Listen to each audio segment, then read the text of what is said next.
Oh, it's still trying to go live. You do hate to see that. It says it. Okay. Just waiting for Danny Disc. I just clicked the go live button. It should be up. It should be up, but maybe not. Which one are you using? Your gaming channel or the Gaming channel. Okay, yeah. Okay, there it goes. Live now. There we go. Okay, cool. Now we're out here. Yep, we out here now. Hey, what's up? Hey, You thank you. guys didn't get to hear any of the inappropriate things that I said for the Oh last my 5 goodness, minutes. yes. I can't You missed it believe all. your opinions. Ugh. Jeez. I do have some opinions. I got some hot takes, Dave. I'm ready for I them. might let them loose later. What an approach out here from Barella. So this hole is like, it's one of those holes that's going to scare a lot of AMs, but on the pro level, it's not really that hard. Because the tee shot, you just throw it far, and then the upshot it's distance control, but it's so uphill that it kind of plays with your mind, but it's really not that hard just to put it close to the circle. Do you not think, though, that there's still something just, like, even slightly intimidating about a big water carrier Oh first yeah. hole? Like, Oh yeah. I mean, like, even if you are an experienced pro, I feel like that it makes you pause a little bit. Some more than others, but I don't think any of these guys is really going to affect them. At least they won't say it will. It will, but Well, maybe this guy, right? I mean, he's only just started the professional level, so like he's 17 years old apparently. Zach Arlinghouse, he was on Team DD last year. He is a junior world champion, lefty bomber, throws farther than I do left-handed. Oh, look at that! Look at Maddie's sunglasses. I mean, see, those are reasonable. I feel. There, what are you talking about? White, so they pop a bit off the shirt, the contrast, but it's not like he's out there, you know, wearing something like Mardi Gras inspired ridiculous glasses or something. But no, Zach Arlinghouse is a straight baller. He is really good. When I first saw him on the tee box, I'm like, how old is this guy? Can't be a lick near 20 years old. Yeah, people have the same reaction to me too, so that's okay. I identify with him on that level. Like 35, right? Yeah, close to it.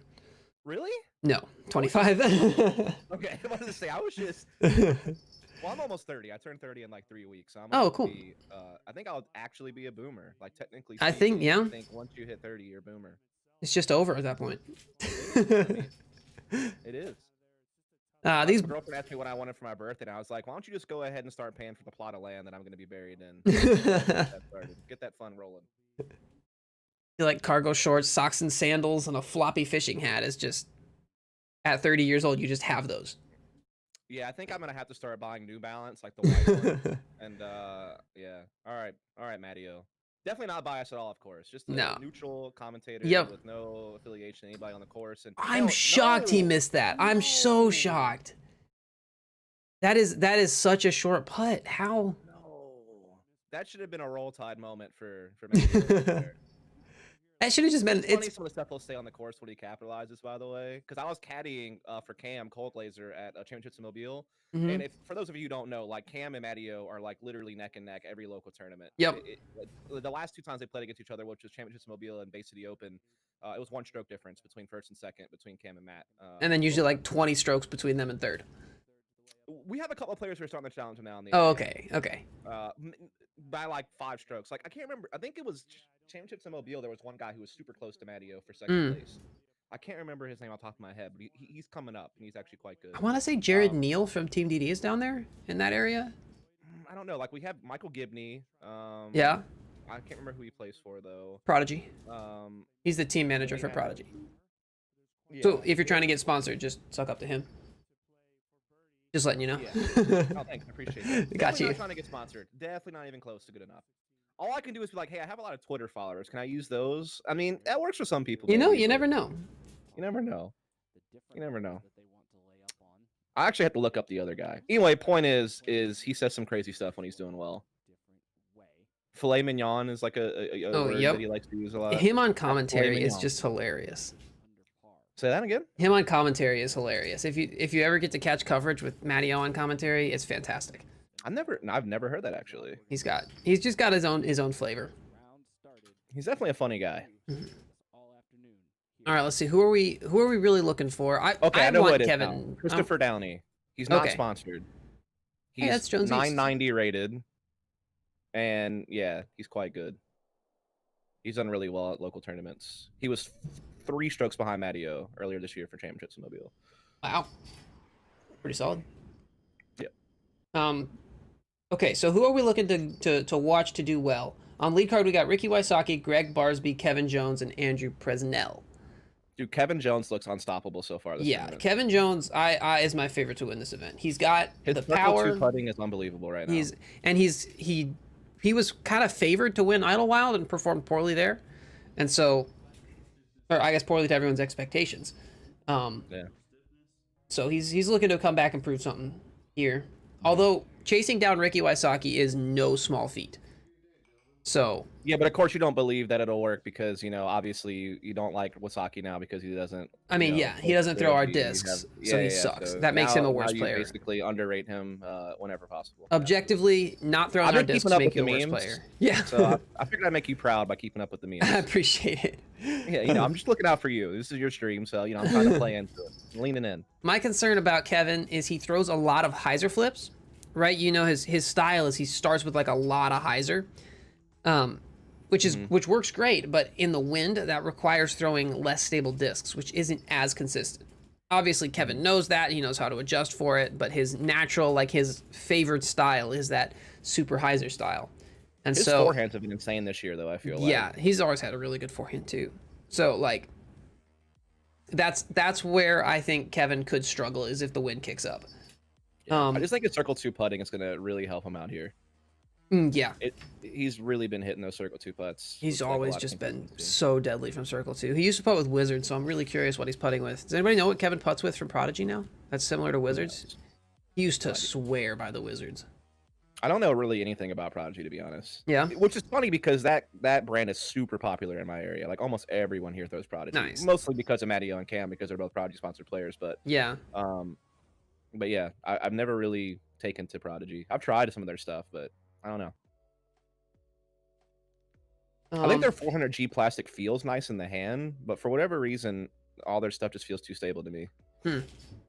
I like the depth of a lot of their distance drivers, but I think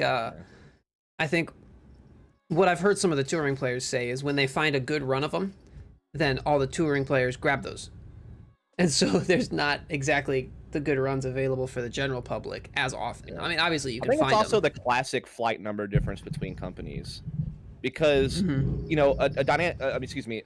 Prodigy disc goes from like D1 to D6 for their distance drivers. Yep. And for them, a D6 is a -5 turn rating. Yeah. But no, it's not. like not in comparison to any other disc company is that turn rating. Oh, I made this commercial. Translatable. Oh, nice. Yeah, customer stuff. I had fun with Doug's acting there. I will say this, like, some of the advertising in some of these events have actually been like pretty good. They're actually like entertaining, not just slamming product down your throat. Ads have been a lot better in most recent years. In the past, they were very cringe. I think it's because people like you are getting hired that are younger and like know what is funny and what isn't, and like what people want. And people don't want amps like just people don't like ads. Let's just be honest about it. Yeah. But if you can make an ad that's funny or like somewhat entertaining in any kind of way, it kind of like helps the medicine go down, so to speak, as a viewer, because it's necessary, and it's kind of what helps it go down a little bit easier as a viewer. I think a majority of ads in the past were like the OTB ad, where they throw around the disc and they all talk about it and then drink beer at the end. Like it's like you can kind of tell what they were going for, but it's just kind of doesn't really flow, doesn't really have a lot going on. And I think that's the way a lot of disc golf ads have been like in the past. Old Kevin Jones. Kevin Jones. How do you feel about the nickname? Not audio on, by the way. How do you feel about the nickname KJ USA for him? I don't like it. I mean, it seems pretty forced. I don't know. Yeah, I mean he was I feel little like Kevin. You could only use that nickname in some type of international competition. Like what is the one where it's like Team USA versus Team Europe and stuff like that? President's Cup. Yeah. So for that, yes, KJ USA. But just generally speaking, nah. Because you can't call him KJ because KJ Naibo is from overseas. And so people didn't know what to call him, so they just call him KJ USA. I don't like it. Nah, that's not a good enough nickname. Yeah, they called him Little Kevin around Arkansas because he's been playing since he's been in diapers pretty much and been owning everybody since a few days after that. It's the Ryder Cup in PGA, but golf. Yeah, but it's the President's Cup in disc golf. So yeah, we need to do something better for Kevin. I don't like KJUSA, but little Kevin doesn't seem fitting anymore because he throws really, really far and Yeah. destroys everyone. So I don't know. The thing is, though, anytime there's a player like that, and I mean, this is gonna be really weird, but I'm just preface that some people just have a name where you just know they're gonna be famous because of the way their name sounds. Does that Yeah. make sense? Yep. So, like, there's just certain like Kevin Jones is just a name that sounds like it's gonna be famous. Mm-hmm. I don't know why. Maybe it's the way it rolls off the tongue, how simplistic it is, but I don't know. Like, I've just kind of noticed that. Like, it's almost like free branding thanks to your parents, where they just gave you a name that just sounds good. Mm-hmm. You know, like there's some names that just they don't sound good enough to be like, and that's why a lot of actors change their names and stuff. Yeah. Like George Clooney's real name is not George Clooney. Brad for Pitt. example. Brad Pitt was never not going to be famous. Just with a name Yeah. like Brad Pitt, how do you? Yeah. Yeah, so a lot of people will do that. They'll have maybe not like a stage name per se, but something will happen where they'll get like a different name because they think it's better sounding for branding purposes, basically. Mm-hmm. So, but Kevin Jones is just perfect. You don't have to do Yep. anything to that. So, I guess my roundabout conclusion is he doesn't need a nickname. He doesn't. Kevin Jones. Just Kevin. So this shot off the tee Big here. Kev. There is water, but most players, as long as you get the right side of the wing down at some point, you're fine. Usually, you're not going to throw a hyzer the whole way. It depends. It can be as short as 300 if you go way right, but if you're trying to drive the basket, it's 633. So see, he's got the right side down a little bit, not sawed off. You're fine.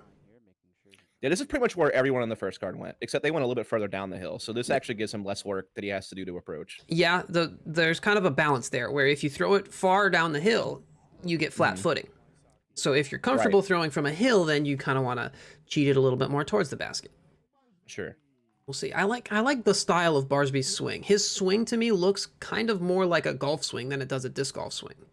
Than most disc golf swings. The way He's he had a kind couple of of good events this year as well, actually. see, there's the right side down, so he'll be fine. Yeah. As soon as it tilts to that right side. Uh-oh. Ooh. I lied. Uh-oh. Uh-oh. Wait, did he maybe catch some hill? Or is that in the water for sure? It's probably in the water. It's probably Catching in the water. that bank there is not very wide. All right, on a scale of 1 to 10, how distracting are those kayakers as a disc golfer? For these guys, like Because they're right in front a of them. 1. Okay. You're not even looking down there. You're looking at that. Usually what I'll do is I'll pick a branch in the background that I'm aiming at, and I'm not even worried about it. Awesome. If you hit those kayakers, you Remember, that's your I'm a fault. disc golf noob. I'm a commentator by trade, though. So I sound nice, but I don't know what the hell I'm talking about in disc golf. There's the right side down. He'll be way fine. Yeah. Oh, yeah. Huh? Yeah, Oh, he's what? fine. Ooh, I These think he's guys, safe. they're just not throwing it as Sure, hard as that's I a green expected. flag. Sure, that's a green flag in the tall grass. Yeah. Mhm. Okay. I thought so. This is a lackluster wave of the green flag. Man. Here's the thing, though. That's actually probably an easier approach, except for the fact that it's like downhill death if you happen to. Yeah. Honestly, yeah, the Okay. ideal garden spot is just to land on top of that thing, but nobody's ever really playing for that.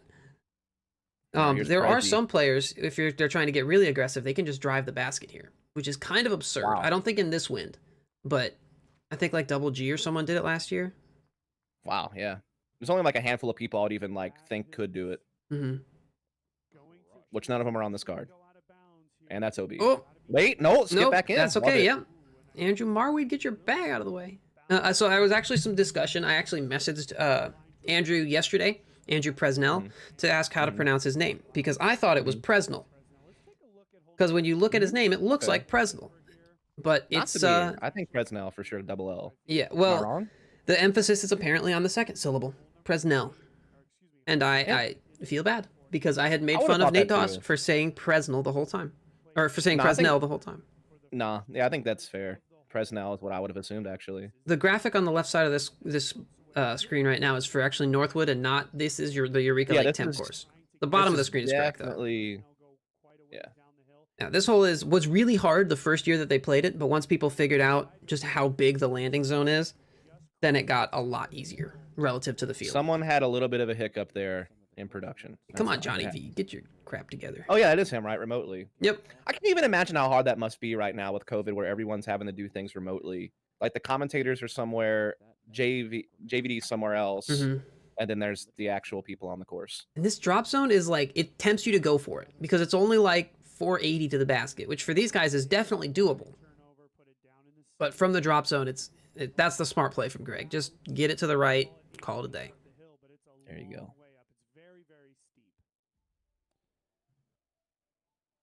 Yeah, that first hole is going to be pretty straightforward as long as you get it over the water. Those guys made it look a lot harder than it is. It's kind of like a nerves check, right? Where like if you're nervous, if you're worried about it, then the water can get in your head, or like the kayakers, like you're talking about. But if you, what are your thoughts on a play for a skip shot off the water? It's bold strategy, Cotton. We'll see how it pays out for him. See, this is the kind of lack of knowledge I think we need in a professional broadcast in disc golf, which I'm willing to bring. I think if you're really playing for that, you got to throw it upside down. You got to try and. I'm basically overdoing the big sexy angle a lot right now. Really going for the good stuff. You got to go for the tomahawk shot if you're doing that. So I don't really know this course that well, so I can't really offer much more than this. I've played this course once, and then I filmed it a couple of times for Worlds. Okay. We did MPO3 coverage at Worlds. Yeah, the only courses I've ever played are like in the Southeast or in California, so I don't really know a lot of. Which would be like, I know some people ask me like, would you ever consider casting disc golf? And I'm like, I'd have to learn a lot. I'm starting to learn the players pretty well because I've been following like all the tournaments this year, and I watched a lot of the stuff last year as well. So I mean, I know all the players pretty well. Or like when I say all, I mean like kind of the top ones that usually perform well. So I know most of them and like some of their stuff they like to do.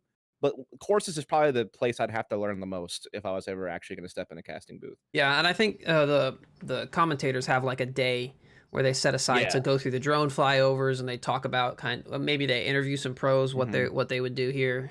Right, which is exactly what I would do if I ever got the opportunity. I'd be talking to everyone on the card, like, hey, what are your thoughts on this? Look how young Zach Arlinghouse looks in his profile picture here. Oh yeah, dude. That's He's wait, how do you see how young he? This image is so small. Do you have like supervision? No, it's just. I mean, you can tell he looks like a baby. Well, I mean, I could just tell that from watching him actually play.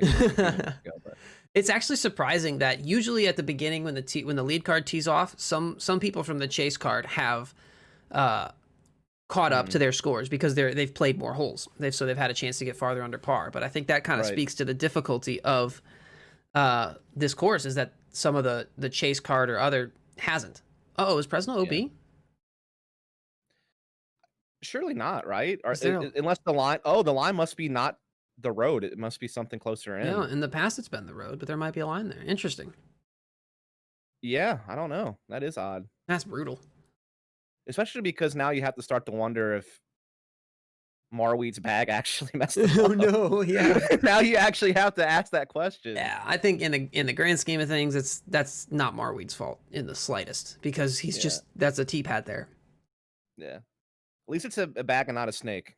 Yep. Which is what happened to me during my league night. No, yeah, I remember that. Thanks, Snake, for ruining my score. Oh. By 2 strokes. Definitely the snake's fault. That's kind of those 2 strokes, I'm putting it on the snake, and I think it's fair. He feels the weight of that. Word on this. That's kind of a short upshot from Kevin, especially when you're already at the basket height. He probably maybe didn't practice that shot very much.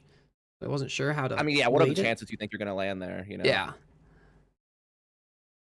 From down here, it seems like it would play really far, but it kind of doesn't. It's like plays like 350 maybe, 350 max from down there. So he might even be going mid range just to get up the hill.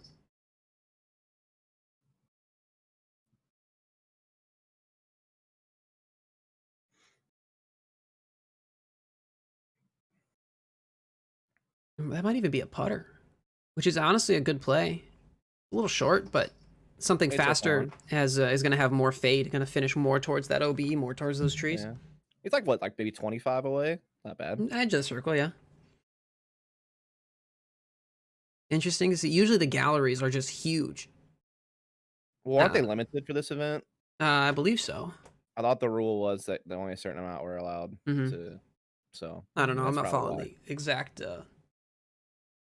I don't know the number either. I just remember someone mentioning that there was limited spectators for this. This hill sucks. Just walking up it is terrible. That's the hardest part of this hole for Wysocki. Try that. Yeah, he's only got like 250 or so left. Uh, he's got the pig here. Yep. I don't know what that is actually. I'm gonna guess it's this pig though. Yeah, that looks like a pig. Have you ever thrown one of those? Nope. It's got a unique like raised outer rim. Ooh, that's a great shot too. Yeah, It's gonna be a great tap in for. Looks like and he started the with -1. that's just Ricky, man. See, he's like I want Kevin to win, but I think the smart money's on Ricky. Just Smart money's because on Matteo. What do you mean? Really laying it on thick at this point. the stylish money's on Matteo for sure. He's like the dark horse, I feel like. Especially after having a great first 2 rounds and getting the chase card. Out here though, it's just not necessarily a matter of birdieing everything, but not having a blow up hole. It's so easy to just take a huge number on one of these holes. Yeah, that first putt was kind of sad, to be honest. Yeah, he's just pitching up from down there. Yeah. Okay, so Kevin has the hardest look at a birdie, I feel like, but it seems like we're gonna get 3 out of this. If he's outside the circle, I count it. All right.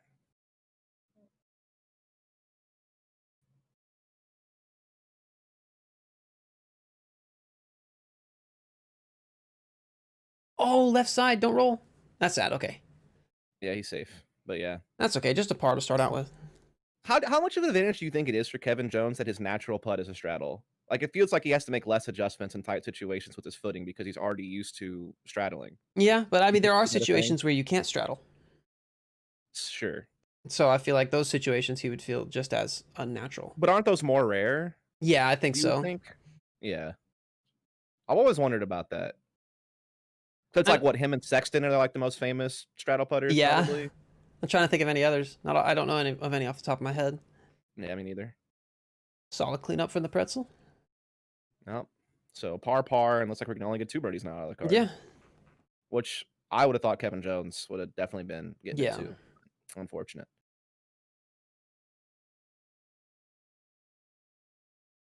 The old Barsbarian. See, that's a good nickname. Mm-hmm. I would take that all day. Ow! Sorry, my cat clawed my stomach very hard because she was falling off the chair. You do hate to see that. Ow. Holy cow. Okay. She didn't know. Okay, this hole here is Is this 2? This is what we're going this to? is hole 2, yes. So there is a roller line if you want to get down. You just want to get down and to the right and don't be right in the OB or left in the water. Like I said, there's a roller line, but the trick with the roller line... Is that a low ceiling right there that we just passed through? Or is kind it of. There's like one branch that's there. Is that why you say the roller is a good play? Because of that low ceiling right there? Okay. I mean, forehand's good too if you have it. Dude, I was so scared with the roller with the OB lines. Yeah. In the water. Well, the hill kind of pulls the roller towards the water, which is... Yeah, exactly. That's scary to me. But rollers also tend to finish right. So as long as you throw the right disc and you've practiced it, it's okay.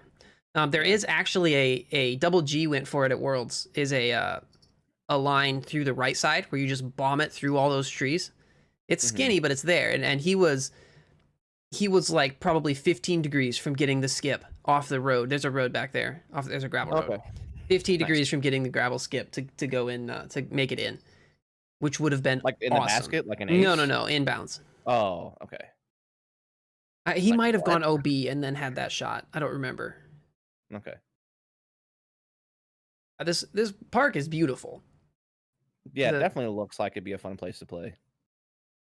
Whereas Northwood, I'd probably just want to stop 6 holes. Be like, all right, I'm done. What hole is this? This is 3? This is the chase card. Yeah, this looks like hole 3. This is the shorty after the next hole. It's like AB went OB there? Yeah. I have no idea. That's usually the reason you'd end up there, kicking a tree early. We'll just see Corey Merle back on the catch cam. Corey Merle is the homie. He's the guy there running for Central Coast. He's got that floppy hat on. Okay, yeah. So they I think they are the ones doing all the chase card covers for this event. Yeah, which I'm really hyped for. Central Coast does some definitely great stuff. Definitely will be watching that tonight, tomorrow, whatever, when it comes out. Definitely not because I'm a Matteo fan. Do you know who they have for commentary? I think it was Tristan Tanner, and I can't remember. I know Tristan Tanner was one of them, though. Good run, Zach. Good try. That was a good run. Zach's just such a cool dude. Like he doesn't let anything really get to him. You'll never see him outburst or anything like that. He's obviously frustrated that he missed that, but he just rolls with it. It's good to see because a lot of the younger players take it too seriously. Not just the younger ones, man. There's some a lot Okay, older yeah, fair folks, point. too. But Dude, I think Philo is Philo. He's rough, man. man, that's like Philo's catchphrase. I was watching think. chase card coverage actually yesterday from Northwood, and Philo he had some moments. Let's just say that. Man, Did Matteo just park it or something? I've seen everyone else coming in and putting, and he hasn't putted yet. Now he's walking in. Okay. So Ricky's going with the flick here. It's a good play. Seems safe. Yeah. Really, the danger is the people who don't have a forehand finishing too far right, or if you kick that branch, you can kind of kick right OB. But if you have the going for the branch. Ate a tree.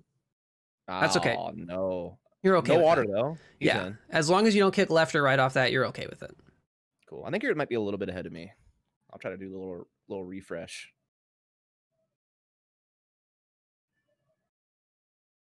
Kevin's going with the flick here too.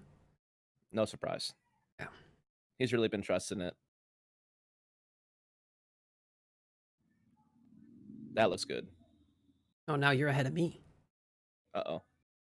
Yeah, that should be good. Yeah. Was it close? Oh no. No, that's in. Dang I didn't even it. realize I could nice someone from across the country. Apparently. Yeah, especially when we're with the stream delay and everything. Just do a little refresh, a little F5 spam. We should be on the same page. We'll see how this goes here. Right now, okay, I'll let you know where I'm at. Like, I'll let you know when Presnell throws for me. Okay. And then we'll see if we're on the same page. He's going with the turnover here because that's a mid-range, which is the mid-range is smart because it's not going to fade too much. Okay, for me, he just released. Throws now. Okay, close enough. We're close. Okay, cool. Am I ahead of you still? Yes, you're ahead of me by like a second. Okay. So I won't spoil then because you're the streamer. I'll stay a little bit quiet until after the shot's over. I'll give you first dibs on a comment on the throw. I bet you Barsby. You think Barsby's going roller here? Kind of looks like it. The way he just did that, I think he is. And yeah, there it is. Roller has the biggest payoff if you can get it down right. That's flipping early. The OB. Oh no, that's real good. That's perfect. That's great. That's really good. That's sick. This upshot is very tricky though because the ground gets like faster the closer it is why towards are the there basket. not better graphics on this live broadcast about the hole, the distance, all that? I feel like they should always be there. It was there for the flyover. Yeah, but I just feel like, what if someone didn't catch that? Yeah. Why wouldn't you just always have that? You always have the scores at the bottom. I feel like you can just go ahead and have some hole information in the bottom left or something as well. Okay, so like 700 feet par 4. Average is probably 4.2. Okay. Zach, that's flipped over a little bit too much. Yeah, those woods aren't terrible over there, right? Like if you're in that, you're not super upset about it. You can usually pitch out and take your 3, but this is a hole you definitely want to try and get that 2 on.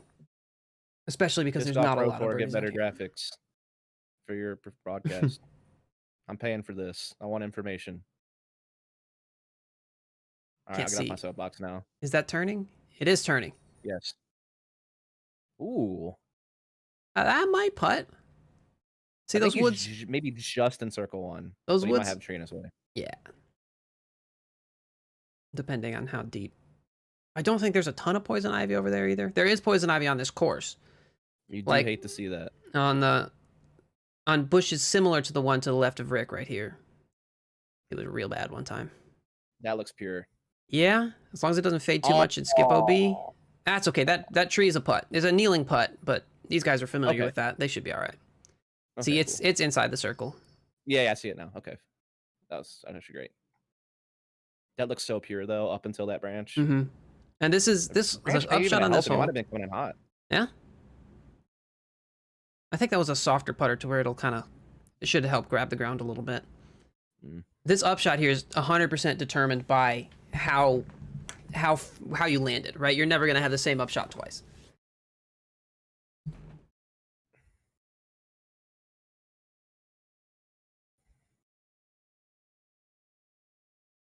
Like Andrew's going for mid-range, maybe putter backhand.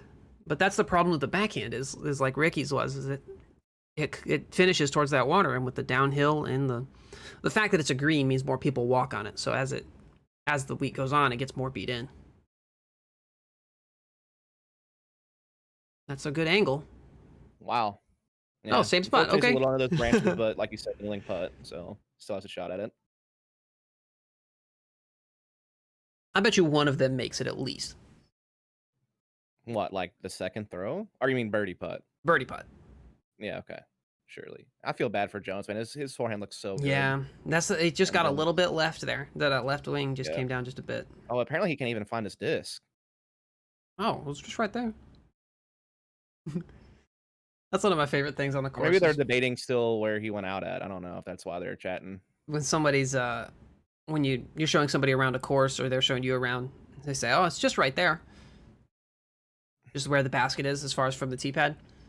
It's like, well, yeah, it's right there, but it's not as right there, straightforward 200 just feet away. throwing it. Yeah. Yeah. It's just right there, 300 feet through. It's just right gaps. there further than I can throw. So Yeah. this might be a little tricky. Yeah, I think the farther you go, the more open it is. But he's going to have that same tree. I think the ideal shot comes in just short of those branches, because that would slide right up to the basket. That might be too. Oh, it's low. Yeah. Something about like upshots that I think a lot of less experienced players focus on too much is putting their upshot underneath the pin, right? Like trying to hit the pin or get as close as possible to the basket.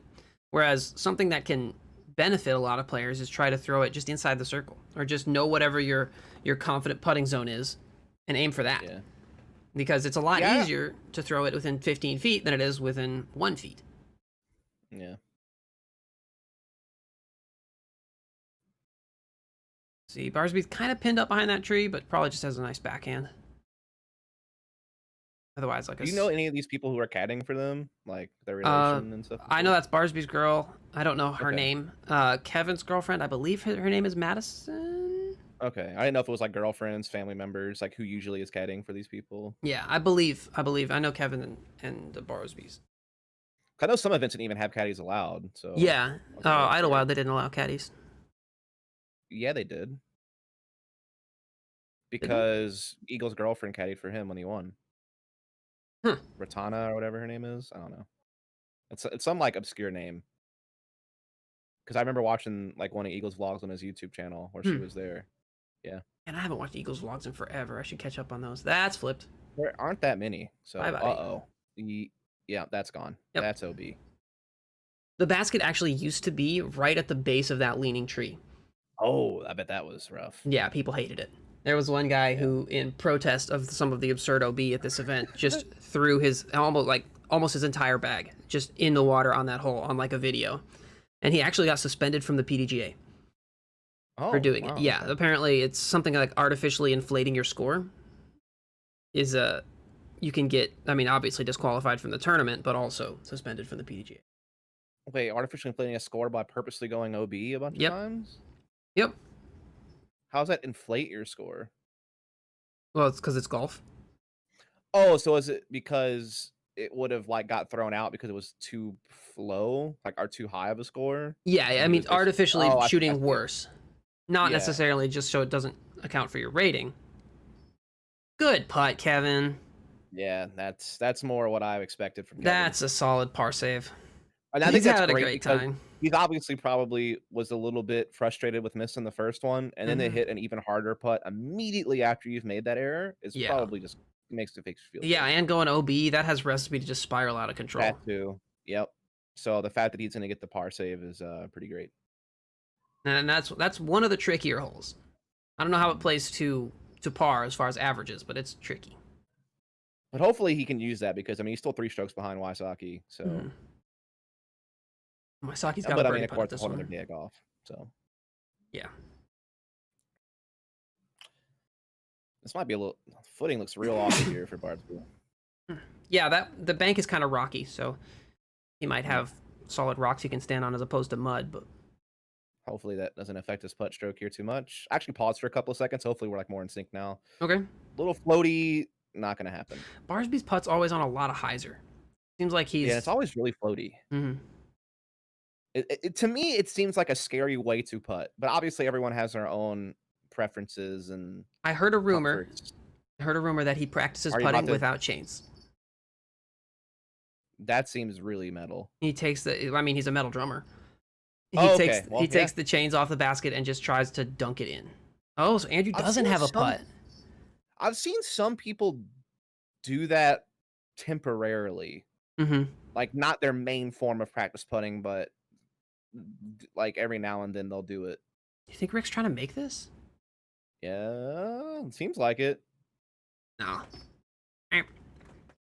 Hole 2 plays 4.36. Okay, so over par. I was close. I said 4.2 when I was just guessing at the graphic earlier. Yeah.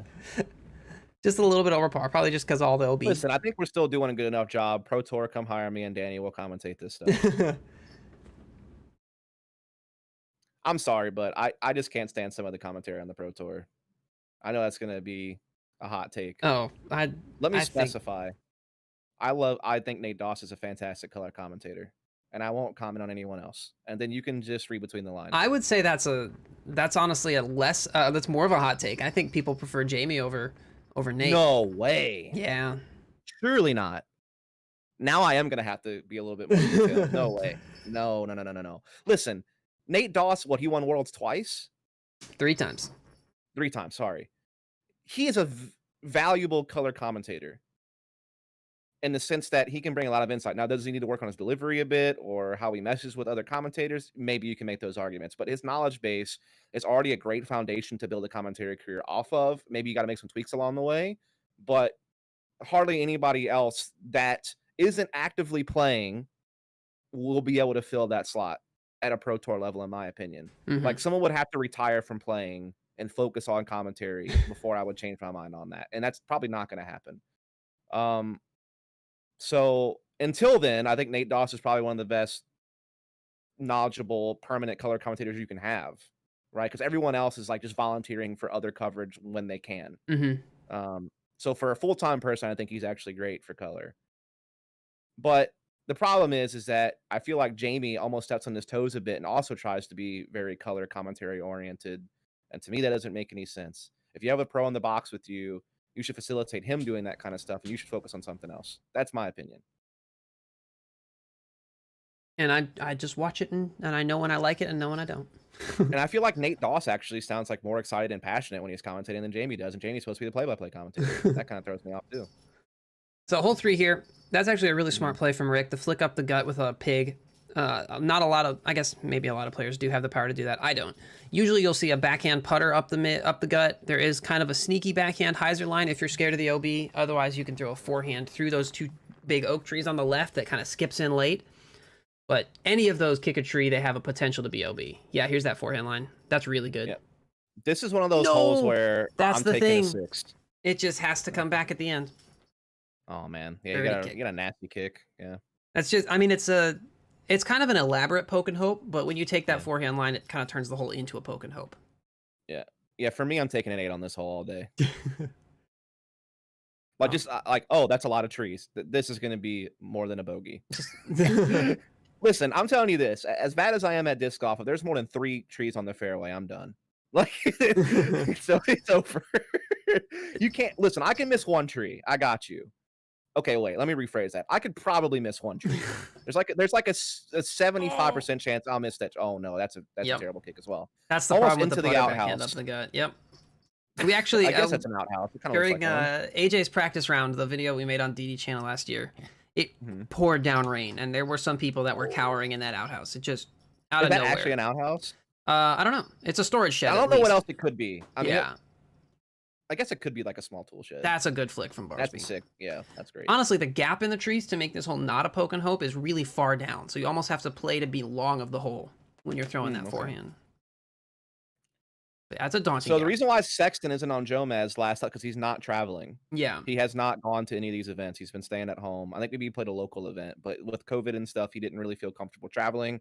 So because of that reason, Yuli's been kind of filling in for Sexton for and Jomez records their commentary on site too. On site, yeah. Well, because the players are there playing, so yeah. they kind of have to record on site. So yeah, I think Serial's got a good point. Nate DusT thinks every forehand is a bad shot. kind of the same thing. I don't know if you've ever heard Corey Listen, I'm Burrell do not saying he's commentary. perfect. I just prefer him over Jamie. Yeah. At least I can see the value in having Jamie in the booth.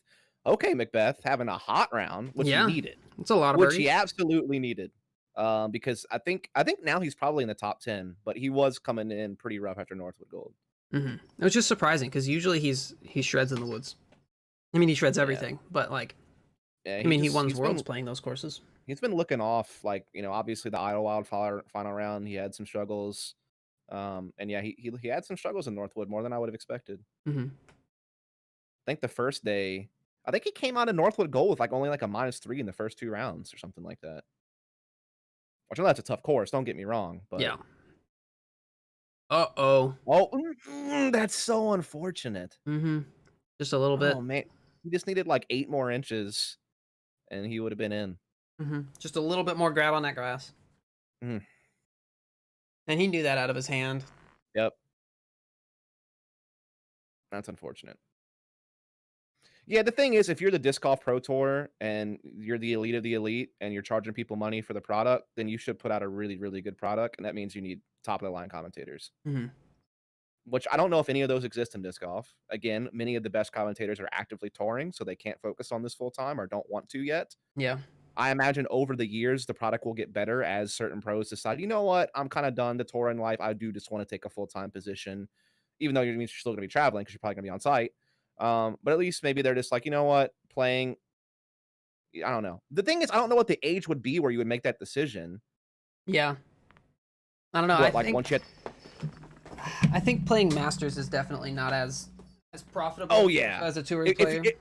Like, listen, if I'm Nate Sexton or Coling and I'm debating, should I stay in Open or do I go Pro 40 Masters? If you're having that debate, go commentate full time. Like that's the real other choice. You should never even consider MP40 if you're Sexton or you know, Coling. Like, you should be thinking, do I want to keep playing Open like Philo, or do I want to go take a full time casting position? This is actually maybe it's just not as lucrative. Wysocki's got 2 birdies on the first 3 holes, and we all know how he feels about momentum. This is dangerous for the rest of the field. You better watch out. You're trying to chase down Wysocki here. Yeah, Barb's V3 is behind. This is a great opportunity. That is birdie? Ooh. Just enough power. He didn't waste any extra energy on that one, which is good. You want to conserve it for the rest of the holes. Skip that off the bar. You know? You know what's funny for me? I used to always hit the basket because I'd always just not put enough power on it. Mm-hmm. I didn't want to because I think it was because I was playing not to miss. Like, I didn't want to miss long and like have a really long comebacker, so I would always hit the basket. Bro, now I'm hitting that top band like it's nobody's business. I am destroying top bands at baskets, bro. Let me tell you. At least I'm always hitting metal, so my putting is getting better because I'm hitting metal almost every time. Mm-hmm. But I'm hitting that top band more than I'm making putts, I think, right now. That's kind of what I like about Kevin Jones's putt, is it's really nose down and it's really hard.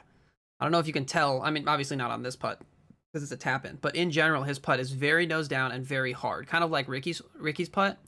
And so he's probably never going to spit because it's so nose down, but he can also throw it as hard as he wants to. Sure. Okay, that makes sense. He doesn't miss low as often. This hole is kind of tricky, right? Because the line is kind of a turnover with like a mid-range, maybe a fairway driver if you want. You can go through those 2 trees on the left, or you could just throw it straight. You kind of want something that's going to turn and kind of hold to the right, but then have a left finish at the very end, because that path on the right side does come in. So if it just holds to the right the whole time, it's gonna end up OB. Yep. But then the left finish isn't the end of the world because that woods is not as thick as you'd think. Okay. That makes sense. All right, leaderboard here. Yeah, Paul Macbeth's made a huge leap, dude. He's 5 on the round and still 10 to play. Yeah. Yeah, he's definitely jumped. Orem, who was tied for 5th, dropped only a little even so far. Even through 5. Yeah, that's unfortunate. He's probably going to fall a lot more than that as the day goes on, unless he picks it up. So if you're picking that disc that's going to hold to the right, then that's when you go through the left, and that is what a great throw from Wysocki. Pretty much as you draw it up from Wysocki there. Yeah, that is beautiful. Wow. Golly. Oh, he went past the basket. That might have been an ace run. No, it was left of an ace run. But wait, where is it at? It's past I missed the basket. Yeah. Oh my! Like past the basket, how much? Like still circle 1? Yeah, yeah. He's 20 feet out, but nice. That's a Midwestern thing, isn't it? So left of that first tree common. Yeah, if you're throwing just a Well, straight not the turnover. first 2 trees in front of the box, obviously. I meant the one like down the fairway. Yeah, that gap on the left Okay. there. I usually just sure. went the straight shot with a little bit of a straighter disc. There's that other tree right past that you have to worry about if you do that, I guess. Hmm. Okay. Oh, I think he That's definitely actually didn't get the. Oh, he did want that. Okay. that's never got mind. enough finish on it. Yeah, that's probably like a T-bird or an eagle or something, because that he's kind of playing for the skip off the path. I thought he yanked it a little bit. Oh yes, Barbs, we loving it. Finally He with the doesn't know it finish, yet. yeah. He doesn't know it yet, but he's actually just snuck back in. Oh, he's Well, getting some claps. He probably realizes now. you're not super happy with that. That got an unfortunate skip when it came into the path, honestly. Usually you're expecting to kind of catch the path there and flare or catch something around the path. It must have hit like a rock or the edge of the path or something. Yeah, I thought he yanked that one, but he didn't. And, Kevin's going left side. That's beautiful. Yes. That is And you see how it started to finish back to the left at the very end too. That's really what you're looking for. Oh my goodness! Don't hit your head, dude. That's just straight parked. 8 feet, I believe is what maybe. they call that. I'm not knowledgeable in disc golf, Danny, but I do feel that that was a parked if I've ever seen. Yeah, that's handicap parking. He's not have to worry about taking any real stamina to get to the front door of the store from there. Yeah. Barsby's long. He's not. He's happy because he's not OB, but he's quite long in the basket. Because I imagine he was thinking there for a second. He was puckering out that it was going to be OB. That one might fade too much. Yeah, that's in the woods. That's valet parking, so it just takes another trip to go get it. Okay. There's going to be a 3. Maybe he'll have a look through some trees. I don't know. I didn't really see where his disc landed. But it looks like it was pretty short. Okay. We'll see. And I just don't see how, with the momentum that Wysocki has, and as momentum based as he is, fumbling the ball. Yeah, I mean Paul's getting birdies too, but with as poorly as he's played so far, to his standards anyway. Unfortunately, he just had way too much ground to cover to even be in the picture. Yeah, unless someone else messes up, then I think he's gonna probably be top 5 at best. If this was the last round, different, yeah. Taylor, like I said, he has to have like 2 excellent days, and he has to have Wysocki fumble a few. Mm-hmm. Which, I mean, he started out well. Taylor asked if I played Northwood. I have. It's a fantastic wooded course. I think it's great.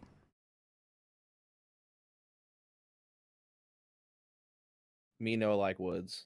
Yeah, I love playing in the woods. I learned how to play in Arkansas, man. I like doing it every now and then as like a change of pace. Like if you get in the monotony of like playing these open courses all the time, you're just like, I feel like I'm just throwing the same thing over and over again. Yeah.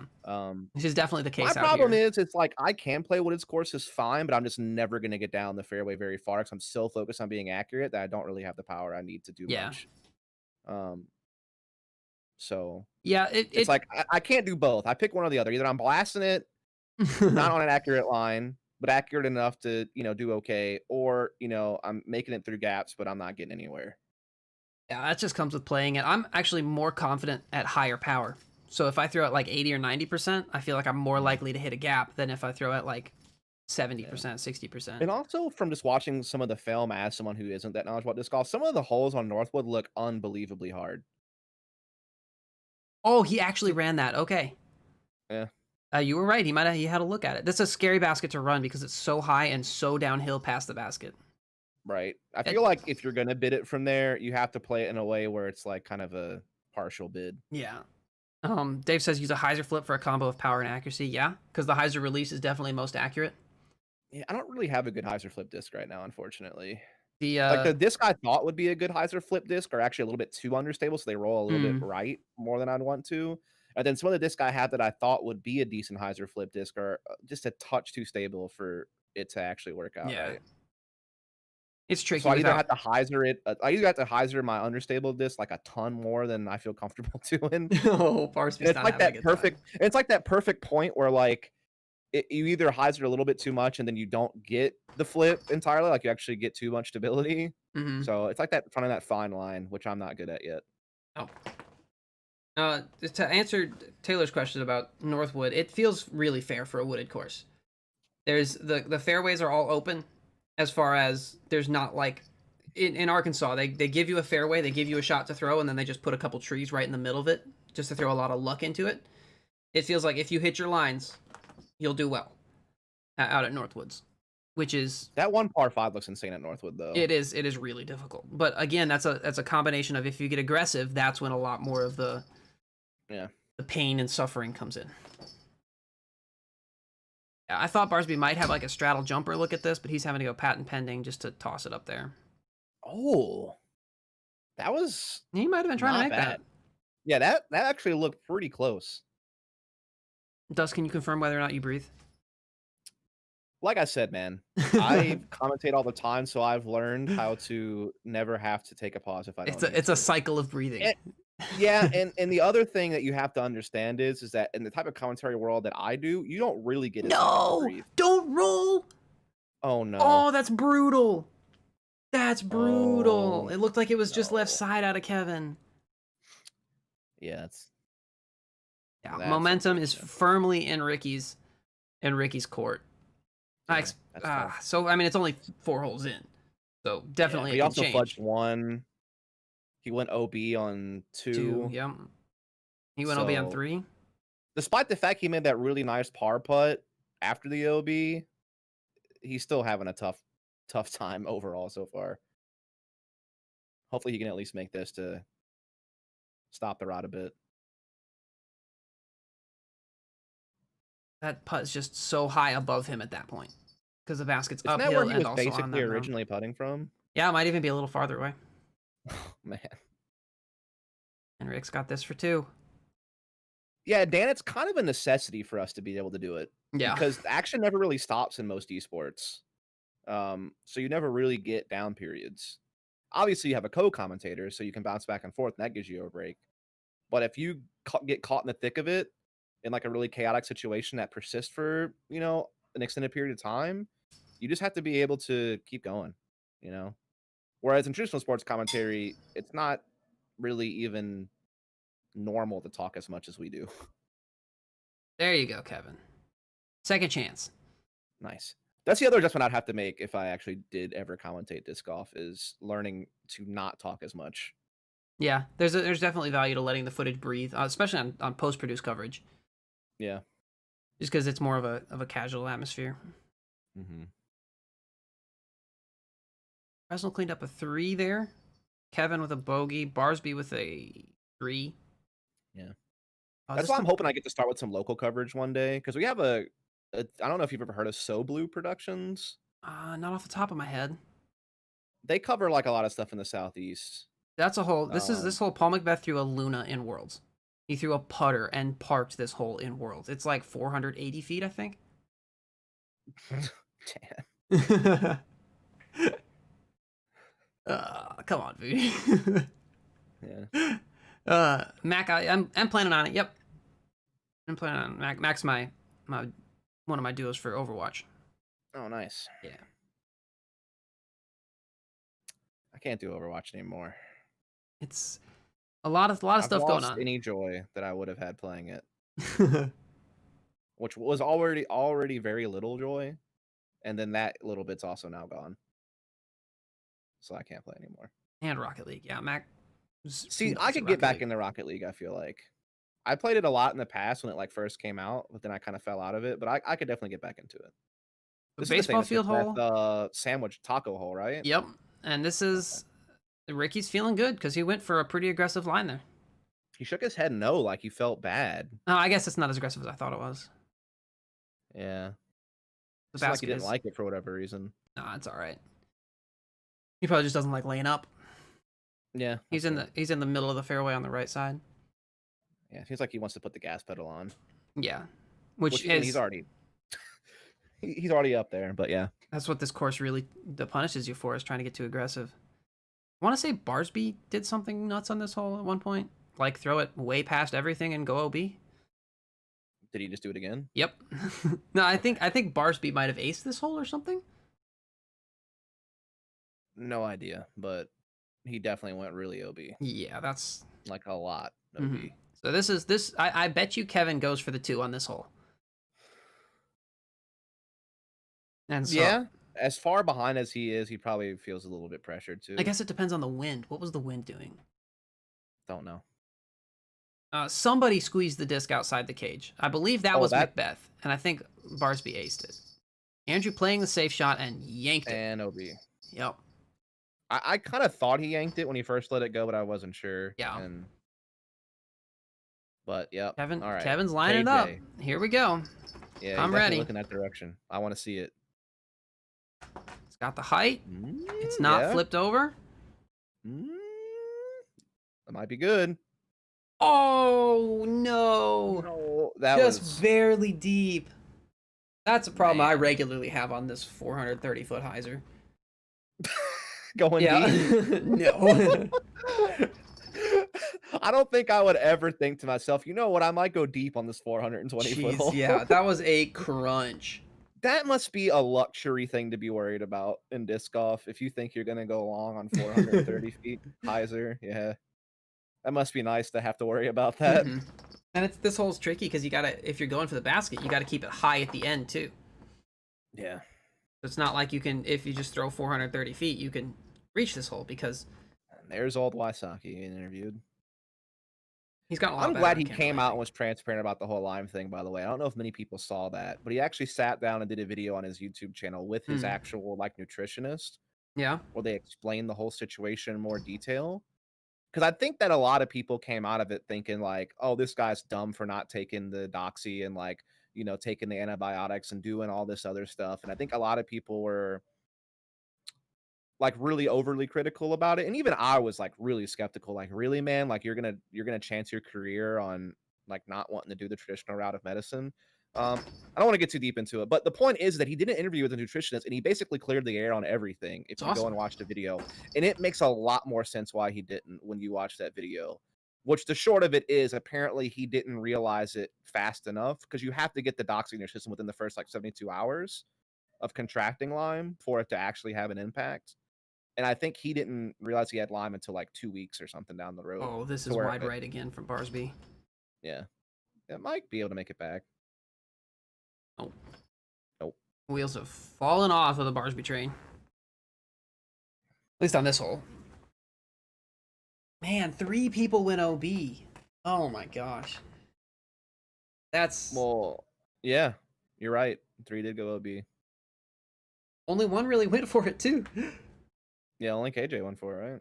Mm-hmm.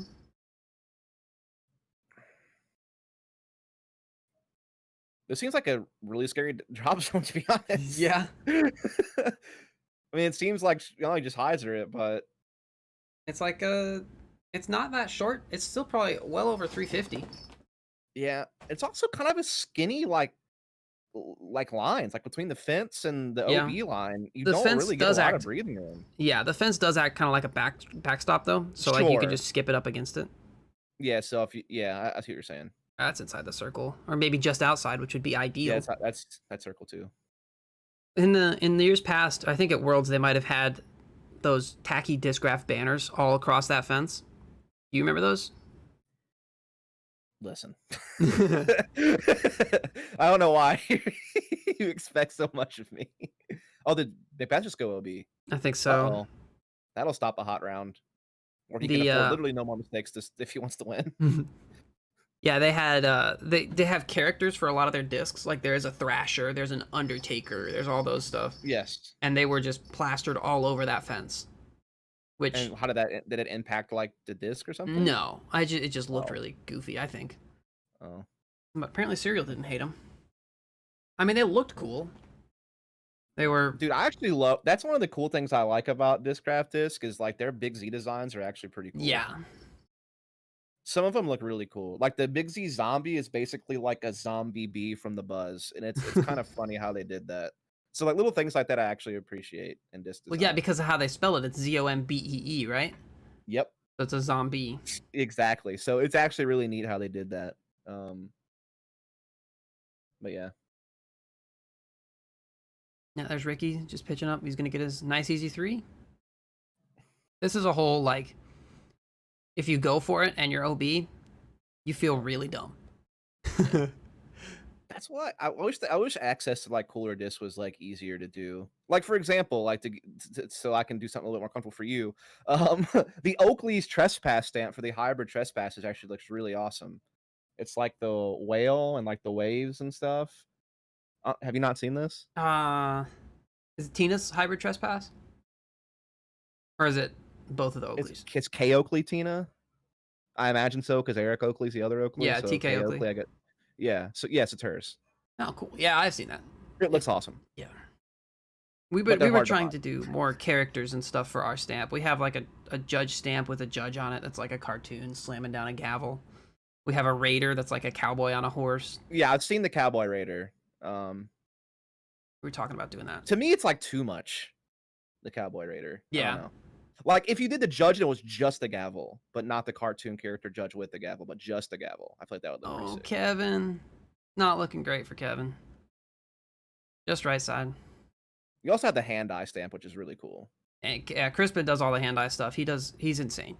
That looks cool. The Like hand-eye logo does look really cool. Our graphic designer, Jacob, he every time Crispin comes out with something, he's always like, I don't know how he does it. I don't know how he does it. Wasaki, meanwhile, just laughing to the bank right now. Easy par. Everyone else has the wheels falling off, and Wasaki's like, "Hi there, I'm just gonna go and take more strokes. Thank you." He's 100% just a momentum guy. He's got good momentum now, so he's just gonna keep going. He literally went from shaking his head no because he felt bad about his drive to like, "Wow, that was easy." Dude, Kevin Jones is plummeting. By the way, Yeah. This is Barsby for triple bogey. just remember he was -10 after one round, and now he's only at -11. And he's had a rough open in 5 here. Well, my pick's gone. Thanks a lot. Back to you. Hey, yeah, that's right. What? Somebody says DusT over here doing his professional commentator stuff. Listen, if you think this is my professional commentary, Yeah. I'm definitely having a lot more fun and joking a lot more than I would in an actual commentary. I mean, it's kind of the value of live, I think, or disc golf in general is having that more casual atmosphere. Yeah. I think I'd find a good balance at some point of Yeah. like joking around, and I feel like the that's a thing big is thing. my knowledge would have to go way up is the problem. Mm. That's what I'm saying. I'd love to do some local stuff because then at least I would know the courses like Yeah. dead on, and then I could actually offer some like more insight. I made But this. with this, okay, that's interesting that you do all these videos. Like, is that like your job or something? Yeah, it's Dynamic? crazy the way that Oh, works. okay. Oh, that is interesting. Really. Mm-hmm. There's Nico. Oh my Lacastro. goodness, this You know whole who he looks like? Hmm. By the way, you're gonna laugh at this. I don't even think I know his name, but it's the lead singer of 30 Seconds to Mars, who also is like an actor. I think he played the Joker in the crappy. Oh, Jared like, Leto. Yes, he looks like Jared Leto, Nico Lacastro. It's fair. That hole Trust that me, Nico threw like- the anvil on, he literally unloaded his entire bag and threw like 2 discs from random people that came up to try and ace the hole. That's all he was trying to do. He's trying to ace it with every disc in his bag, and then he also threw like 2 discs from random people that came up. It was crazy. He was so determined to get it. He didn't, but it was close.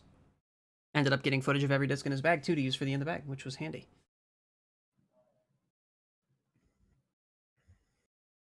Yeah, he's a big signing for Trilogy, I feel like. Yeah. Him and Emerson, I feel like, are the highest rated players. Yeah. Oh, look, Oakley's it's a great Zeller. personality, though. Yeah. Oakley's got a great brand himself. He Kinda the also same thing had with like AJ. a pretty good start to the year. Yeah. Like, I feel like the first couple of tournaments he played in 2020, he was actually placing really well. I like that they use a disc for their flights. That is cool. Sick transition. That's kind of funny. I'll appreciate that. Mm-hmm. Except he was throwing an Ultra Star and not a disc, so I don't know if I can get I behind mean, that. it's Discraft. Discraft makes the Ultra Star. True. Speaking of having hot years, Eagle McMahon absolutely dominating right now. Adam Hammond's doing all right. Double G's been, I mean, not to the standard of last year, which was shredding, but he's been doing all right for himself. Paul sucks. He's washed. He did crumble at Idlewild more than I would have expected. That final round situation was perfect. If that's his basement, then I mean, come on now. Yeah, that was set up for McBeast mode. There always used to be a thing, like if Paul was not in the lead on the last round, he was about to be. And you could kind of hear it rumbling the night before. And then as all through the day, you could just hear Paul shredding the course. I do think it's gotten to the point now, though, and I want your take on this, where I feel like almost every tournament, you kind of go in predicting Macbeth. Yep. because you kind of just have to by default, because he has been the most consistent player for most of this year, at least early on in the year, the first half of the year, and then like the end of last year. Mm-hmm. So much so that it's like, could you really pick against him if you were making a prediction? And I that's mean, the you way it's been for could. so long. It has, but now I almost feel like that shifted in these last few Yeah. events. I don't think he's a go-to prediction anymore. I mean, I still think he is, but not necessarily degree. like, yeah. Like What was I maybe gonna you say? would still pick him as the favorite for like a course you know he really enjoys or something like that, or has a good history on. I still think he's the default favorite. He's Sure, just that but good. I think that's gonna change if Eagle keeps this up. Yeah, maybe. Yeah, betting against Paul, you never want to do that. If you can put Paul in your pick six, always put Paul in your pick six. Yeah, this hole is tricky if you don't have distance, but if you have enough distance, this hole is really easy because you can throw like an easy hyzer. What's the rather OB than having to line throw. like to the left? How far do you think that is? As far as going straight, Yeah. it's like 500 something. So, if you you're can basically just like smash something and like not really. This is what seems like just a grip and rip kind of hole then. well, it's a for grip and shot. rip on a hyzer because if you throw a flex shot, that brings the right side OB into play. Oh, so I see what you're saying. all Yeah, these guys are never even going to get the disc flat. They're just going to start it on hyzer, keep it on hyzer. Yeah.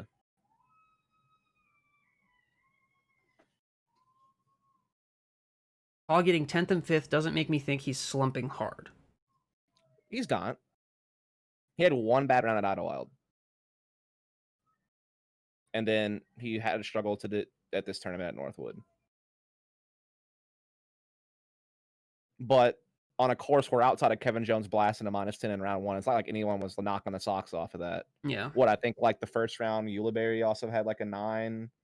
Yep. And I think Conrad had a really good score. Conrad so it wasn't like struggled anyone was. yesterday. Yeah, he struggled yesterday, but day one he had a really good score. So this is a bit wide. Come on back. it Nope. should. That's OB. Really? It didn't come back enough? Yep. Oh my, I see now. Oh man. Unfortunate. Barsby's been struggling. He is. And now he's like super visually frustrated. Mm-hmm. I hope he can get out of that. Chase AB. card? AB from outside the circle. A young chase card. You got AB and Arlinghouse here. Yeah. Oh, good putt. Beautiful. Just straight perfect. Good putt. Ooh, that was Zach. a little scary for a brief moment, but he got it. Now we got Matty O with the weirdest putting I've ever seen in my life, but it works for him. Which could be said for almost every throw that he does, except for his forehand. His forehand looks pretty standard, but everything else is really weird. The old finger pop is what he calls it. You know what it is? I've actually asked him about it, and he says that the way he modeled his putt was after like a free throw in basketball, which is like kind of keeping your elbow in. Yep. And that way, like even though he's doing a spin putt, obviously, which you can always say is more risky than a push, especially at shorter ranges. Apparently, it makes it to him like more consistent because he's not moving that much. Yeah. It's basically just his wrist and the way he moves his legs forward. Keeping your elbow in also kind of means that lever that could kind of pull it offline is more in line with your putt, so it's going to reduce some variability. It's interesting. Is that Terry wearing some B Dynamic sunglasses? 1 second.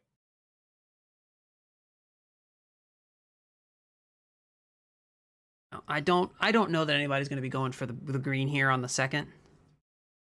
It's a crush. But the OB does kind of widen up there, so it's like worth it if you're in a good spot, but I don't think anybody will.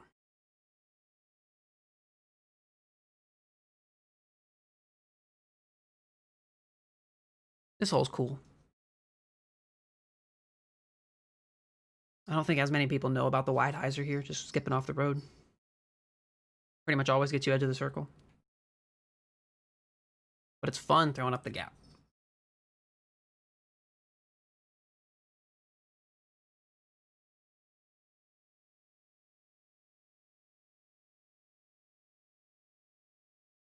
Needs to not fade. Oh, it looks like it'll be okay. Yeah. That kind of darker spot of grass is usually where I am. Not that I ever hit it, but that's where I aim.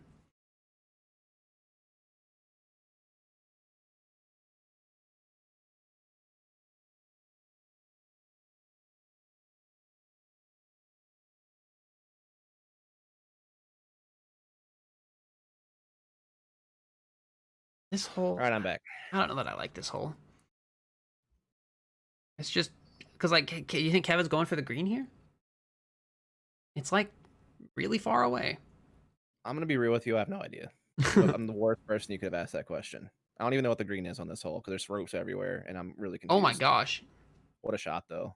I Yeah, can tell you that's edge of that. the circle. Oh, I thought for just a second maybe he had rolled a little too far, but that's good. Brian, I'm not going to move the video up because the idea is that this is a companion stream. I don't want. You can't. The idea literally is people watch the Pro Tour stream and my stream at the same time because I don't want to steal viewers from the Pro Tour stream.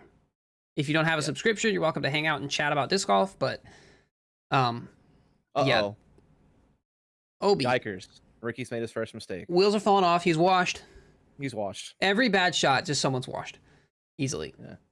Never going to recover from that, really. Especially because it's behind This is where the downfall begins. I need to send a clip of this to Seth and see if he's actually okay. Or I could just wait until they tell me to stop as far as companion streams if I'm doing something wrong. I don't see how you really could be. You're not showing anything. Yeah. I mean, I'm showing the very top of the video. Yeah, I would say maybe just don't show any of the video. It's probably the best way to go. Don't show any of it? I'm showing it there so people can sync it up easier. That's fair. What do you think? I'm just saying that, like, if you weren't showing anything at all, you'd be 100% safe. So that's like the only thing that might make it a bit risky. I know every other companion stream I've watched from other sports, it's just they don't show any of it. Yeah, even if it was free, I can't show their live product. Yeah. Like, I'll usually switch over and show the screen for the ads. Yeah, but it's probably definitely a conversation worth having if you want to, like, do companion strings long term. Yeah. Just ask for forgiveness rather than permission. That works too. Yeah. But again, there's definitely nothing they can do to you if you're not showing anything. What can they copyright strike you if you're not showing anything? You're talking about us. I mean, so does literally every podcast on the planet. So, I mean, yeah. Serial's correct since they make money on the impressions. Yeah, but no one can come in here and strike Danny if he's not showing the product at all. That's a good point. If he's merely talking about the product, you literally can't do anything. That's fair use. I will message Seth. He's a homie. See what he says. Again, think about how many people do podcasts to talk about the events as they're happening, or, like, doesn't make any sense that you say that they can't even have impressions that have to do with the event.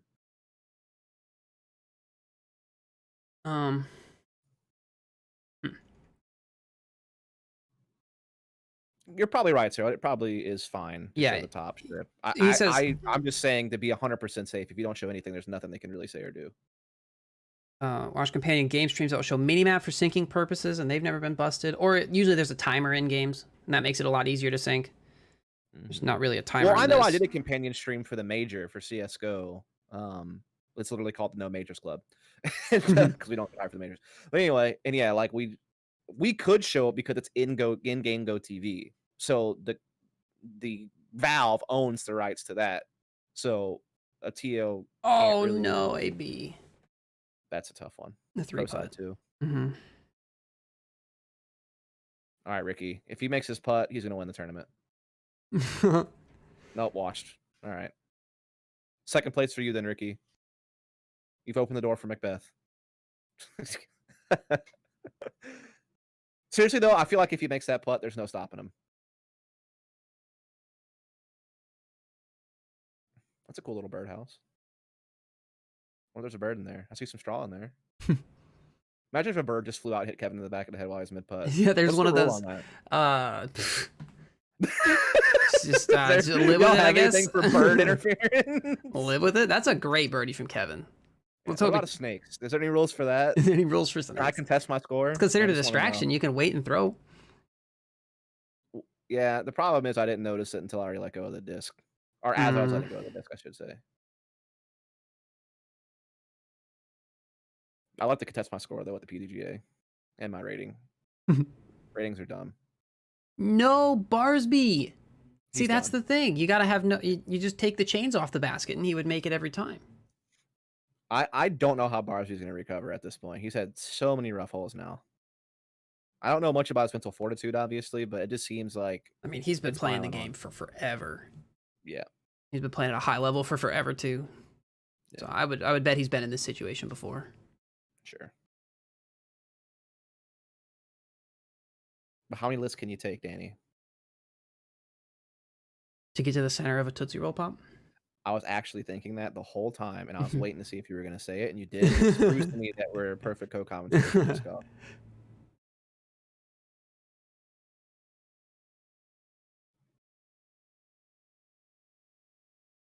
Sorry, I'm trying to figure out how to message this to Seth. Say, hey, can I steal your content?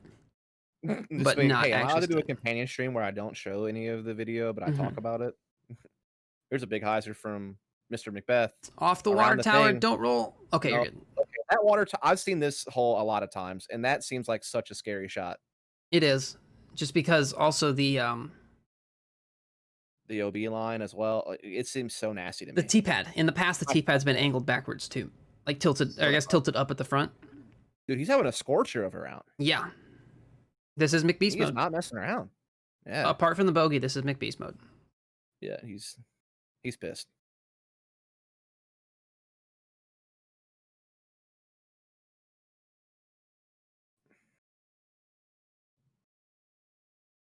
Oh yeah, did you ever get a chance to look at that recording that we did and see if it actually came out okay? So the video is shot. Video is like one frame every 15 seconds or so. It's terrible. You do hate to see that. But the audio sounds fine. So I'll probably So what you could do is just put pictures of us over the webcam boxes or something. Yeah, I could figure something out.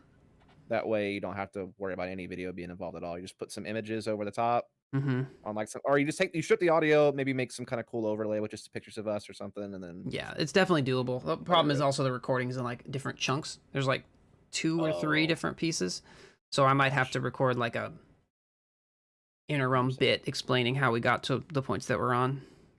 Yeah, probably the only other issue is people might not know, like, well, everyone knows your voice and his voice, so they'll know who is me and who are yeah, y'all, it should be all right. Fine. Yeah.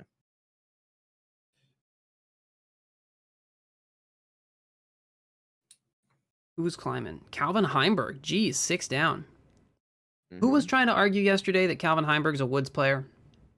And now he's jumped 27 places as soon as we move out in the open. People said Calvin Heimberg's he's like a distance player. What do you mean? The dude rips. I mean, he's like what? Like him and Gilbert are like some of the upcoming distance players, I feel. Yeah, Thomas smashes. And his huck face is god tier. Yeah, Paul Macbeth is already in 2nd place. Yeah, I know. Like I said, dude, he's in straight like fuck. Well, you have to understand that he was tied for 5th pretty fast. So the fact that he jumped to 2nd from 5th is not too crazy, but yeah, I mean, he's having a hell of a round. And he still has 6 more to play. So he could probably bump that up even more. I think though, at best, he's probably still going to be like 3 strokes behind Wysocki by the end of the day. Unless Wysocki really drops the ball. I gotta go find the link to the stream so that I can send it to Seth. Oh, he wants to see it? No, I'm just gonna send it to him just in case, because I assume he's busy. Oh yeah. Share. There we go. Also, I got another thing I'm gonna say now. I'm ready for it. Why in the fuck are your professional commentators wearing jerseys on a broadcast? I mean, what else are they gonna wear? You know what normal commentators would wear, like button down, nice. By the way, not the commentator's fault. So I'm not even criticizing the commentator for it. Oh my gosh. I guarantee that was not their decision. Last year at the Memorial, the first time they did this setup, it was Nate and Val only. They didn't have Jamie. Commentary was much worse, just because they didn't have Jamie, and they didn't have a backdrop in time.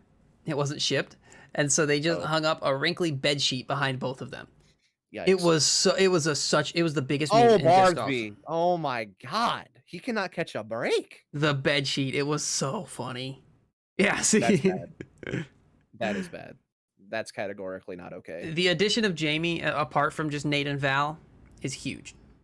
I mean, I really don't think his commentary is good at all. I But mean, despite what you think, like regardless of whether he's a good commentator, having not just Nate and Val for like 8 hours in a row is nice. yeah, because that's just pure stamina at that point. Like you can't Mhm. even blame commentators if it's just two of them having the cast for that long. There's no relief.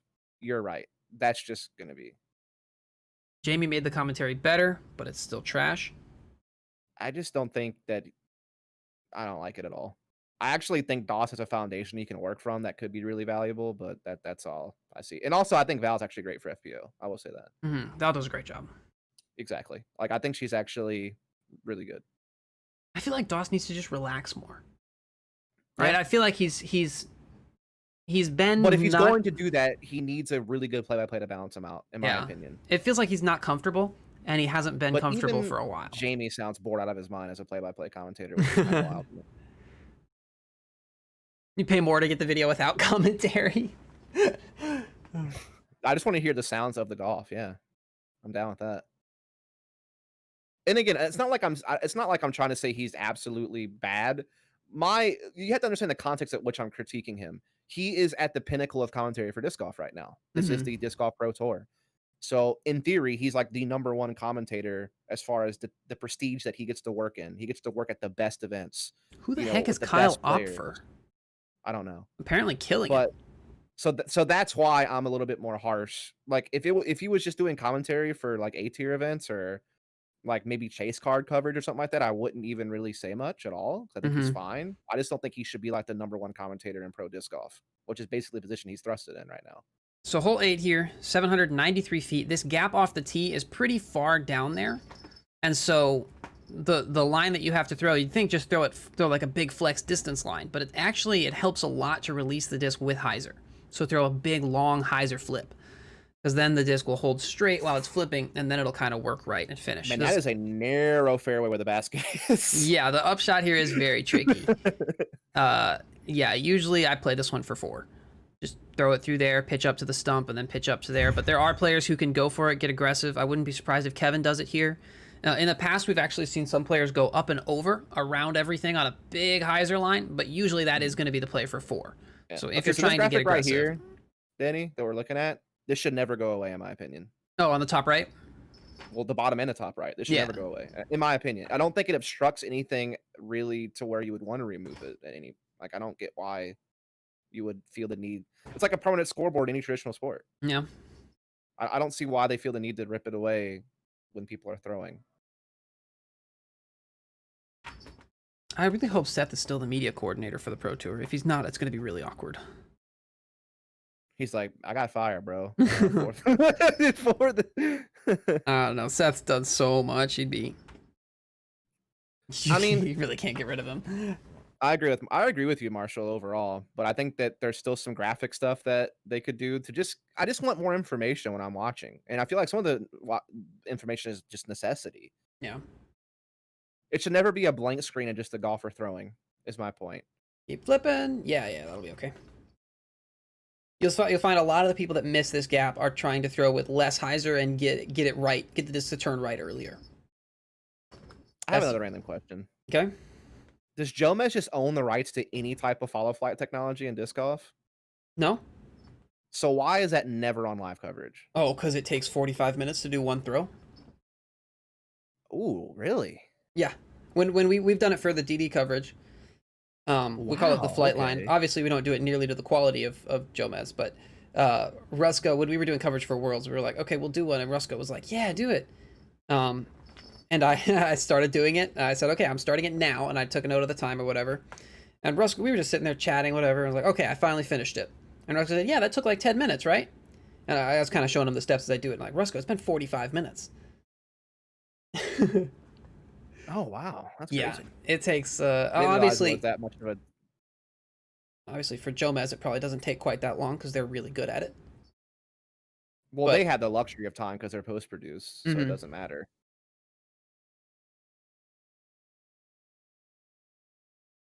Maybe you should play for the Follow Flight app they released in April. Was that like an April Fool's joke? Yeah. Okay, I missed the joke there.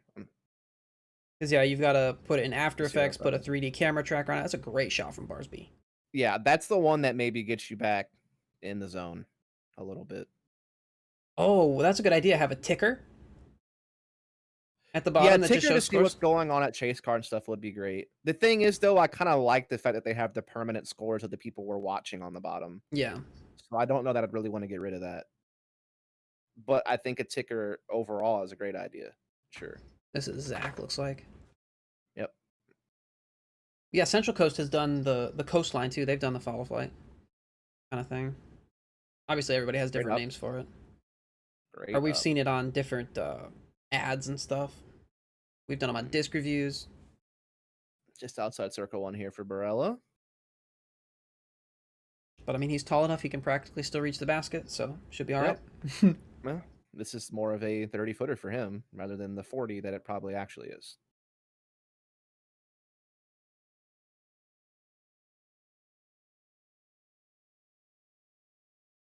Oh, right side. Oh, what a great rollback though from the tree kick.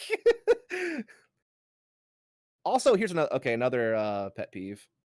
It's weird to me that players are allowed to have earbuds in their ears while they're playing. Yeah, I don't really get why that's allowed. it helps with focus.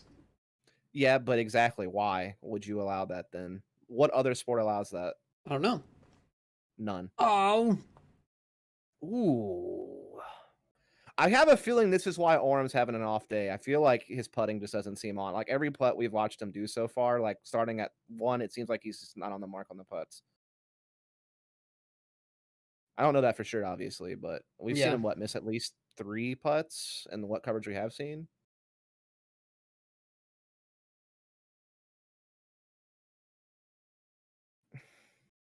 I'm trying to think of what I was going to say. Oh, the creek on the left here.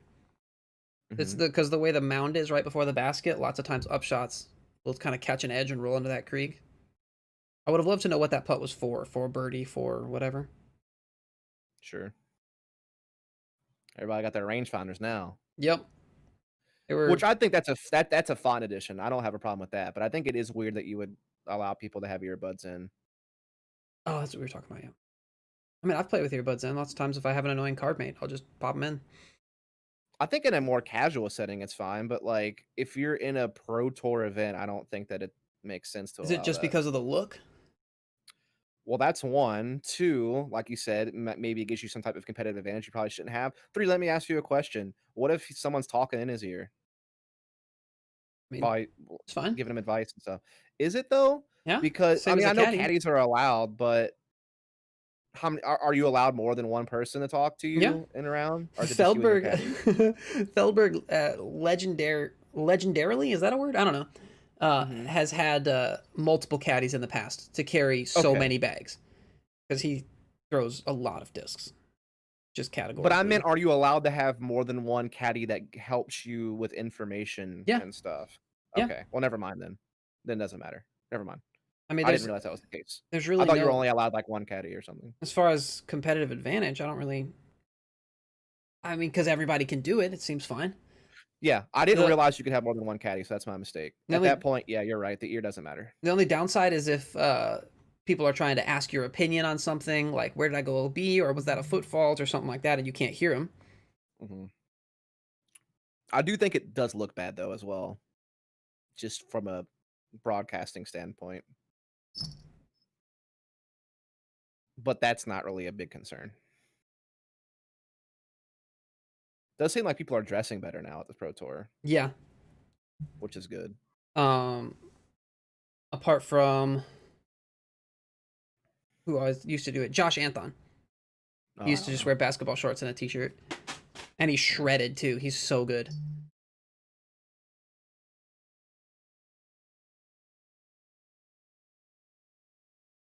So is it like a mandate now at the Pro Tour that you have to wear like a collared shirt or something while you're playing? It's the same dress code as for golf. At any A tier or above events, you have to wear either a performance material shirt or a collared shirt. So you could wear like a dry fit t-shirt kind of deal, jersey thing, and that's fine? Okay. That's a fair compromise, I guess. These guys, like most people are wearing collared. These guys know they're going to be on coverage too, so they want to look nice. Because I mean, I that's huge also for a wonder if it's brand. like a push from their brand. Like Yeah. Discraft's like, hey, I want you wearing a polo with Discraft on it, not a jersey with Mhm. Discraft on it. You know, I could see that from their perspective. The bag of treats off the desk. I'm not giving you any. Sorry, cat's acting up. That cat's definitely not gonna stop knocking that bag over. By the way, No. if that cat's anything like my dog, you're locked in. Like it's gone. I literally have to hide my dog's like snack bags places where he can't find it. So this is where we should probably talk about the coverage. This is where we need to see whether players are going to play more aggressively or more passively. Because like Rick is in a spot where he could drive the green and get his 3, which would be sick. Probably taking a stroke on a good number of the field, but it's also very tight up there. He feels so comfortable with that forehand pick, though. I feel like that. Are polos higher profit margins than jerseys? Because if not, you'd rather they were jerseys. I don't think 'Cause you're people trying are. to get people to sell them. Yeah, I don't think they care that much. I think they just care about you seeing Discraft in Yeah, a positive light, a professional positive light. most of the shirts that the pros wear on tour. I mean, here's Are the thing. At the end of the day, they don't care what merch you buy. They just want you to buy merch, and most of the shirts that the pro players wear are not made by the even for sale. manufacturer. Like Yep. that's a big thing whenever we Callaway makes record. Freddie Smith shirts. That's a big thing whenever we record like practice rounds or something with our players. Like try to wear something people can buy from the website because they, I mean, the type of shirts the players want to wear cost a lot more than the average disc golfer would wear. So if we got shirts, if we made shirts with our logos on them that were high enough quality for the touring players, they'd be like 50, $80, and nobody's going to wear one of those. Nobody's going to pay for that from a disc golf I am actually manufacturer. depressed, though, by how many companies are not stocking dry fits during the summer very well. Yeah. Trying to, I guess. Like, okay, never mind. What was I going to say? Oh, yeah, most of them buy like a Nike or Adidas or some sort of high quality performance polo, golf shirt, whatever, and then just either have the logo embroidered on it. The sponsor will usually pay for that, or hot heat pressed or whatever. Yeah, but isn't it in some cases because they're sponsored by the company making the shirt too, maybe? Maybe? Like, doesn't Macbeth have an Adidas sponsorship of some sort? He had in the past. I don't know if does he still have it? I don't think so. Because I think Brody has a relationship with Callaway, if I'm not mistaken, from when he did golf stuff. And so if you look, a lot of his clothes are Callaway shirts. But I don't know if he's actually sponsored by Callaway or not. Maybe He might have just had the Callaway. shirts and then I don't put know. Discraft logos on Yeah, them. sure, that's possible. What's up, Tom? Dark Souls stream or disc golf commentary? I am never playing Dark Souls. Yeah, but the I'm reason why I bad was at saying that video earlier is because games. I've actually been trying to get some dry fits that are disc golf related, and I've actually had a hard time finding them anywhere. I bet you they're just sold out so fast. Yeah, probably. I mean, I know for us, our ordering is like we order stuff like that at the summer apparel in like the spring at the beginning, and it takes a little bit for it to get here, obviously. And then it's like we might start looking at what to order for winter apparel in the fall or towards now, maybe even. Because I've been able to find like performance T-shirts that are like cotton poly blends, but finding dry fits is really hard. Yeah. Right now, which is what I like to wear when I play, like a nice dry fit shirt. Probably talk about the coverage, huh? Yeah. Fresno's going for birdie here. It's a pretty tricky birdie. If he gets this, it's actually getting probably a stroke on a majority of the field. Yeah. There you go. What is this whole average? I can click here, I think.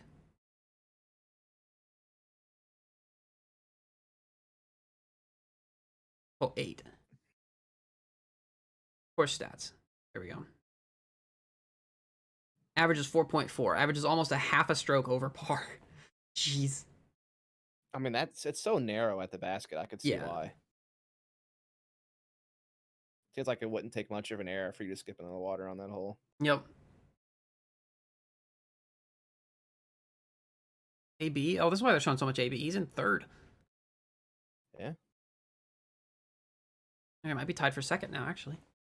Kevin's on a birdie streak. Okay, he's got the last 3 in a row.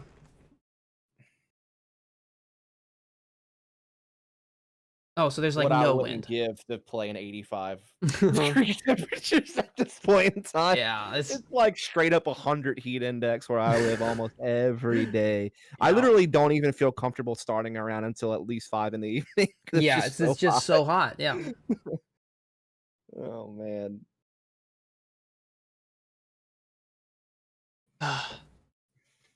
Rick is still Yep. far out front. He's gonna have to start slowing down if he's gonna. Calvin's up 27 spots. Wait, Jeez. Nebeth hasn't played another hole yet, or this isn't updated? How's that possible? He was 6 for 12, like, 20 minutes ago. Is there maybe a backup or something? Yeah, he's usually back up on 13. Okay. Oh, here Oh, we here go. he is. Speak of Also, the devil. 13's a par 5. Another water carry. Mm-hmm. I'm guessing 2 meters per second, Brent. Or Ben. Why'd I say meters per second? Miles per hour. I'm an idiot. You Don't can worry say about meters me. per second. What's wrong with that? Is miles per hour, meters per second the same thing? No. No, yeah, so miles per hour is probably what it was. The kilometers per hour, miles per hour, they're both comparable, but they're definitely not. I mean, I guess a certain amount of meters per minute will line up with some type of mile per hour at some point. There's some conversion there, I'm sure, but Kevin, is he throwing a putter on this hole? that looks beautiful. What a dingus. That's so dumb. I wish I could throw a putter that far. How far is that? 350.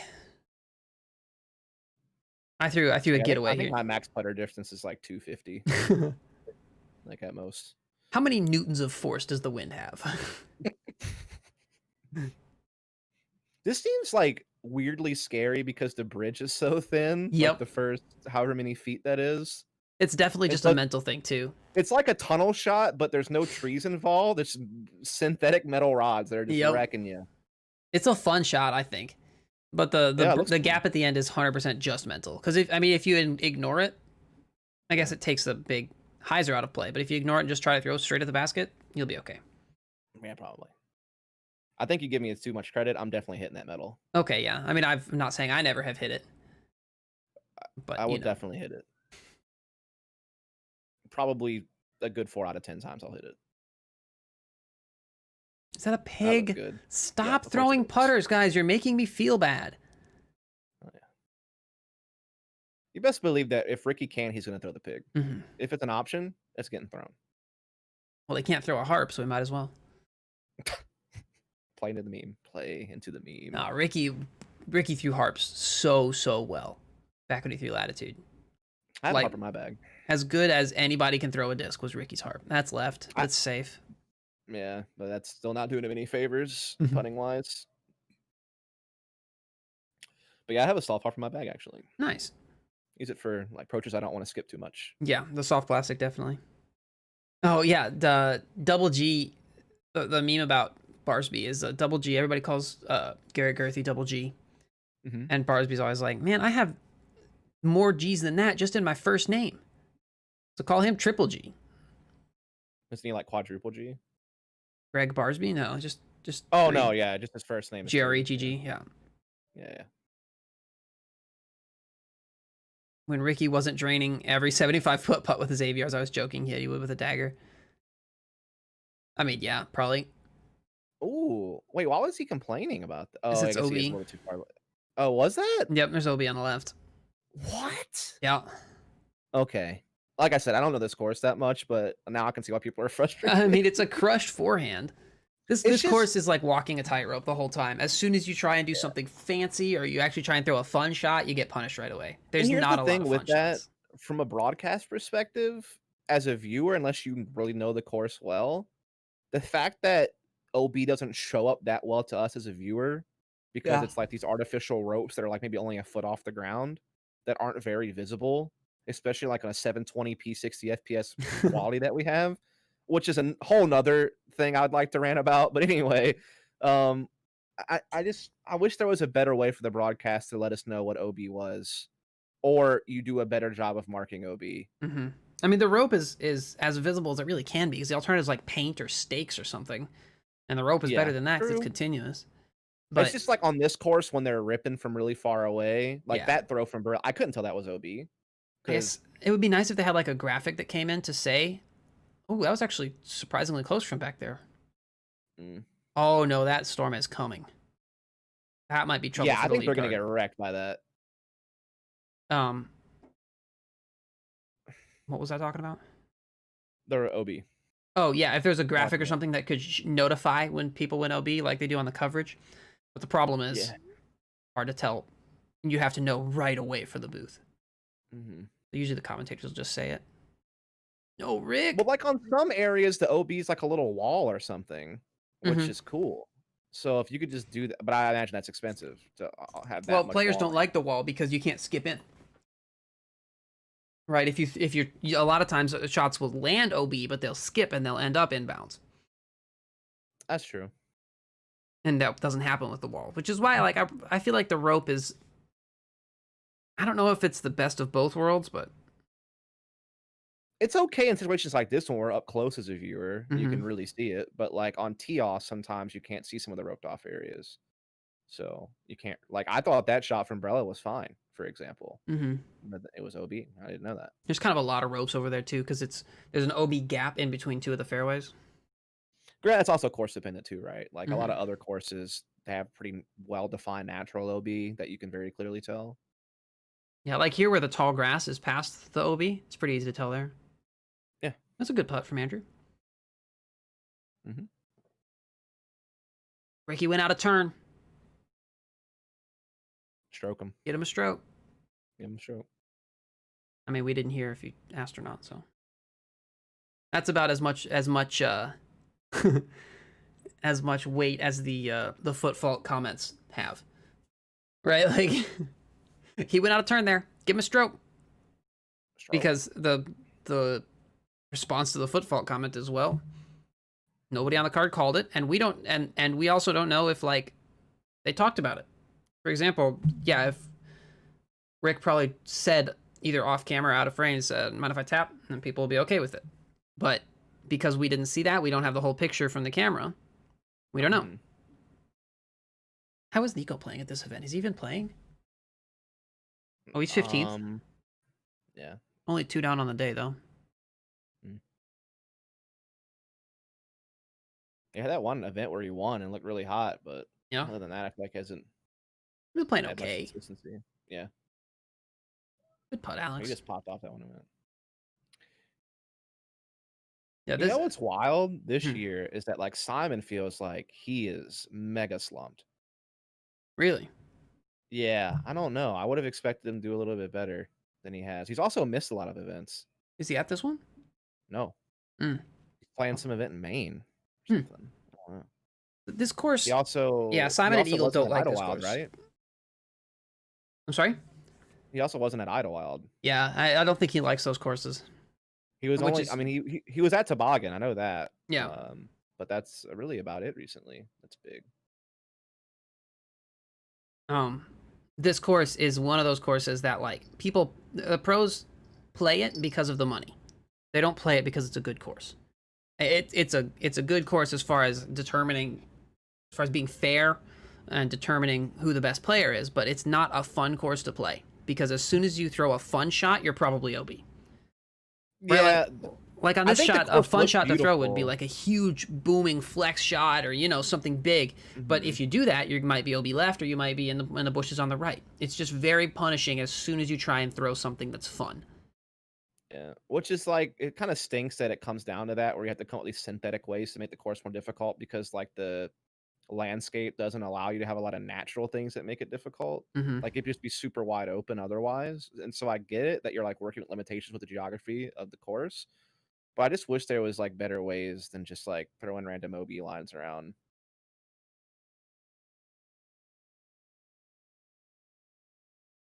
But I don't know if there really is a better solution than that. Paul Macbeth deuced this hole with a Luna,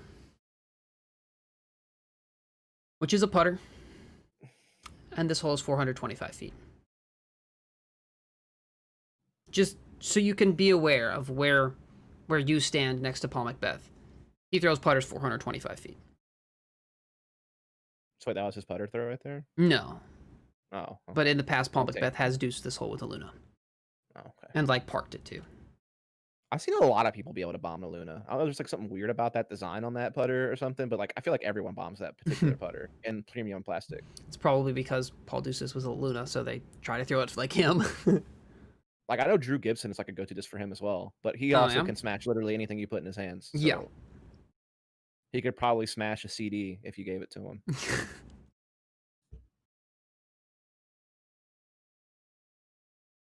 Who do you think has the most distance in professional disc golf Eagle. on average? Easy Yeah, I answers definitely Eagle. would put him in the top 5. Oh, Eagles I know, like, number Double 1. G, but like Double G and Gibson also have potential to And really Calvin's crank up it. there. Simon's up there. Paul is actually Calvin's up there. out there. Simon's up there. Yeah, I would agree with all those names you just said. I think Gilbert's up there. Thomas Gilbert. Yep. There's just a lot of players. I think we pretty much named all of them. Yeah, I think we like pretty much the named big. all of them. Yeah. As far as people who are really known for their distance. Anybody we're missing, chat? I think we hit them all, man. But yeah, Eagle definitely is just miles above everyone else right now. It seems like. See, the thing with Simon is it's like effortless distance too. It doesn't even look like he's trying that hard when he bombs Yeah. at like 500 and something feet. Whereas some of the others, you can tell they're putting their all into it to get the distance. Someone like Double G looks like he's trying really hard. Yeah, same with Gibson. Looks like he's ripping the shit out of it. But yeah, some of the other guys, like Simon, just looks like it's effortless distance. Eagle's forehand looks like effortless distance. Yeah. On his backhand, you can tell he's putting some into it. You know who has sneaky forehand distance that people don't give credit for is Chris Clemens. He smashes I don't know him that well, but he's one of the better lefties in the world. I think he actually reached out to me, funnily enough. Yeah? Sort of.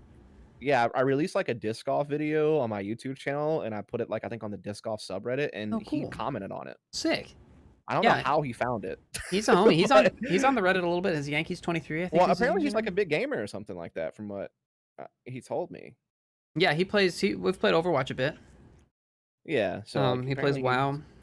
So maybe he even somehow noticed me from esports. I have no idea, but it's kind of wild that he somehow found my random like crappy YouTube video of disc golf and commented on it. Yeah, Chris is a homie for sure. I think he also just might be active on the disc golf subreddit. Might be like another thing. That's probably how we saw it. I think DD makes the best left-handed discs statistically. Obviously, discs aren't right-handed or left-handed, but if we're talking pure statistics, we have the highest rated lefties in the world. We have both of them. We have Chris Clemens and Zach Melton. Yeah. Close, Andrew. Good bid. He thinks the best left-hander in the world. Right now, Clemens. I mean, Melton is, or maybe it's Melton. I don't know. They go back and forth. Okay. But yeah, Clemens, because he's a lefty, people don't realize it, I think, but he's got smash forehand distance. Not quite Eagle power. But I'd say Ricky has sneaky forehand distance. I think Ricky's well known as one of the best forehanders out there. Period. Yeah, Ricky has. Like, I think almost everyone agrees to that too. Like, there's almost a bombastic forehand distance.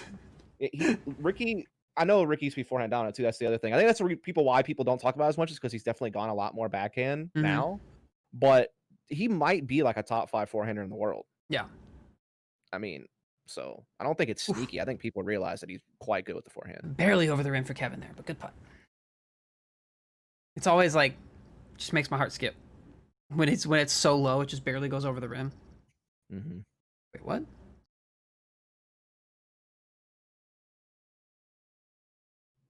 I want to see what Ricky's most recent holes look like. He's washed. Yep. Oh, he's got 2 pars in a row. He's super washed. He's next level washed. His career is coming to a close. He might be clean. He's that washed. See this rip. I want to know what disc this was. It's not flying like a distance driver. PA. Is it a putter? Could be a PA3. I don't know. I know he throws those a lot. Yeah. Kind of looked like it, actually. It makes me feel bad. Oh, I guess I would have put him in the distance category. Maybe that's the guy we didn't really mention. Who? Jones. Oh, Kevin for big distance? I don't think he's got I think he's a step down from some of the names that we said. Yeah. But I think he definitely has some power to him. Oh, AB is actually up there for distance, too. I don't know really much about him at all. Yeah, so. He's a younger kid. I think he just graduated, so now he's able to hit the tour better. Nice. Either that or he's not yet graduated. Big putt from Matty. There you go, Matty. Did he go OB and make that as a comebacker, or? I don't know. We have you. I just was happy to watch him make a putt on film. Unfortunately, he's gotten really unlucky with what time he's had today. That was a birdie putt, so sick. You know who else has effortless distance, by the way? And I know this is also bias. Cam Colglazer. Yeah, Cam is just one of the most naturally talented throwers of the disc ever. He literally doesn't look like he's trying at all, and he Mhm. throws it like effortless 400 plus feet. Doesn't even look like he's putting anything into it. Plus the sideburns. I think that's his source of power. Oh yeah, no yeah, it could be. It's actually sad to me, man, because I'm thoroughly convinced that if Cam could have actually committed to being a touring pro, he could very easily be, you know, World champion. amongst one of the names that you talk about. Yeah, for sure. I mean, He's him that and good. Matteo both placed in the top 20 in Worlds last year. Oh, yeah. And so I just really, truly feel if they could have actually made it their full-time careers, they could have definitely done some big things. And that's what's kind of sad that like some players just never get enough financial support to really be able to go for it. Yeah. Well, I don't even know if it's financial. It's just not wanting to be away from his family. Well, yeah, for Cam, I mean, Cam does well for himself. He owns like a car detailing business in the area that does Yeah. really well. He's got a wife and kids. Mhm. He definitely, I think he's happy where he's at. Wait, did Kevin just go But OB? I don't know. But I just know that if he actually ever committed to being a full touring pro, he could definitely rack Oh, it yeah. up. Oh, He doesn't Tristan even really Tanner. play that much. Is the thing. That's a good point, JD. Um, Tristan Tanner with like a 2-step run up. Yeah. It doesn't say he's OB on the U disc. Okay. It says putting for birdie from circle 2. Cool. So he might be safe. Big Cat, putters. please stop Dude, she is. going after it. Oh yeah, she's a fan of Danny. Of the Big Danny headphone fan, cords. She's going after the okay. cord. Yeah.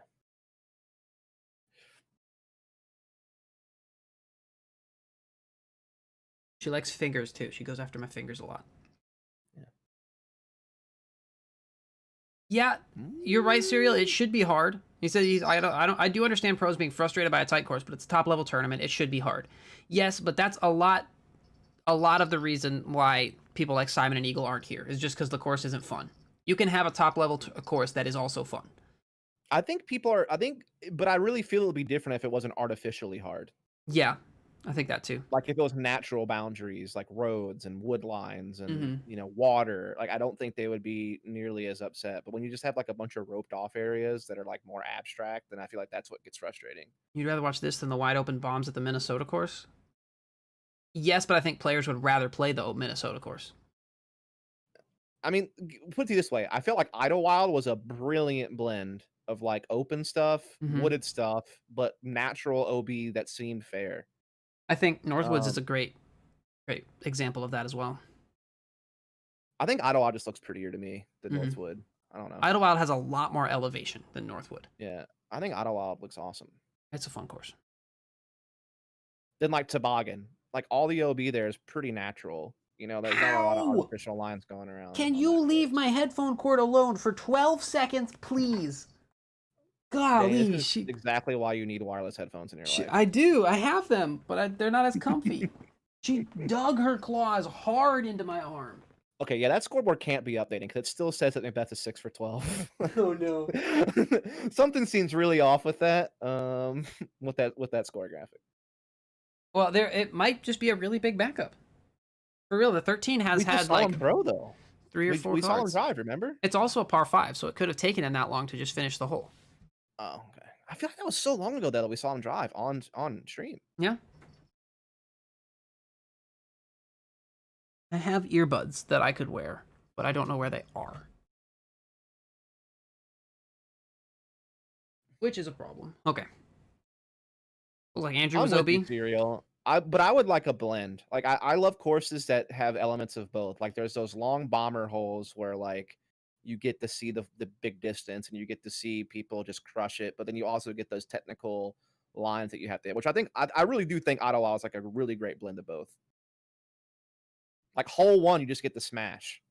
And But then 16. you have these 16 you get the smash. There's a couple other holes that are like fairly open, not quite as open as those two are, but there's a little bit more breathing room to smash. But then you have those wooded holes that are like, all right, it's tough. Though I would say there's at least, what a putt. That's a sick putt, yeah. I would say there was one hole at Ottawa that I felt was a crapshoot hole. I can't remember what number it was, but it was like, how in the world? Like, I didn't even see how there was lines. It seemed like one of the, maybe it wasn't the drive, but like one of the approach shots just looked like a minefield. Like, I'm not sure how you would navigate it. But I mean, there's only so much you can do. Oh, Kevin was OB. U-Disc was wrong. How dare they?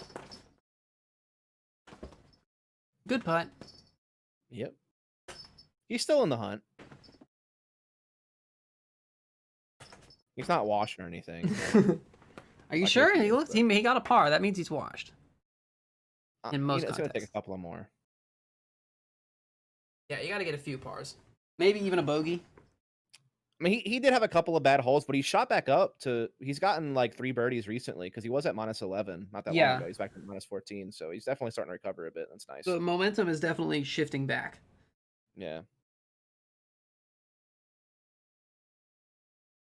That's all Ricky used to talk about in every interview ever. He was always just momentum, momentum, Did he just momentum. birdie again? Is that 20 for Wasaki now? Yeah, dang volunteers. So. Oh, Is that's it volunteers on UDIS that? weird. Yeah. What? This is a Pro Tour event. Are you serious? I mean, they have to have one for every card, and there's plenty of people wanting to do it. Oh, I guess that's true. One for every card. Yeah, that's fair. I mean, maybe I not don't for the lead card, because lead card they update them real time, and so somebody would need to Yeah. put every single throw in. I think they have one of the tournament staff doing it for this one, About but to say, surely someone has to get paid to do that for a Pro Tour event lead card. well, you assume tournament staff gets paid.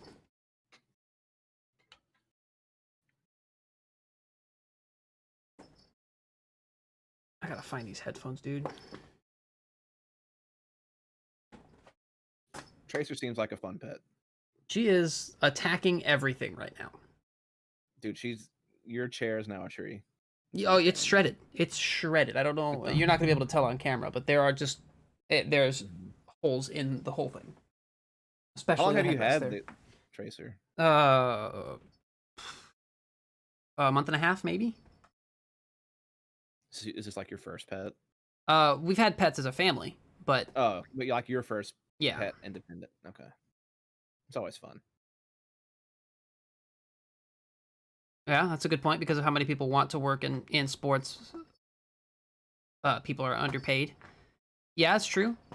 Well, it's also, I just imagine budgeting can't be that great. I mean, if you're having to charge people just to get the wheels on the bus, then you probably don't have a whole lot of budget to spread around to pay a lot of Yeah. people. A lot of your money is going into the prize purse and to just get coverage out. Mm-hmm. That's where the bulk of your budget's going to go. Unless some angel investor shows up or some venture capital Which is wants kind to of kickstart things. Kind of what Ledgestone Insurance is for this event. Having a big sponsor like that is part of the reason, possibly the only reason that they can have the payout as big as it is. Yeah, it's just sad to me that like the Pro Tour can't get like a big title sponsor for the tour. You know That's what what I mean? that's what they're going for. I mean, which is smart, and I hope it comes out because I feel like that's going to really kick things up a notch. Yeah. Is that it? What was that for Paul? Was that a par, eagle, bogey? Didn't Birdie. show. Birdie. Yep, it's back to back. He's at -12. Yeah. He's coming on up. He's still. That's his total score, right? Not the round. Yeah. Okay, so he's still like 8 back of Ricky at this point. Is he? I think Ricky's at -20 now, isn't he? Oh, he is, yeah. He's now climbing my leg. Okay, cool. He's actually going crazy. And he's also what, like a hole or two ahead of Ricky? Yeah, 2 holes right now. Because Ricky Yeah. just finished 11.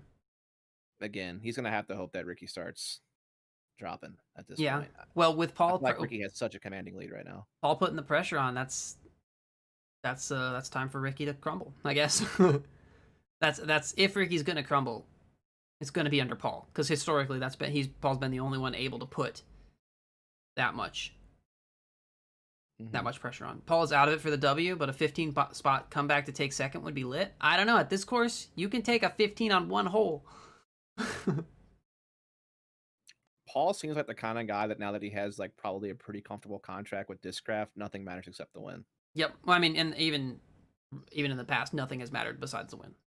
I mean, I feel like prize purse matters when you don't have like a salary and other ways to like monetize your disc golf career and you're like pretty reliant upon winnings. Paul hasn't been worried about monetization in years, 5-6 years.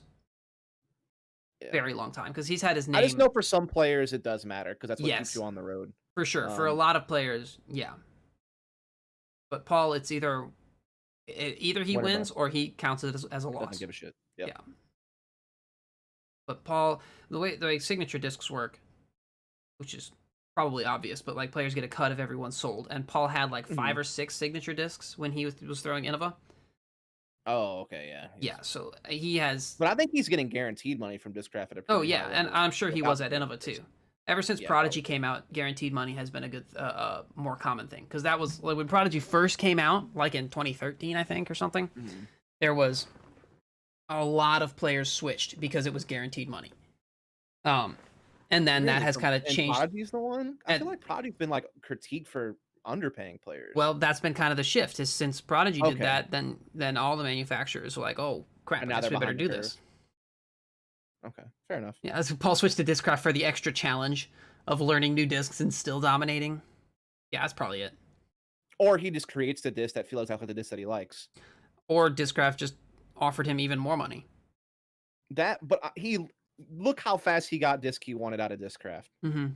Like, I want a new putter, a Luna. Okay, I got one that I really, really like. Great. Okay, now I want a driver I really, really like. And that's when They Zeus came. finally leveled this T-pad, and I'm not freaking playing. This hole sucked with the tilted back T-pad. It used to be the back was like a foot below the front, and I could not throw on that. I don't know what it was. I just couldn't do it. That's a good throw. Now with the level T-pad, Hit the wheel. such a good shot. Yeah, Ricky's not slowing down. He's just steamrolling to the finish line. Mm-hmm. Oh, Barsby's mad. Yeah. Jesus. Hadn't even thrown the shot yet. He's already mad. You've played disc golf before, right? Yeah. There's a lot of people like that. Ricky is unclean because he's no longer washed. That's a good throw.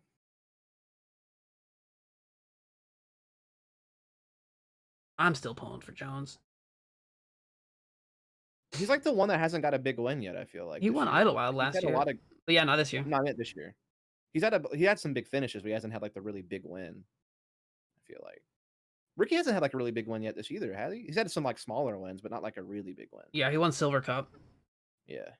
I think it was this tournament where like they were hanging out after the awards or something, and somebody handed Eagle or somebody bet Eagle some sort of money that he couldn't hit the top of the water tower.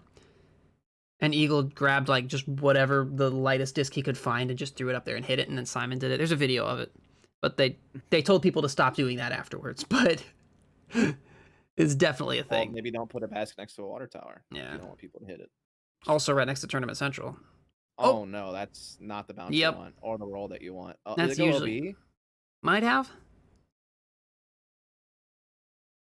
Want to tell us something there, Mr. Flag Guy? If he'd watched the video that I made on how to be a spotter, he would be much more effective at it. I think it's That's all I'm OB. saying. That's my guess. I think he did. Usually discs that hit the base of the tower roll OB. Yeah, that felt pretty OB to me. And there's that wall of flags you were talking about with all the graphics and I think it's less cheesy here for some reason. stuff. Right, okay. It's just cheesier on the baseball field. Hello there, doggo. What's up, Poppy? Little pug boy. Hey guys, I have 2 flags. No airplanes landed yet.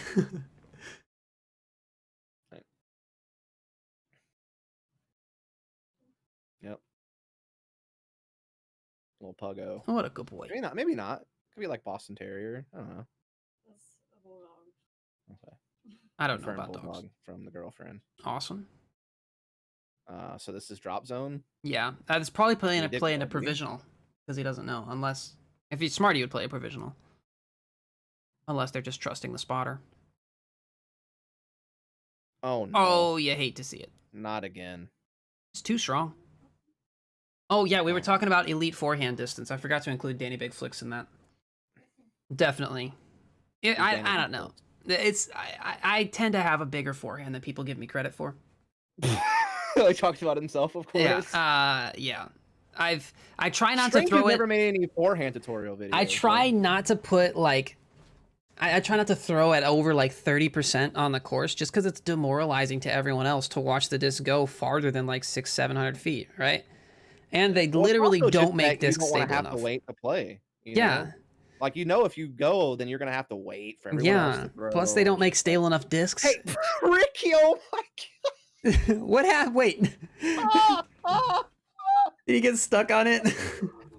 Mate, that's a rope, and your cart's on the ground. So Yep. in theory, what you need to do is lift the cart over the rope. Mhm. Just for next time, Ricky. Just for next There's a time. gap in the rope too. You could walk through that Yeah. alternatively. But you'd have to like lift it up over your cart. And I just feel like the easier, is just to Mhm. pick Just up the not cart. do that. Not just walk through it. Mhm. Of course, he's the only one that ever got one of those carts. Kevin. Throw a great drive and still go right side. Good, they're giving him the spot up here. I was hoping they would do that. Because when you watch the disc come in, it definitely clipped that angle. It looked like it did from the camera anyway. Mm-hmm. Kevin's new nickname is Mr. Clean. Is that because he's washed? He's so very washed. Kevin Jones looks like a Hollywood actor, dude. You think? Yeah.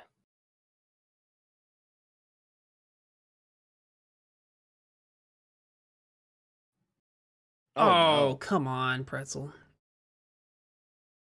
You just call him Pretzel? Mm-hmm, that's what they call him.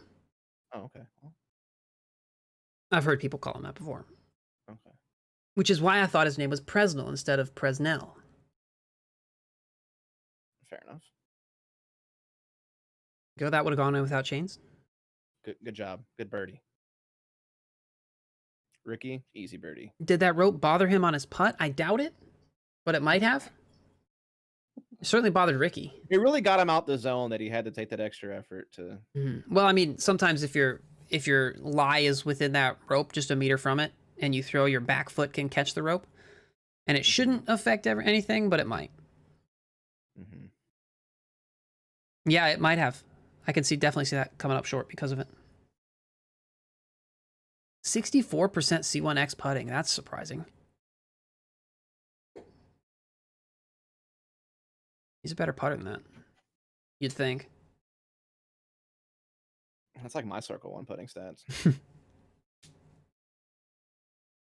I think lifetime I'm like 80% on UDisc stuff, which is not very good actually.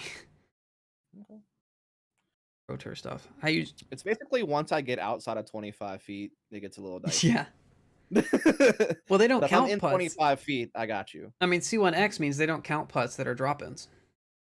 The thing is like putting was the first thing I focused on immediately. Oh no. Because it was the thing that I could. Well, because it's the thing I could do at home. Like I don't even have to go to the course or the field to practice putting. I could do that in my backyard. So it's the most convenient thing to practice. You'd be so happy with 80%. I mean, 80% is not. I mean, I putt every day. 80% is not garbage, right? It's fine, but on the Pro Tour, when you're missing, that's like 2 putts a round that I should make that I miss. That adds up. Have you ever played in snow? Nope. Yeah. It's Ask me if I'll ever play in snow. Hey, will you ever play in snow? No. Yeah, it's a different experience. I play everything competitively, right? Like I don't see the reason for quick play in Overwatch. I don't play casual twos or whatever it is in Rocket League. I play if I'm playing against somebody, I'm keeping score, or if I'm not, I'm just completely practicing and getting ready for the next time that I play or play for score, right? And snow is not conducive to any other part of disc golf. Right, your footing is garbage. Everything is wet. Everything is cold. It's the worst. Yep. I definitely don't think. I mean, it had to be like a really desperate time for me to want to play disc golf in snow. I'm really not ever around snow very much. Is the thing. It's like a disc golf snowball fight. Snow here. Yeah, I mean, I got snow sometimes in Arkansas, but I guess that's not quite as far south as you are. Yeah, I mean, I'm literally on the Gulf Coast, basically. So, I mean, I think it's only snowed here maybe twice in my lifetime. Wow. Yeah, don't go play disc golf. It's an experience. It's different, but it doesn't feel like disc golf to me. Adam Hammis. His attitude has gotten better over the years. Who, Hammis? Yeah. He used to have pretty triggered. It used to be worse. Used to be worse. Okay, fair enough. And Who he do you throws think's the hard. biggest rager in disc golf? Nico? Nico and Drew. Yeah. Drew hides it in more, but he gets heated. But he wears the does he? sunglasses, yeah. I feel like Philo's a pretty big rager. He's not a rager. He just gets he's come on, Philo. That's his No, thing. I mean, he definitely sometimes rattles off something more harsh than that. I But mean, I yeah, guess you're but right. he's the more of a majority of it whiner. is sarcastic stuff. Yeah. Honestly, hot yeah, okay, take. that's fair. Hot take. Okay, go on. Nate Sexton and Big Germ are kind of whiners on the course. They're those guys that are like, oh, why is it? Oh, it's just that tone is kind of. I've definitely heard Coling do that, but I haven't seen Sexton in coverage often enough to know. Yeah, he doesn't do it on camera. Okay. But yeah, yeah, I wouldn't know then because I've definitely seen Coling get upset on coverage before, but yeah, I've never seen. And it's not like rage. It's not like he's getting mad or anything. It's just whining. The best way to put it. To be fair, I put myself in that group. I whine about everything, right? I'm not trying to say like like they're bad people or anything like that. I'm just trying to say I don't know. I'm like if I'm in an official tournament setting, which has only been like twice to be fair, I definitely will get upset, but I won't say or do anything to visualize it to people because I don't want to distract other people, you know? Like I want to be courteous to my cards. But if I'm in a casual or practice round, yeah, no. No, Rico. The amount of profanity that comes out of my mouth on the course is it's unfathomable. Like it's so bad. It's so bad that I've had good friends I play with be like, can you cool it just a little bit? Like, yeah, all right. Well, my bad, man. I will whine about something until the next tee pad. Right? Like if I miss a putt or have a splash out, I will let everyone know about it. And then on the next tee pad, I try to say something. The thing that I always used to snap me out of it is saying something nice about somebody else's shot. Yeah, that's a good point. Oh, who missed that? That's Rico again. Oh no. Steve Rico. He's one of the guys that's been really good for really long. He's one of the best spin putters in the world. Obviously not on this hole. But yeah, he's a owner of and operator of Legacy Discs. He also runs a concrete company in California. Oh, okay. He is seriously good at disc golf and has been for a very long time. Funnily enough, I think and this is sad that I'm saying this, but it's just how much of a newbie I am to disc golf. The first time I saw him was that Avocado Open thing he was in with like Paige Pierce and Nate Perkins. That's the first time I heard of him. Oh wow. You have to understand that, like, I've only really watched disc golf since mid 2019. So yeah, unless you were a top 20 player from that point forward, I probably don't really know names of those other people. Get left, AB. Okay. I didn't realize exactly where the water was. Voodoo nearly made a man quit again yesterday. Had to call him OB. And he should be in class right now. He's 17, I think. Yeah, maybe older. But he looks younger than that. He might be 19. He's 17. They said it on the broadcast. Oh, okay. But he looks younger than that. He looks like he is in 8th grade. One difference between EU and US players is EU players blaming themselves and US players blame everything else but themselves. I don't want to take responsibility for a bad shot. When I'm raging, I'm literally calling myself garbage. Like, when I'm like, I'll literally be like, God, I am effing trash. Like, I blame that's the wind. what I do. If I throw grass up and the wind is blowing a different direction than what that grass does, I did nothing wrong. I threw the perfect shot. It would have been an ace. It hadn't been for the freaking stupid wind or that branch or the course design or yeah, it's not my fault. Why would it be my fault? I will blame the wind sometimes if it's like super windy, but any other time, I literally am cursing myself. I'll be like, man, I'm trash. I'm garbage. And it takes someone else to be like, no, you're not, or like some positive affirmation to get me out of it. I feel like I feel like blaming other things is almost like a confidence thing. Because then like, okay, I can do better. Or I did good. But I mean, on the other hand, it's also not as cool, I guess. I mean, I'll also blame snakes if there's one. He was out to get you for sure. Uh-oh. Okay, never mind. That's fine, yeah. It's a little bit farther left. You kind of want to play this shot towards the OB, actually. If you can land it right on the edge of the OB, that's ideal, because then you can throw. The farther left you are, you're pinched off. And if you're pinched off too far, you might have to go left side through the trees. There's which too is many dang kayakers on this dang course. we actually kayakers are nice because sometimes they can get your disc. Yeah. Yeah, this hole is a huge backup because All it kind of Montgomery. it shares a T pad with 18 and 13. Uh-oh. Ooh, how did that stay At safe? least it What? got down. I mean, at least it's safe. But that's about the only positive thing you can say about that. Who's this? Patrick Isn't Brown? it the guy from Idlewild? Maybe Patrick Brown. Yeah. Roller's a good play. Oh yeah, he's the one that like foot faulted on 2, but got away with it or something. There's like some controversy about it. He was on Colling's card. I think it was day 2 lead card. Yeah, that sounds about right.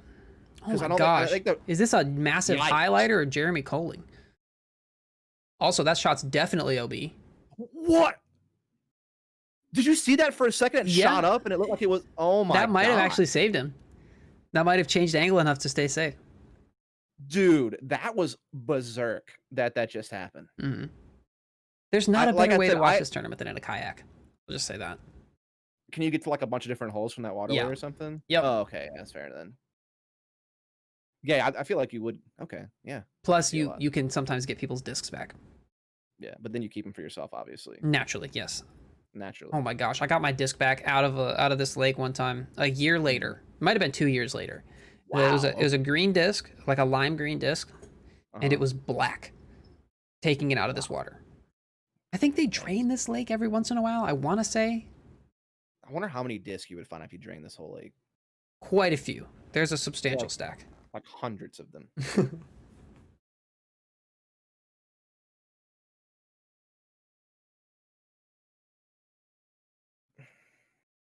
Interesting. Social distancing guidelines in place. COVID-19 testing and tracing program in place.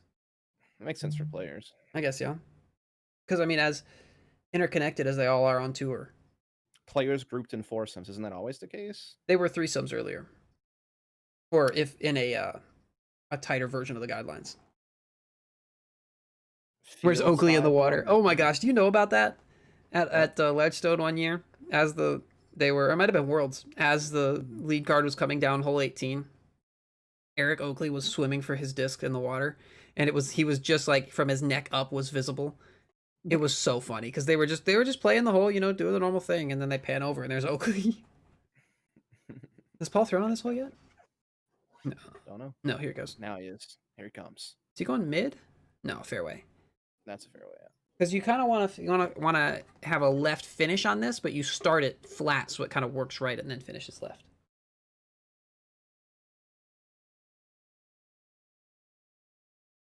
I wonder what disc that even is. I haven't seen enough of it yet to know. Onyx, maybe? Could be. I know he likes the Onyx a lot. Yeah? I mean, There's that left finish. probably Needs an to Onyx. stick. Stick. Nope. Oh, B. James Conrad. T-Bird looks like. If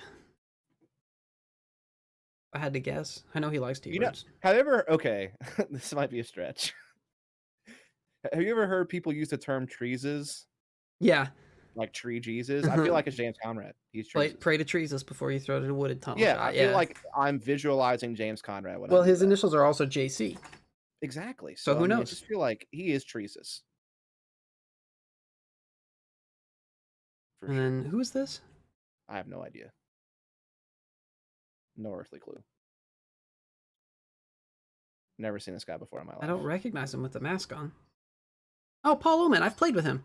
His hair was longer before. That's why I didn't recognize him. And he might have been wearing a full hat instead of a visor.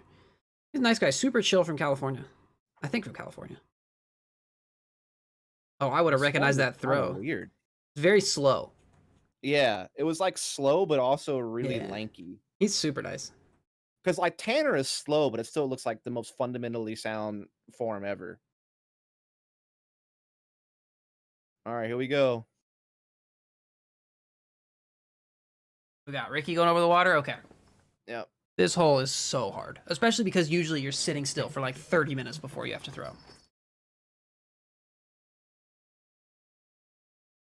Yeah, this is where I'm definitely losing about a million discs. Yeah, I mean, it's Right like here. the shortest distance to clear the water is like 330. Nope, not happening. I'm going in the water. But that's like if you go straight left. The shot that these guys are trying to throw is like 430. Yeah, I can't do that. Okay, I won't say that I can't physically do it, but I could probably only make it happen maybe once out of 20 attempts. Like like my peak distance is like 425. I've never hit longer than that, and I've only hit 420 like a couple of times. So I would definitely just never make it. I'll just never make this. Just give up now. I would say I would never make this today. Like if you put me on the Mhm. course today, you could give me 100 discs and I'm not making it over that water. The walk after this one's really long too, because they follow that path around to the left all the way around the yeah. end of the water. So this is definitely a backup situation. I got you. You try to throw a roller. the thumber skip shot, dude. The disc upside down is gonna skip off the water. That's the play. Basically, all I could do is you would hand me the most understable disc you possibly can, and I would just hope that somehow I could float it over. Like This is the next hole. This is 14. that's a captain hole for me right there. Just eat Hoping for the best. Just eat a captain and hope for the best. Which I have a captain that I threw in traffic and it got ran over 18 times in the span of 5 seconds, and that thing's beat in. Let me just tell you. I bet you, dude. That'll It is do the it. flippiest captain you will ever come across in your life. They were already pretty unstable, but this thing Yeah. is like straight up. It's Have you basically go on. Have you thrown the air plastic captains? Nope. They are ridiculously flippy. Like, so understable. Which is good because it's an air captain. It should be, but it was Yeah. much more understable than I expected it to be. That's for sure. Yeah. You know what? This is like ridiculously unstable. Hmm. That shocked me how bad it was the Hades, like the new one. Oh, That's coming really? out. Yeah, I thought it would just be like a touch more unstable than the Zeus, but it's actually basically a roller disc. Wow. I mean, it's That's a good shot from Paul. Right. I mean, it obviously comes down to like what run you got of it and how domey it is, but yeah. That's Little air looking good. bounce. Looking good on the angle. Mm-hmm. Yeah, that's perfect. That's the garden. That's exactly what you want. It looks like it. I can't tell where that tree on the right is. I never knew where to stood for catch cam on this one.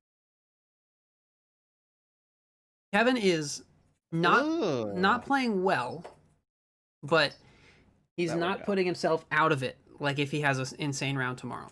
Like he's still top 3, so I think.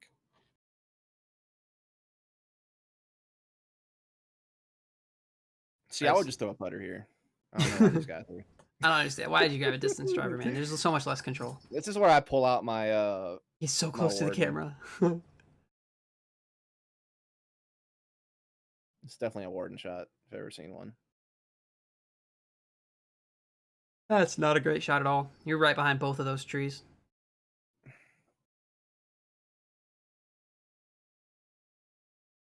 Is this the same hole further up or something? No, this is they're on 14. Okay.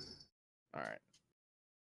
I was trying to remember how far ahead his card was. Paul's like 380 at least away from the basket.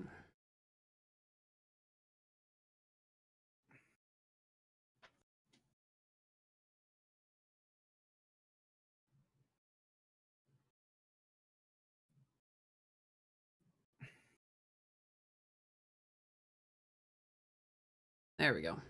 That's outside the circle, but that's pretty good from where he is. Got a lot of stuff in his way. Yeah, there's like this random OB kind of finger in the middle of the fairway that comes from like an inlet from the water.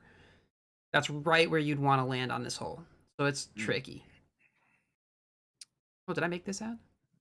There you go. Oh yeah, starter set. Hmm. EMAC Truth to the Judge. Look at Danny ripping it. It's your boy. Hole 7 at Peter Pan. Look at that. There's Truth. I don't think What a that perfect throw. page putting with the judge.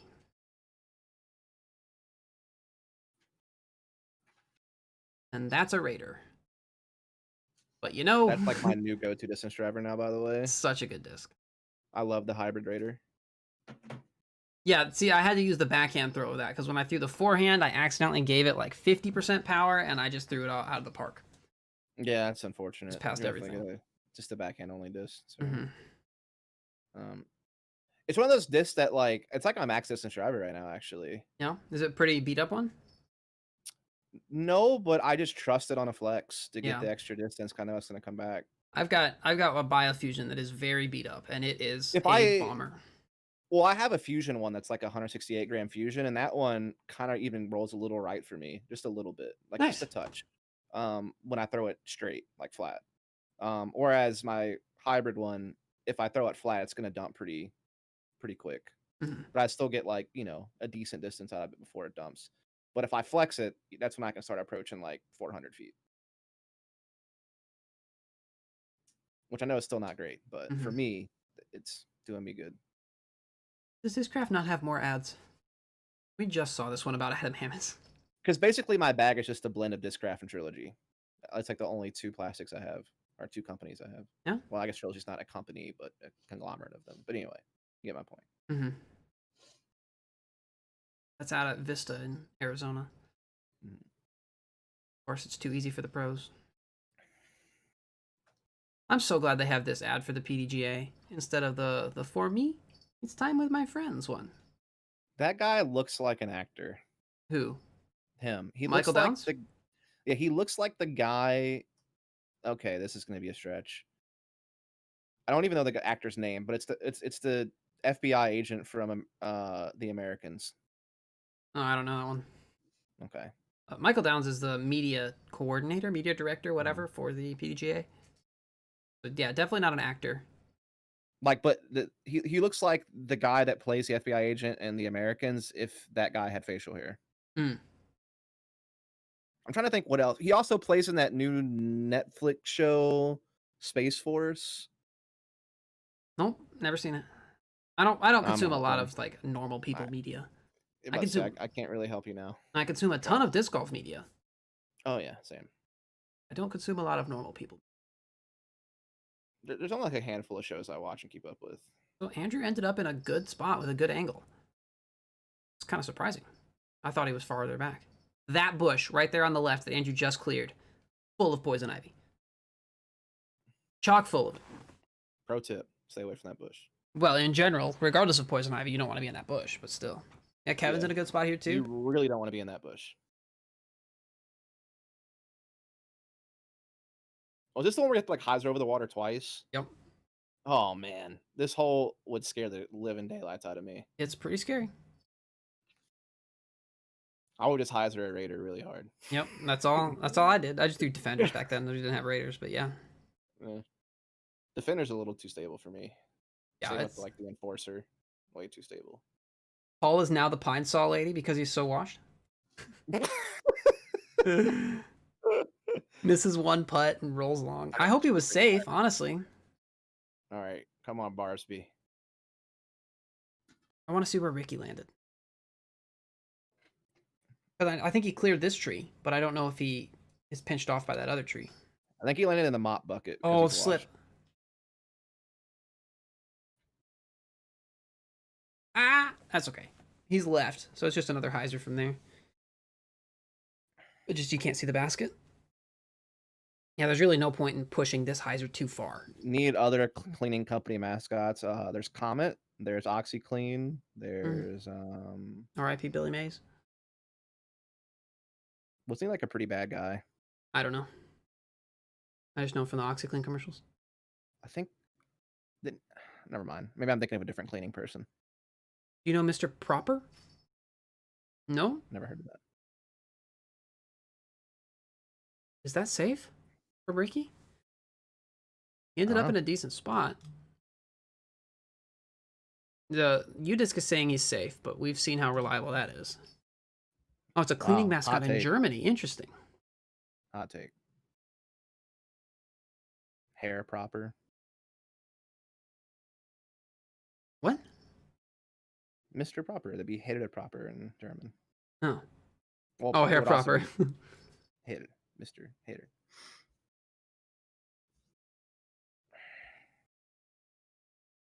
Oh, yeah. Okay, I'm sorry. You're talking about the word for German. I was thinking like shampoo. I was like, wait a minute, that doesn't make any sense. Mr. His hair. Paul Macbeth's rating should be 409. Because he's so washed. I mean, I feel like that's more of like a cleaning process, or like a Also, how bad would you have to be at disc golf to have a 409 rating? there's I mean, you'd have to Mm-hmm. really not be good at disc golf to have a 409 rating. there's people out there for sure. I mean, put Junior it this way, players. I am nowhere near good at disc golf, but even I was able to like get above 800. I mean, junior players. I mean, that's a little different though, isn't it? Yeah, but they still have ratings. The same system. Ratings are stupid though. I just because I don't understand them is why I think. Oh my god! What a What shot! was that? Jeez, going from pinched off to the left to Hello. don't hit your head. That was sick. That was bonkers good. That's a top 5 throw of the day. That is the shot of the tournament right there. I should just end it now and not even throw anymore. No, I'm making fun of Nate Doss. He says shot of the tournament every time someone throws a good throw. Oh yeah. There's definitely a little bit of overhyping and exaggeration that goes on in some of the commentary. Don't get me back on the commentary soapbox. I don't want to do that anymore. He's about to have the tap into the tournament. Okay. Okay. Uh-oh. That's Never mind, okay. that's fine. That's fine, yeah. That's a stable disc. Jeez, he hammered that. Ooh! Oh, he hit the thing. He hit the foam block. It would have bounced more if he Boom! didn't. He might be OB if there's not that foam block there. Boom! That's Let's crush great. that thing, dude. What a shot. See, that's the excitement we need in the actual commentary. Maybe I'm overhyping a little bit, but that was nuts. I feel like we need... The thing is, if your commentary is making me fall asleep, it's not good. Mm-hmm. Kevin's in a good spot not here because he getting can see the pumped. basket. That's a great throw. Are we doing commentary or are we just chatting while watching? We're definitely just chatting while watching. Yeah, if we were doing commentary, it'd be different. You know, I'd like to try it one day. Though. Yeah, really I think would. post-produce is a lot easier than... Well, I just don't know this course enough to actually commit to real commentary. Mm-hmm. I would have to know the course if I was going to attempt commentary, because then I'd actually know what was going on. Right now, I'm just like kind of eyeballing and guessing if things are good or not. Yeah, a little left, but that's still inside the circle. Yeah, you're not mad at that. It's an intimidating putt, but these guys know that, so they've been there before, so they'll be able to make it. But I definitely want to try it one day. I'm hoping that I can at least do like maybe a local tournament sometime soon. I mean, honestly, if you want to do note. it, your best bet is to just do it yourself. Yeah, I could just film it myself and commentate it. Mm-hmm. It's possible. The thing is, there's already a company that does the lead card for local tournaments. Yeah. So I don't know, I don't know if there's like some exclusive rights that they have to that. Well, yeah, I mean, putting out the same card as someone else is kind of pointless. Exactly. So I wouldn't really want to do that. I've talked to the guys who run it though and asked them if they ever need a commentator to let me know that I like work as a commentator in a different industry, and they seem interested. So maybe I'll eventually just do something for them or something. That'd be cool. Oh, my chat box isn't working. I'm gonna change scenes and go back and see if it works now. I'm actually gonna have to bounce out though, Danny. I gotta get ready to go to dinner. Okay. But it was fun hanging out. Yeah. I hope I didn't talk too much. No, I appreciate you. Thanks for hanging out. Yeah, dude, it's a good time. Anytime. I'll be doing the same thing tomorrow, maybe. I don't know. I'll be at a volleyball thing tomorrow. So okay. Unfortunate. Well, just let me know. Yeah, dude. Definitely like most Saturdays I'm around. Okay. I would say. So. Well, sounds good. Thanks for hopping in. All right, have a good one, chat. You too, Dust. Take care. And you have a good one as well, Danny. Thank you, man. And Tracer, keep terrorizing Danny. It's great. Stop with the freaking headphones. Yeah, just keep doing you, Tracer. You're doing a great job. All right, bye. Bye.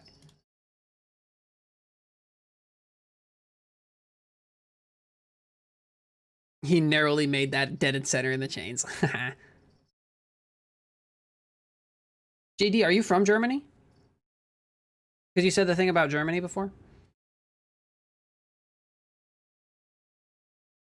Oh, sick. Now, I'm not going to lie. I'm a little disappointed because there's a bit of a meme around here about Austrians. Because on UDisc, they put out an article late last year about the number of people that are followed on UDisc, where like you can click the star next to their name and they'll be followed. They'll like be at the top of your thing. Apparently, me and Simon were tied for being the most followed people from Austria. somehow. So yeah, there's a bit of a meme about Austrians just being crazy about my content for some reason. Is there like a general meme about Austrians? I don't know.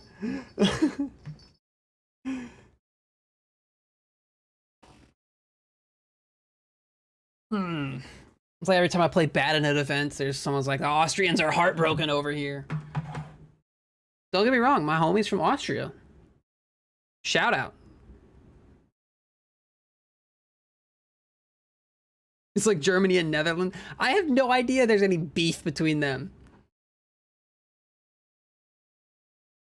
Here in the middle of America, we have the best Austrian memes.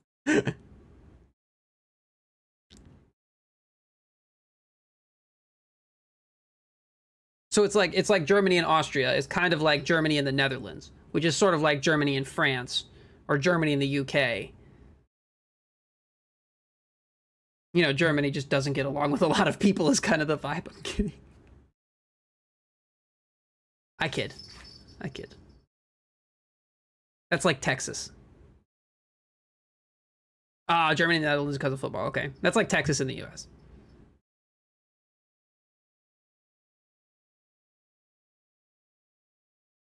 Yeah, so it's like Ohio State and Michigan, yeah. That was a great shot from Paul.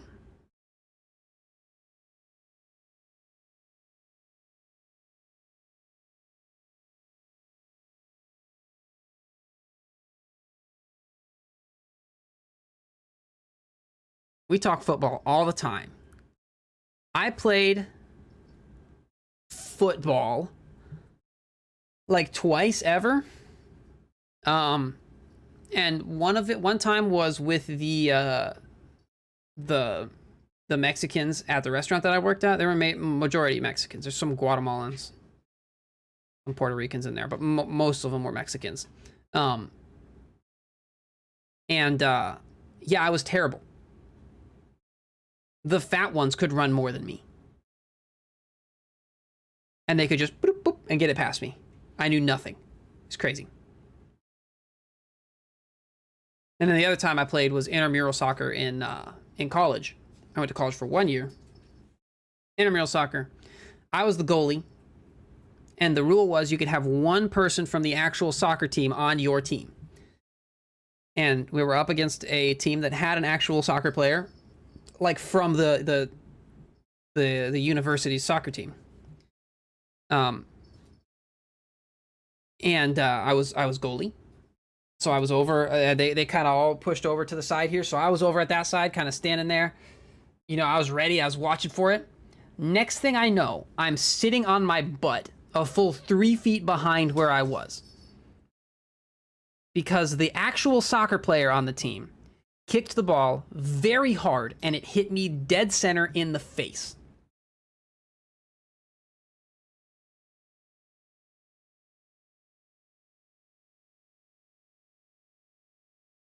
So yeah, I didn't play soccer anymore. Or football anymore. I just, yeah, now I'm chilling. I'm gonna go, I didn't realize this sport was that dangerous. I'm gonna go chill over here. Barsby's been turning it back on lately. I'm freaking hungry. I'm so hungry.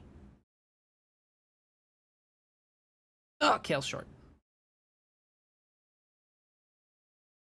Terry is one of those guys that, like, he wants you to know how important he is. Which he is very important, and he does a great job. But his personality is kind of like that, you know?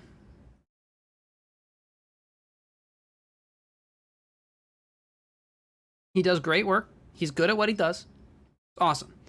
But if you are not an important person, it seems like Terry cares less about talking to you. Which is fair. He's got limited time.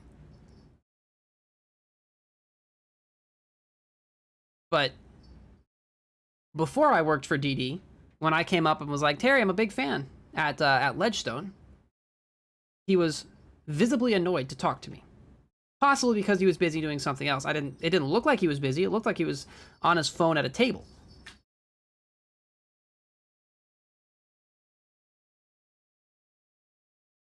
But since I started working at DD, he's been much more conversational with me.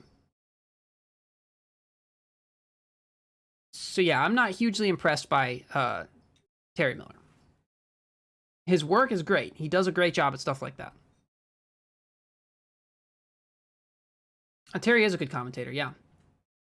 But that's part of the reason why I don't watch Smashbox anymore. Because a lot of Smashbox is somebody will say something and Terry will say, well, I had a great interaction with this person back at Worlds that I attended in the 40s. And it was the 11,000th World Championship that I've been to because I've been to all of them. And I was talking to this person and I noticed that they'd said something about this other place that I was. And so that's what I thought about that situation. And that's relevant because I also talked to this person at another tournament because I go to a lot of tournaments. You know, I travel a lot and I've been around the country and around the world. That's my Terry Miller impression.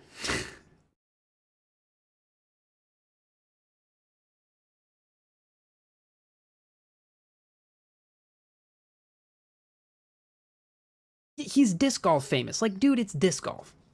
Chill out. Oh, nice. Volunteer to Conapiste. Nice. Yeah, all the pros are super nice. Right? Like, people ask, who's like the bad boy on tour? There really isn't one. Everybody's nice. And Terry Miller is nice, right? Like, I'm not trying to say... Nah, it's just annoying on Smashbox where he talks about himself all the time. I get it's a podcast, but, like, we're here to talk about disc golf. Guy?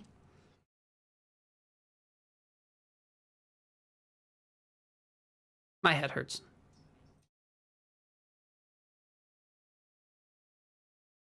You think Drew Gibson's the bad boy? I meme on Drew. He actually is a nice person. He'll talk to anybody. I think Drew is less self-important than Terry, honestly.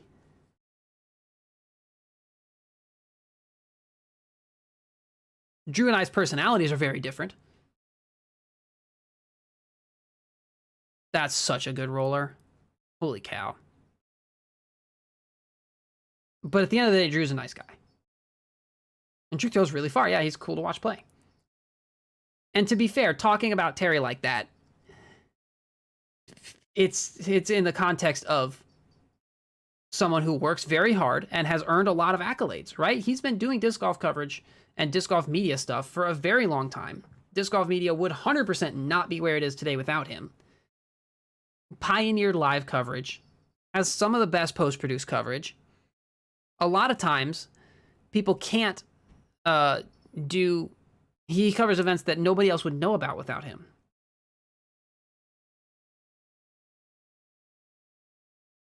Right? He does a lot of work. His work ethic is great. He does good stuff. You mean Kevin Jones or KJ Nybo? I can't speak to KJ Nybo at all, but Kevin Jones, I can confirm, is super nice. Kind of obnoxious if you're in a bad mood, I guess. Literally every interaction I've had with Kevin has been super nice. And he's from Arkansas. I've seen him quite a bit. Yeah, I've never heard that he's obnoxious.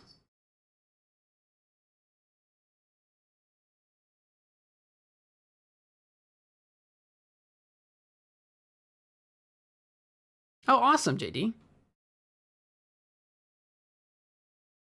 Back to the UDisc follow thing. Many people here in Austria refer to it as awesome, man. Yeah, he gave Stranger a ride because it was raining out. The reason he was going to go on tour a year earlier, but instead he went on a mission trip to Nicaragua. So he speaks pretty close to fluent Spanish.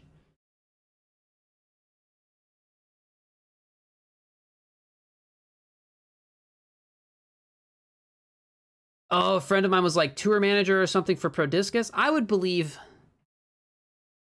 Kevin was underpaid with Prodiscus, but not by fault of Prodiscus.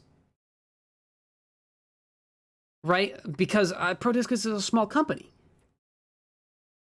They literally can't. And so I'm sure Paige Pierce has bad stuff to say about us because we couldn't pay her anymore. Right? I mean, Prodiscus gave him the RV. They did lots of good stuff for him. But at the end of the day, like, put your money where your mouth is. And I mean, that's not any fault of Prodiscus. And I would argue, obviously, because I work for DD, that it's not any fault of ours. But they couldn't.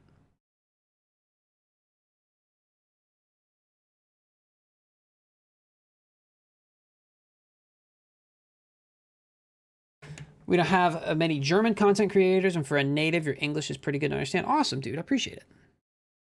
I feel like I don't have an accent. I think that might be part of it. Because, like, I was born in Minnesota, which is very north. Very north. People from Minnesota kind of talk like this a little bit, where they have a little bit of a different kind of accent there. And they say there a lot. They say, oh. It's a good throw over there. But the South, I don't really have a Southern accent, because the Southern accent kind of sounds like this, where you talk a lot slower and it's a little bit harder to understand. I say "op" all the time. "Op, op." It's very, yeah, very prominent. "Op." And then, but yeah, and I don't really have a California accent. I feel like my accent is, I mean, obviously it's an American accent, Midwestern accent.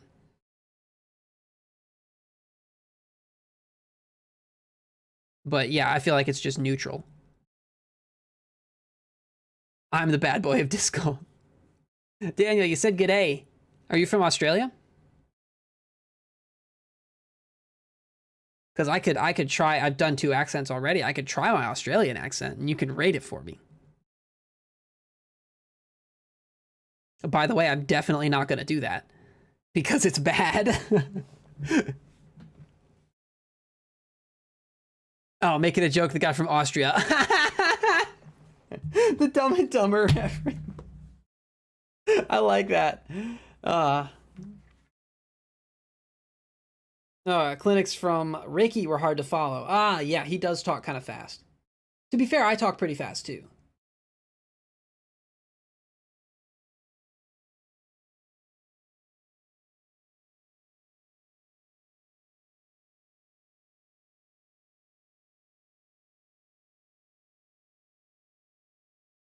Yeah, he definitely worked on it. He's talking slower now.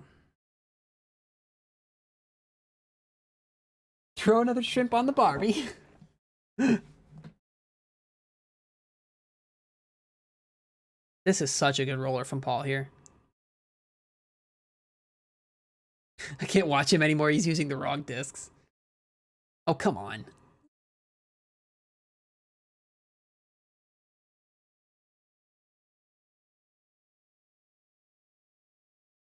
How is Brody playing?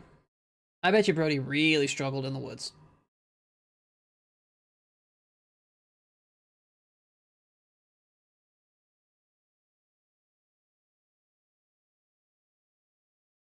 Uh-oh. I'll control F. Oh, no. Tied for 133rd.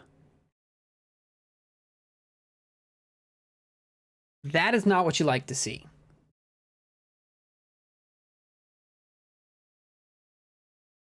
That is confirmed. You hate to see it.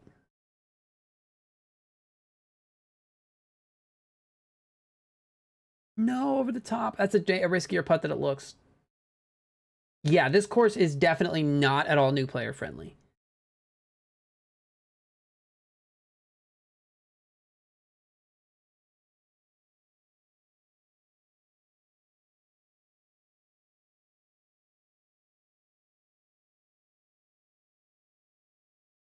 Like, this is a challenge for the pros. And the pros don't like it because they can't really unleash. They never get to relax.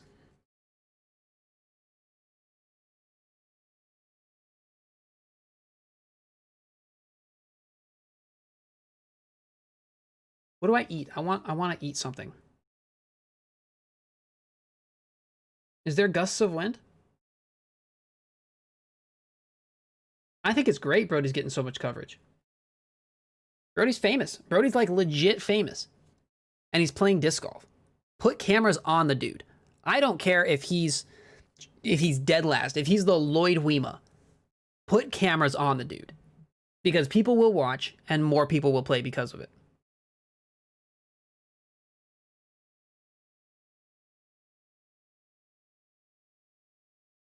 Yeah, I don't think it's disrespectful because it shows how good our players is. Brody's a genuine athlete. He's put in a lot of work and he's still getting destroyed by these guys. Yeah, he's got more followers than all of disc golf media together. Exactly.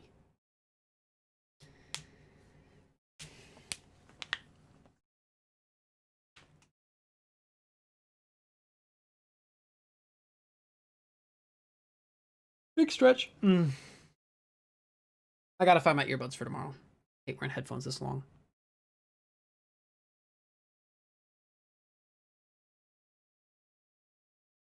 I don't need to wear headphones. I'm not listening to anything.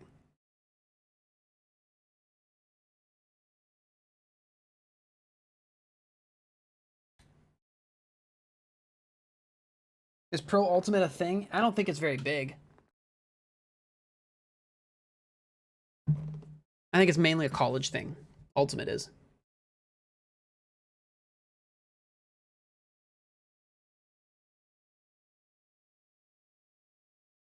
Eagle be the highest rated players by year's end. I hadn't thought about that. Maybe. So he's big because of good content. He's big because of following. The quality of the content is almost irrelevant. You obviously won't get that following unless you're putting out good content. But is that a whale sack? Nice.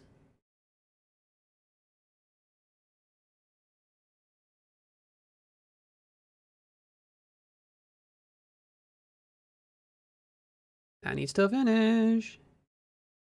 Nice. Where's the OB? Oh, is there not the OB left and right?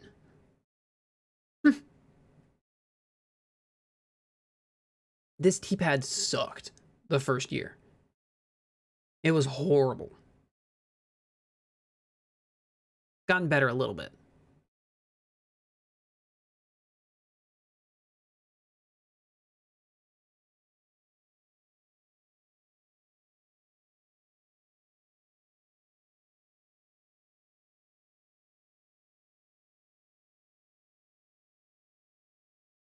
Yeah, college sports in the U.S. are huge.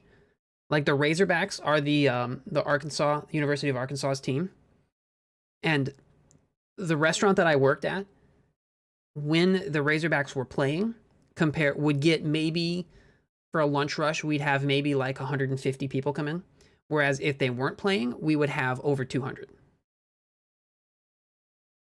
or more than that, like a lot more than that. Oh, you're from Arkansas, Ian? Awesome, dude. What part?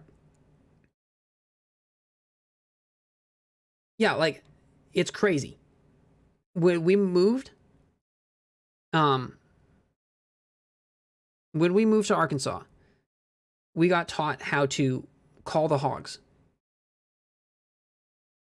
within like a week, which is like the chant that they do at the games. It's crazy. Oh, Little Rock, cool. Yeah, I learned how to play there. I learned how to play on Burns Park Red Course.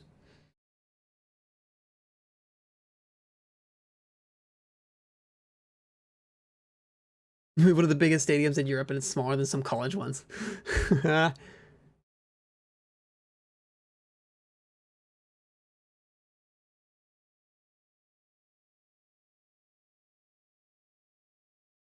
Oh, 5 minutes from Reservoir. Sick. That course is so hard. It's so hard. Like, even having played some of the hard courses on tour, it's so hard. I think it's unfair. I think it's too tight. 83,000 while soccer league games. That's pretty big. I think the Tracks is the best course in like the central Arkansas area. Although I haven't played the new golf course. The golf courses out of Hindman. I heard those are really good.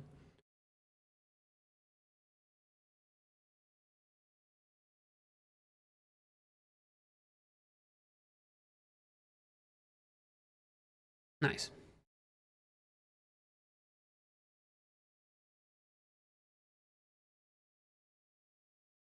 Oh, they were overgrown. Yeah, yeah, like the even the one out on the ball golf course?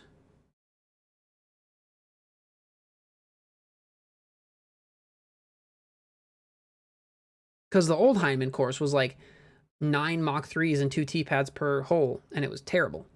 I mean, it was fun, but it was terrible. As far as actual quality of the course. Oh, they didn't mow for months. That sucks.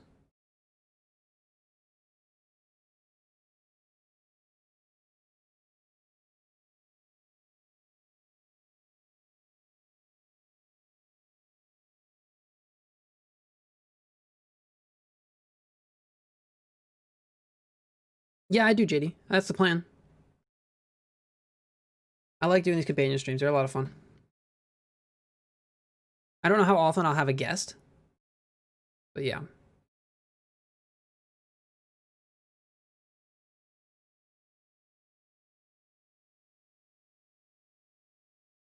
Hey, Anthony made this ad. I filmed it, but he cut it together. I probably would have cut it a lot faster, but that's okay. That's my Raider. That's right when Lucid Raiders first came out.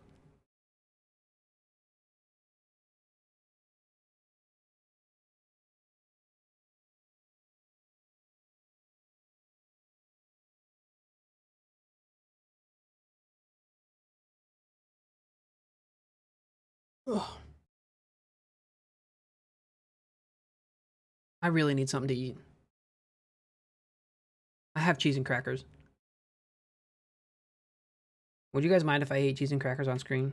On stream? I'll mute my mic so you don't just hear crunch the whole time. Oh, I can skip to live. Oh, I skipped ahead a little bit.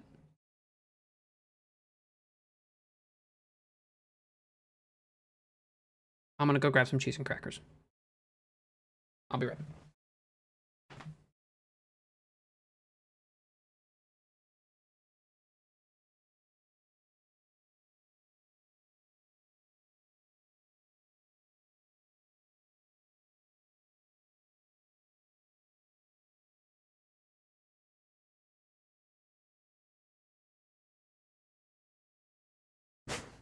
All right, we back. That's Paul's birdie putt on 17. No, you don't get crackers.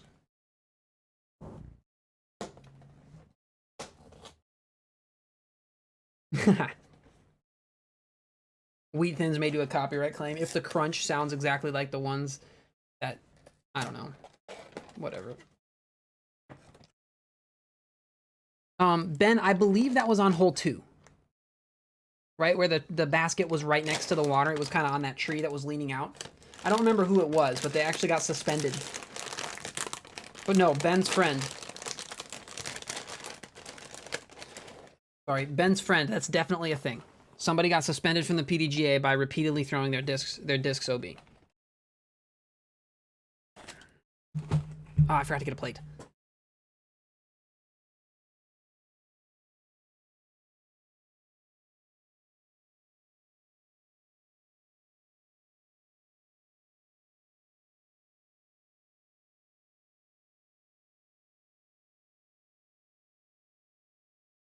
The logic was that they were intentionally inflating their score. This was from by the basket. They just sat there and threw their discs in the water. Yeah, Reed Frescura skipped it off the water.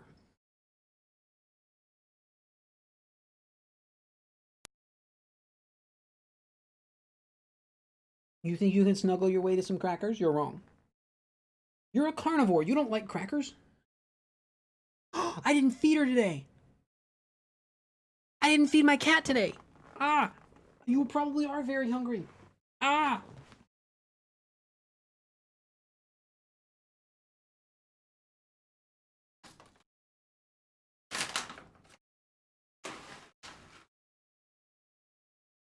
No. I'm so sorry.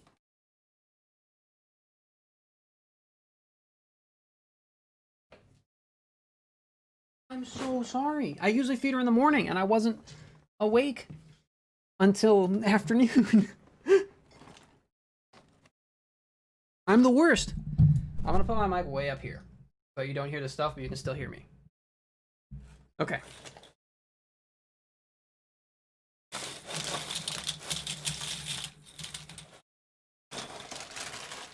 I'm the actual worst. Someone is playing a bass guitar above me, and I'm about it. I am very much about that. That's so cool.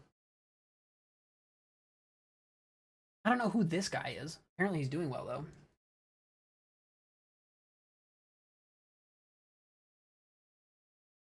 They showed like a screenshot of him, or a close-up of him a minute ago. Oops. Got cheese all over my...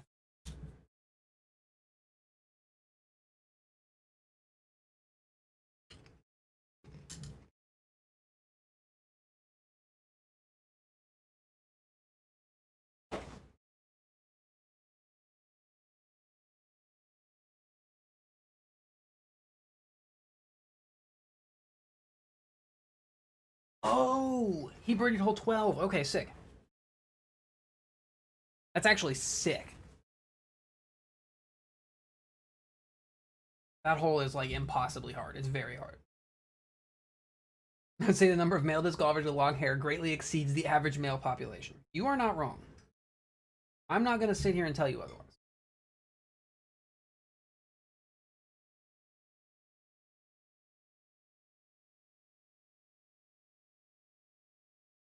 Not a meal. Snack. Right? Alright, well, we'll just watch Matteo throw.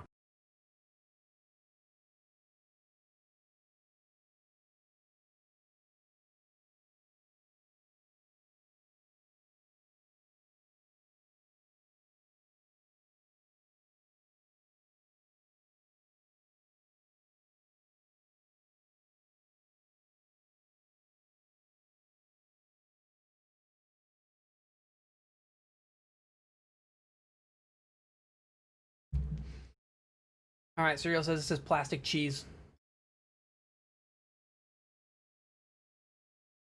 The fourth ingredient on it is cheddar cheese. You look really dumb right now. You look really dumb.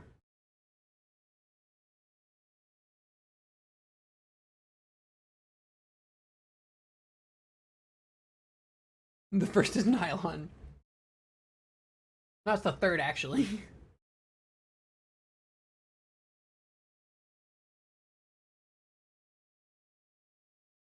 It's whey, canola oil, milk protein concentrate, and cheddar cheese. Now, I don't know what whey is.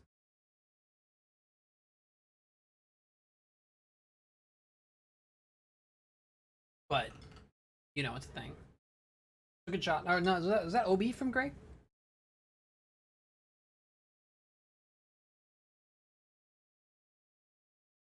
Okay, so it's cheese.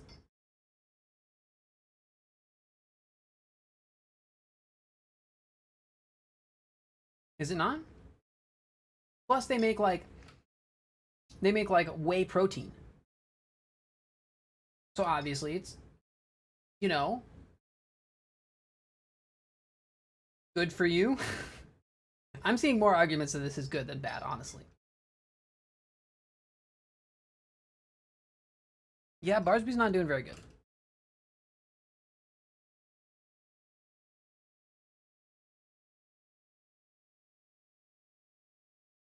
Yes, it's also the stuff they put in protein drinks. That's OB. Yikes. Big yikes.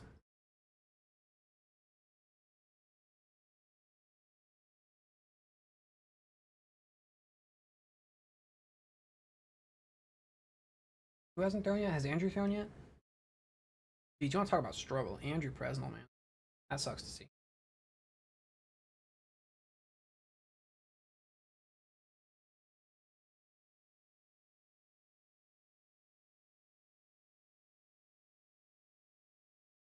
Apologies, Andrew Presnell.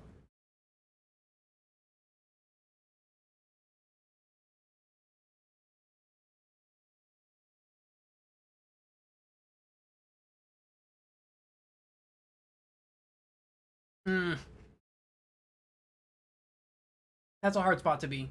If you can't go forehand over the water from right there on 18, it's a really hard spot.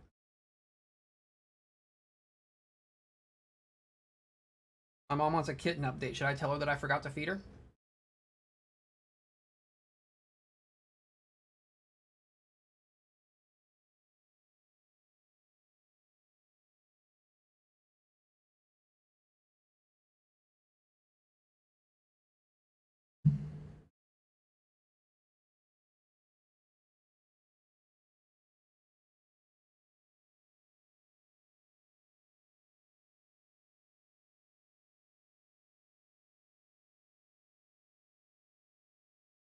I'll probably FaceTime my mom and give her a real kitten update in between streams.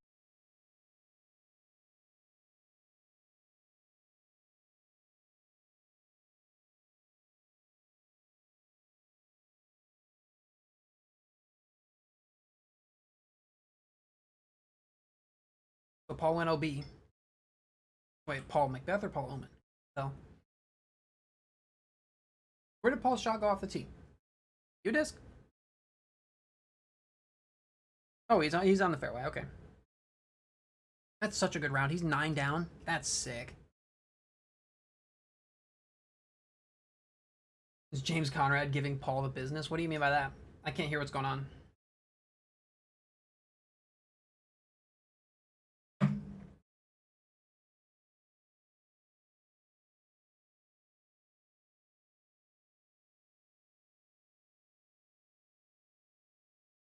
Hmm.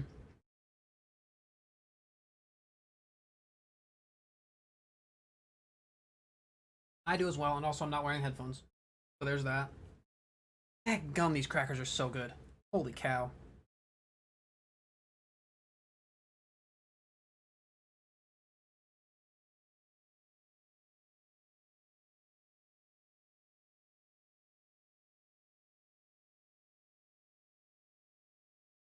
How do you guys feel about DusT's point that you should never have no graphics on screen?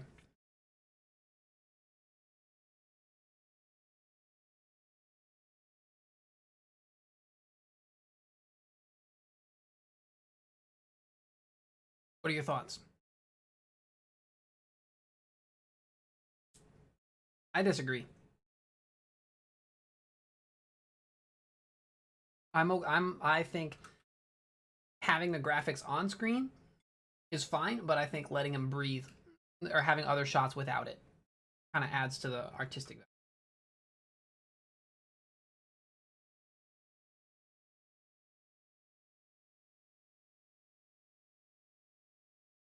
Hmm.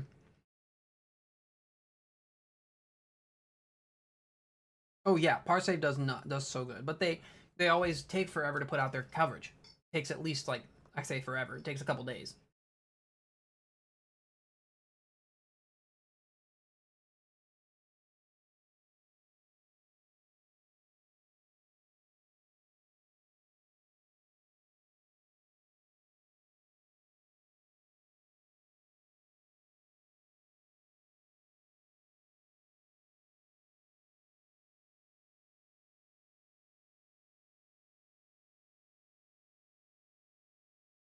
Yeah, I think having some like beauty shots without graphics is good. Parsave are the ones where after the hole, rather than just showing a scorecard, they also show the whole map and where everyone's shots went. Most of the time, give you the info. Just have everything there. Okay. Yikes.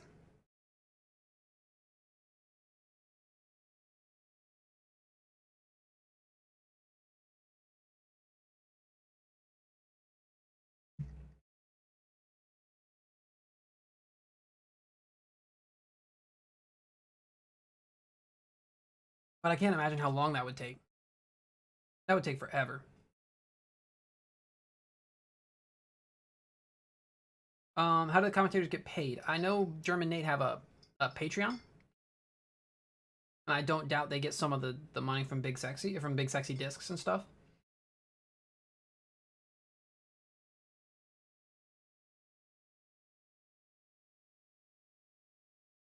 You need to watch Danny's catch cam tips video. They've been doing it more than I have though at this point.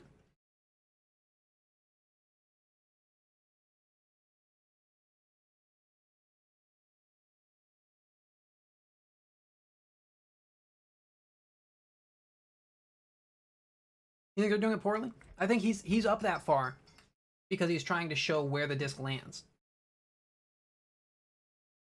But I do agree catch cam is more about orientation than exactly where the disc.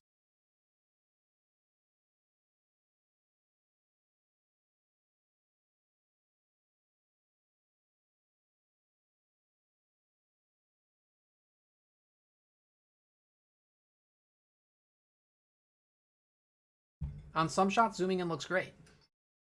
I zoom out fast though. Like I'll start tracking it and then zoom out pretty quick.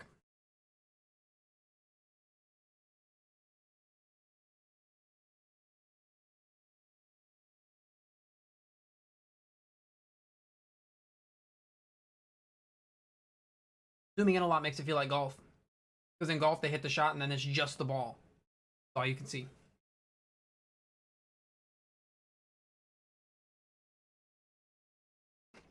Mm-hmm.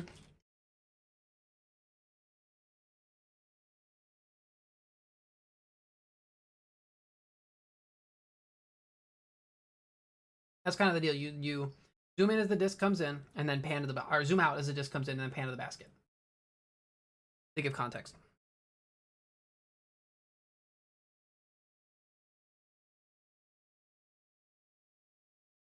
Mm.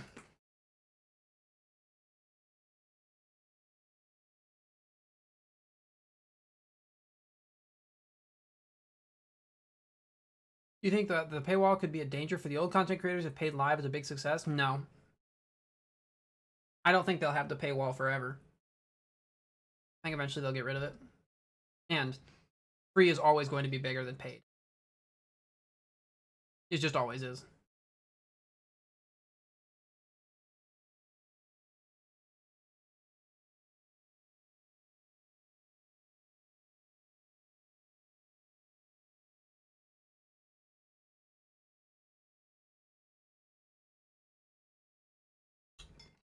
There's Nate.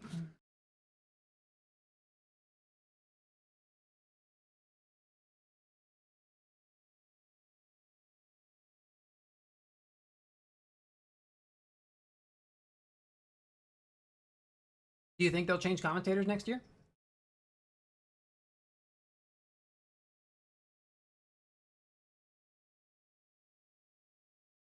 I will tell you, commentary is an afterthought for the most part.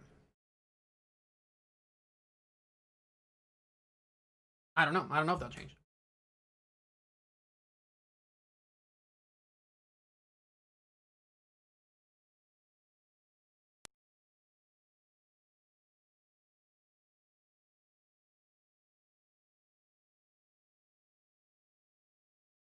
Yeah, I think that's a pretty popular opinion, Daniel.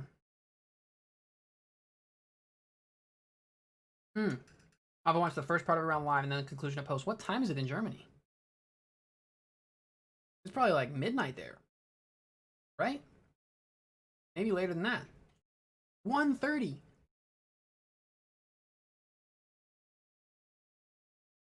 I can see why you would watch the first part live and the rest in post.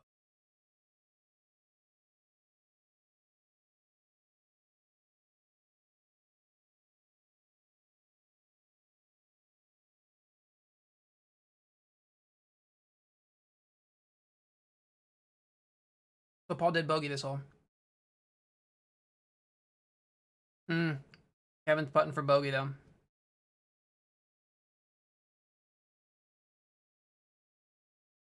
Yeah, it's 6:30 p.m. here.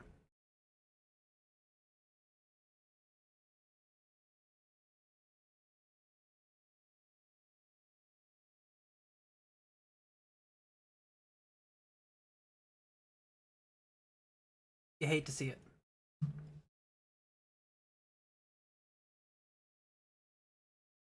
Yeah, Northwood takes forever. There's a couple of big backups, and just wooded golf in general plays slower because you got to look for discs.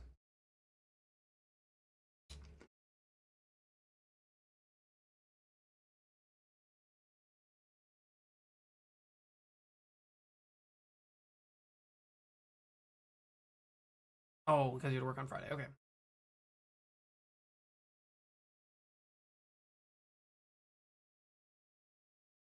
I don't know that I'll do a full companion stream. Because it's a freaking long stream. It's been over 3 hours already. And we've still got like 4 holes left.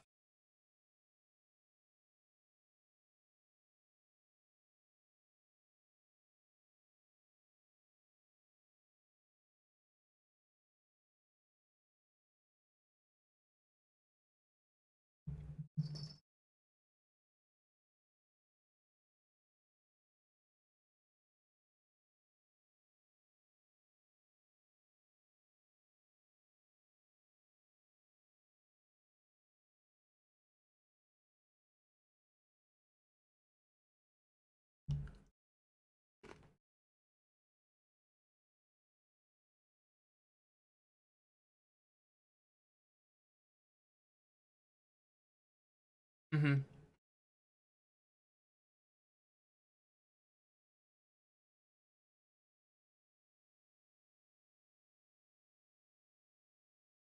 Yeah, this live is forever. I mean, how much longer do you think it'll take? Think it'll take up to 4 hours?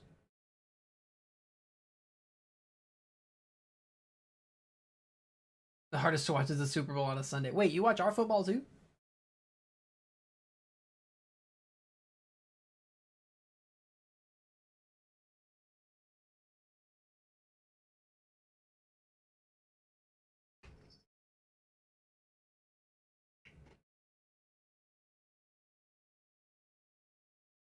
Yeah, post produce is always going to be better than live, just in general. Just because they have more time to do it. And it's going to be shorter, it's going to have less of the boring stuff. But sports, in general, should be live.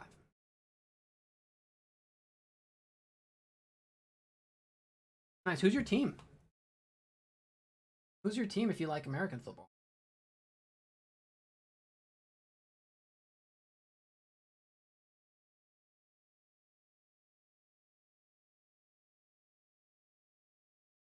Mm-hmm. Because most of the time, we kind of choose our favorite teams from, like, based on where we're from, right? I was from Minnesota, but I'm from Minnesota. It's my Vikings. I am from Vikings. I'm a fan.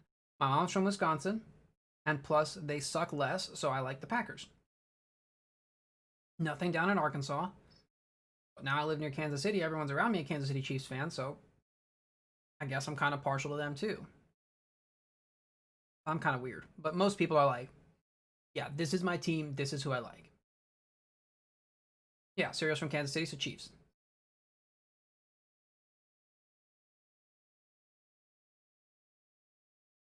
I have relatives that own stock in the Packers. And the thing about owning a share of the Packers is that it can literally never go up in value. Because of the way it is. Because of the way football teams are, I guess. They can't go up in value. So, it's literally just the fans who love the team that much. They paid for it to save it when it was about to go under or whatever, when they went public. And now it's like an honor or whatever to own a share of the Packers stock.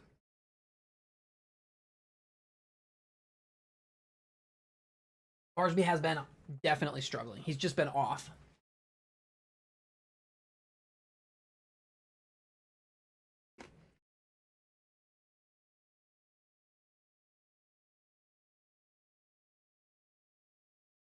Johannes makes Latitude ads. Johannes Hogberg. He does all the Latitude media. One person does all of it. I think they just hired the guy who's making the YouTube videos now. But that's why they don't have nearly as much content as we do, because we have 3. They have 1. This ad cracks me up, the Zuka ad. Because, yeah, we do most of the West Side stuff too. When the person puts their phone in the top pocket, who comes from way over here with their phone to put it in the top pocket?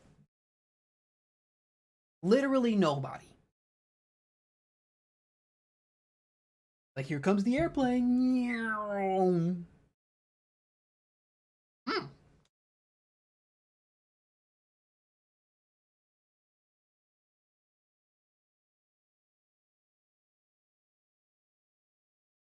Good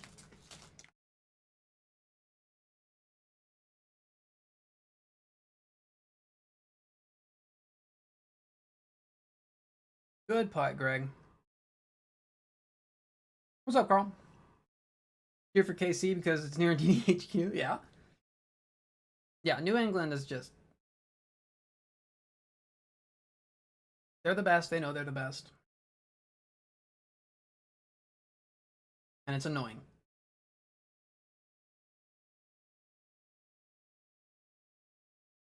Is my stream like 30 seconds ahead?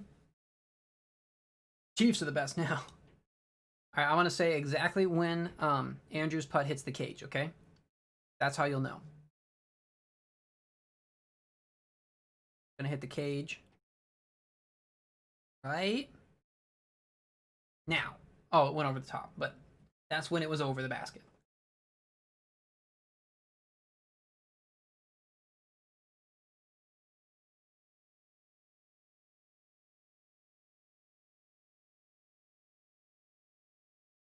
New England is like Bayern Munich in German football.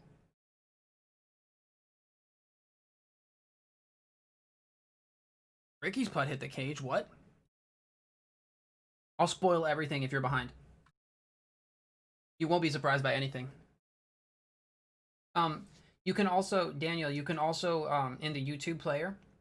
Oh, this isn't on YouTube. You can increase the playback speed.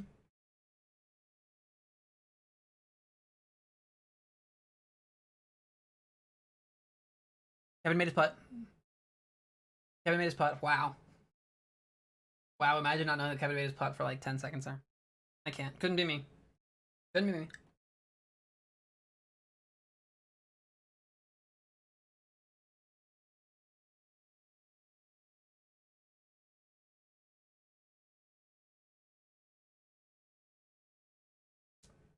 Good putt, Andrew.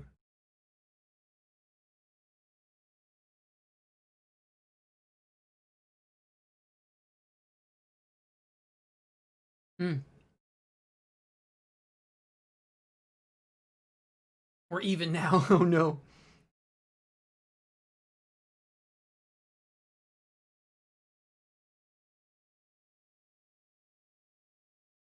Do you even watch my stuff at a faster speed, Daniel? I talk pretty fast.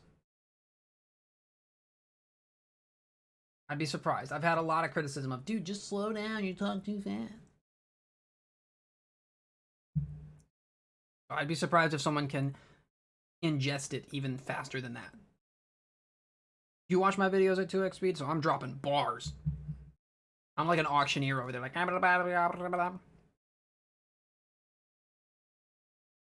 Not me.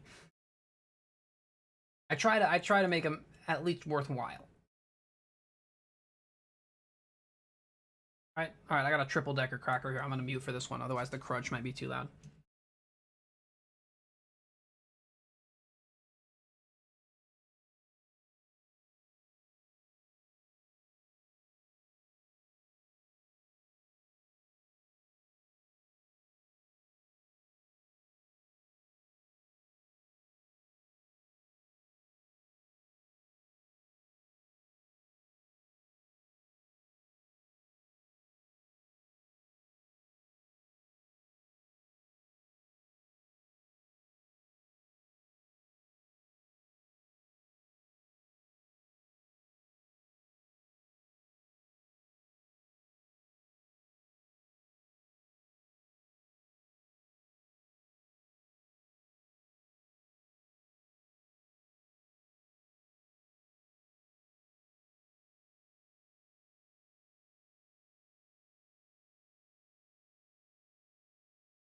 All right, we back. Visible. I didn't airplane the triplane. Dang it. Just meow.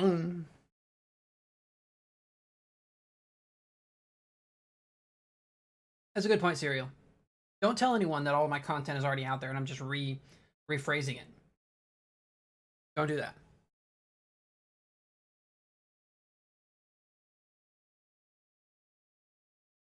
Football, you also grew up with when it was painful to be a Chiefs fan. Finally, your turn to be that obnoxious fan. Freaking the Vikings need to do that. Like, We've had our time being the worst. We've had lots of time being the worst.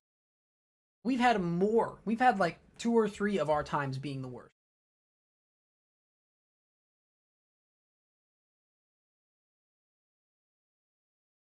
Videos are a lot more professional now. I mean, I haven't put out videos in a hot minute on my channel. What's up, kitty? This is water. You want some water? You have a dish right over there.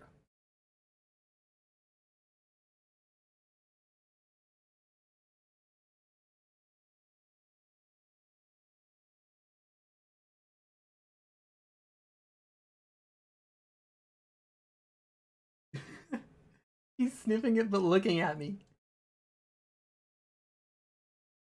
Yeah, on Anthony. Anthony, the other guy who works for DD in media, along with Bobby, is really into soccer.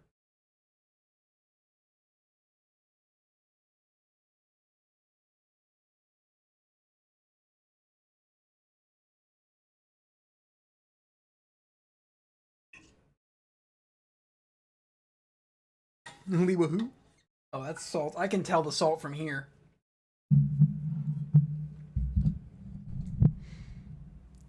All right, we back. Did Barsby go OB?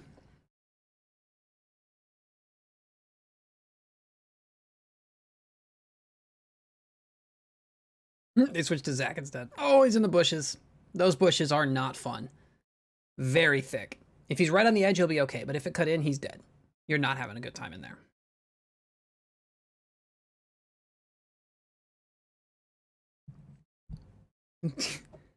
You thought the mic should be lower? All right.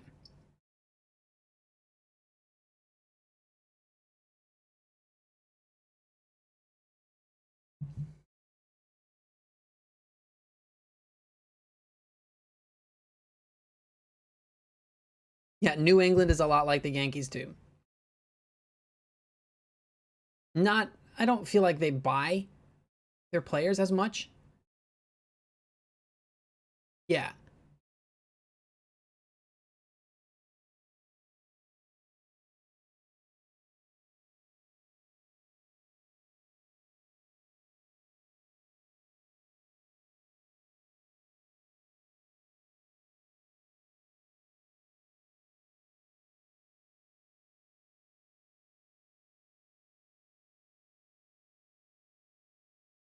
They get rid of him a year earlier in their decline. Oh, that could be real good from Rick, as long as it doesn't finish too much. Caught the tree, though. Edge of the circle.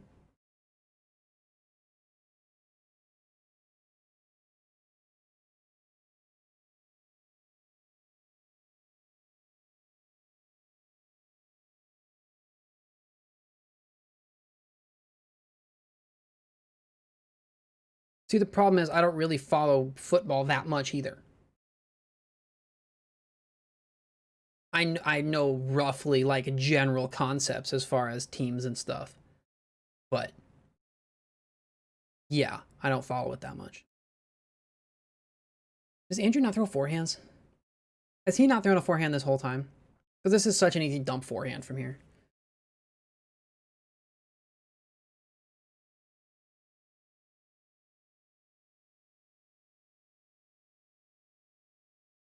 I mean, college football is a whole nother can of words.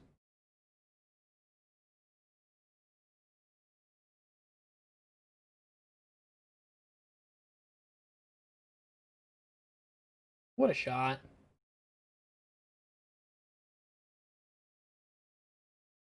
Discraft, yeah, they had a lot of money from Ultimate, and they hadn't really been putting a lot of it into disc golf lately. But they were like, you know what? Let's do it. And so they paid a lot of money, and it might be worth it. Anava's Real Madrid? What about Barcelona?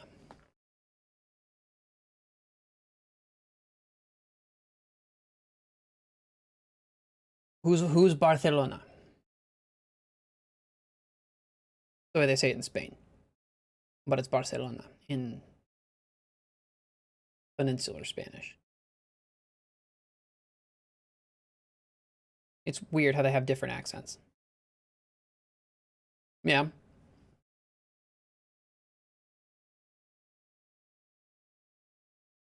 There's way more top teams that buy players than disc golf companies. Oh no.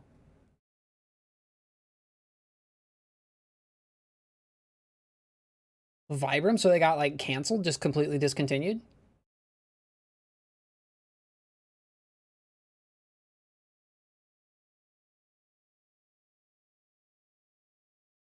Or shut down, I guess.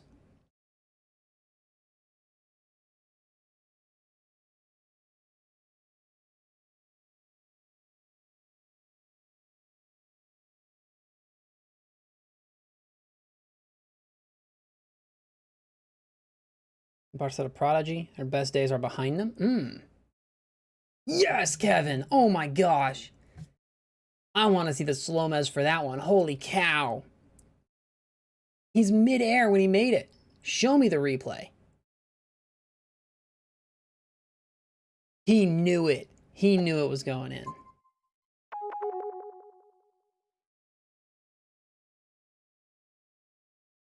Prodigy bought all their players and then... Thank you for the sub, Super Freak. Appreciate it. Prodigy bought all their players and then couldn't keep them.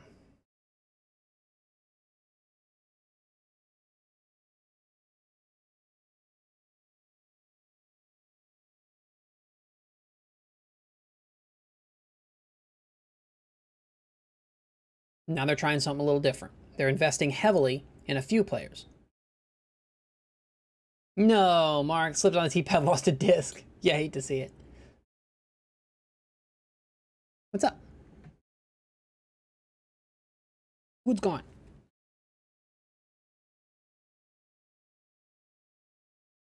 And now food's really gone. Yeah, it's a surprising missed putt from Rick. For sure. Oh, I wanted to see the replay of this. Mid-air when he makes it. He's so... Oh my gosh. Kevin used to play football. And so he's kind of got that, like, the jock kind of attitude about certain things. But not everything.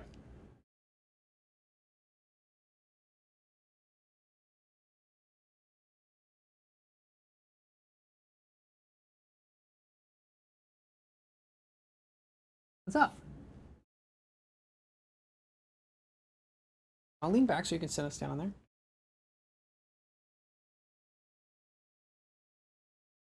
Kevin's just going putter straight at it. Why not? Just almost ace it, dude. Good shot. Tomorrow's the free round. Yeah. I'm freaking tired, though. I don't know if I want to do the whole thing tomorrow. Oh, yeah. Kevin, 100%. He's the encourager on the card. Good shot, dude. Way to go. You know, he'll talk about whatever, too. Conversational. Kevin's good people. All disc golfers are good people for the most part, but like... Ooh, that skipped. Is it safe? Did he read Frescura in?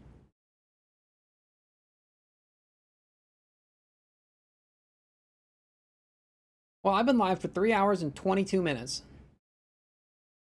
And they're on 17.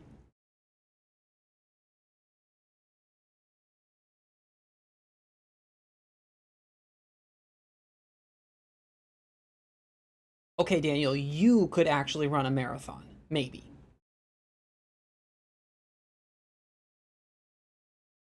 Valorant after PogChamp. I definitely want to play some Fall Guys, because I have that now. Later on tonight. But early on, when I'm awake and my aim is good, we had like a 5-game win streak last night in Overwatch. I'm trying to get back on that. I know Mac wants to play. And he's the carry. And so we need to just hop on whenever he does. I was going to play Frisbees today. I woke up at like 9. I set my alarm and I woke up, shut it off, and I was like, okay. And then Tracer sat on me.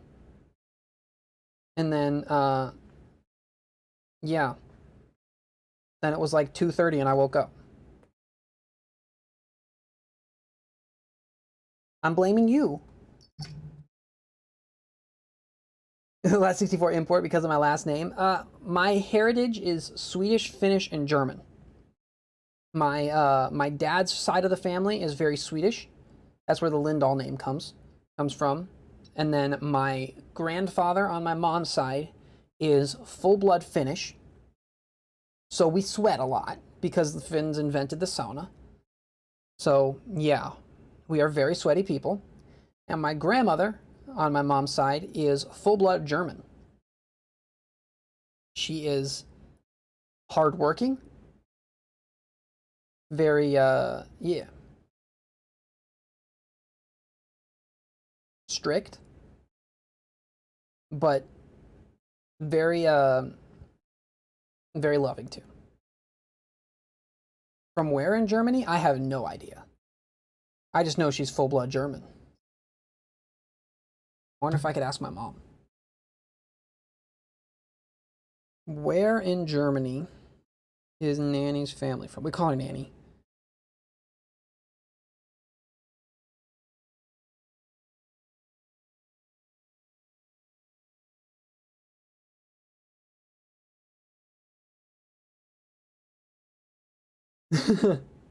I love the Finnish disc golf coverage, even though you can't understand them. There's an opportunity for DusT and I. DusT and I will do commentary on the Finnish coverage in English. Oh my goodness. Huge opportunity. There used to be a channel, LCGM8. Do they still do videos?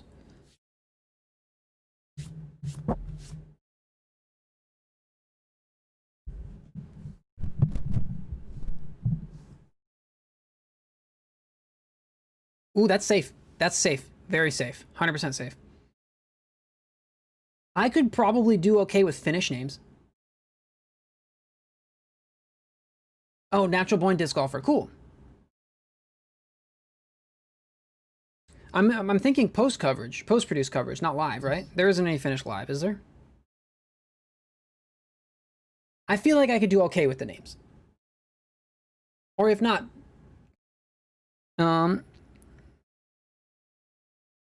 according to my mom, my grandma always said that she spoke South Deutsch, but not specifically where.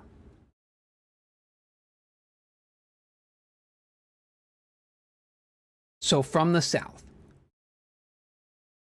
Oh, it's post-produced then. Okay, so we could, hypothetically, we could reach out to the creators. Do I say so Bavaria? Or are you memeing?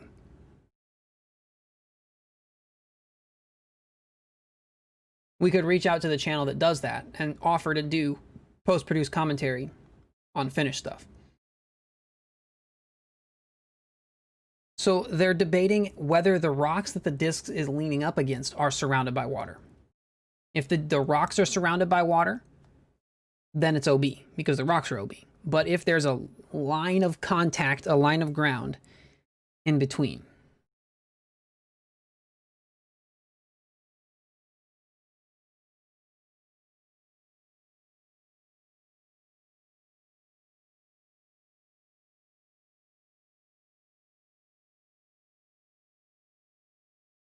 yeah, I mean, they can also see better than us. They can also see better than we can, so who knows? Do I know Dean Schnaub? I recognize the name. They're giving it to him. Which is what it looked like to me, but I don't know.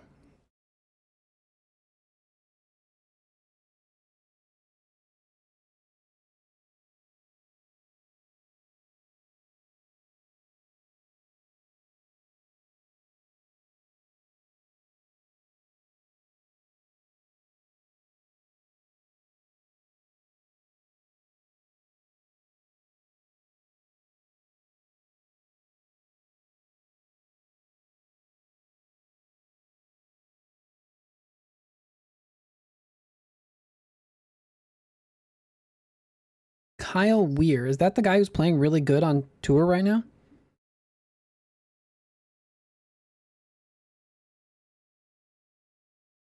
Is that his name?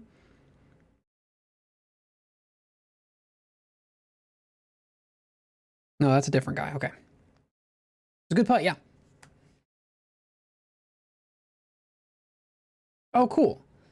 Part of NBDG. I'm sure they have, I could either message Johannes or something like that and get an email for him or something like that if we wanted to do it. I'd have to talk to DusT about it.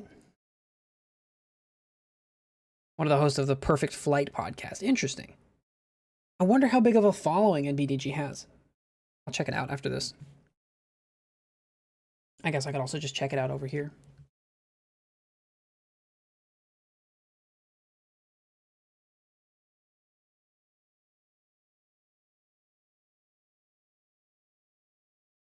Natural born disc golfer, 15.6K subs. Not bad.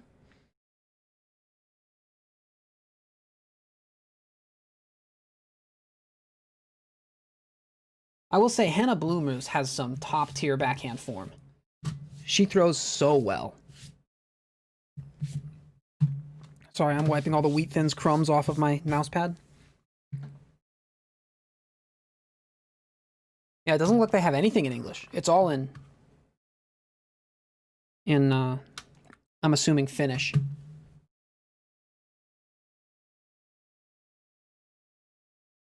But it looks really high quality.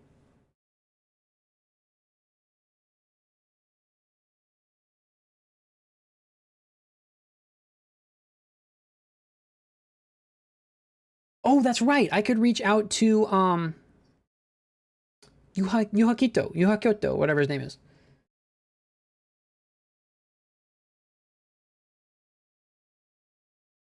A description in English. In NBDG, we believe we can make the world a better place by disc golf. Hard work behind growing the sport, endless hours.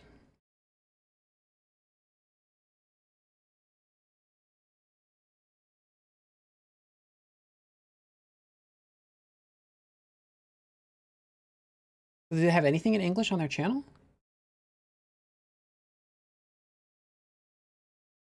Oh, there's Yanni Hirsamaki. Maybe I could talk to him too. There's some Prodigy Pro Tour English stuff. It doesn't have nearly the views of their Finnish stuff. The Prodigy Pro Tour final round in English has 1.2 thousand views.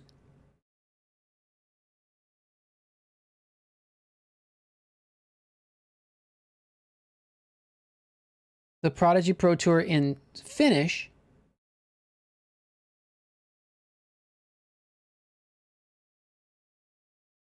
looks to have between 10 and 20,000 views.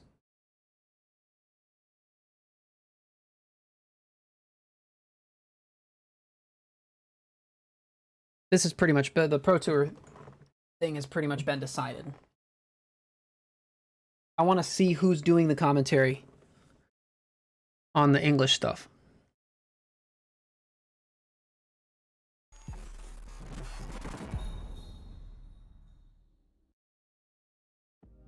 Jorn Idarkvig and Dean Schnaub. Oh, that's why you said Dean Schnaub. Hello and welcome to MBDG's coverage of Prodigy Disc Pro Tour 2020 at Kuopio. It's the Perfect Flight commentary duo back at it. What do you think about for round one? My name is Jorn Idarkvig, and with me, as always, my co-pilot Dean Schnaub. And who do we have the pleasure to see today, Dean? Yeah, starting off the card with veteran Lauri Väniainen. I wonder why these don't have more views. It's really good quality stuff.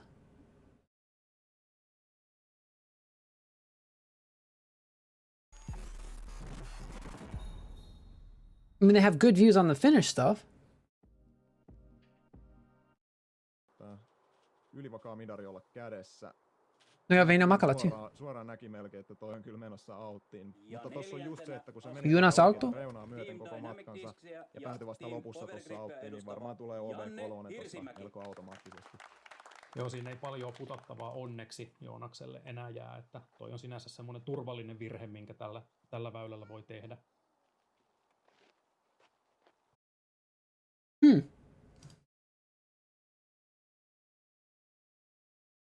About Disc Golf Finland? That was another one. It has 21.2k subs. Pretty sick. Holy cow, 50,000 views. Finnish commentary.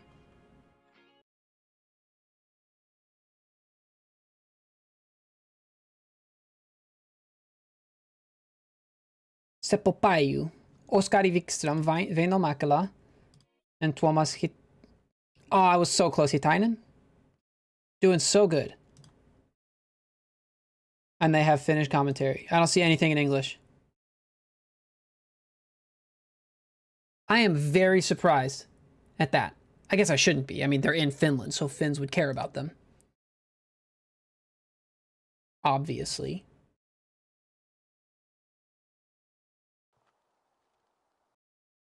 But I'm surprised the English coverage from Natural Born doesn't do better.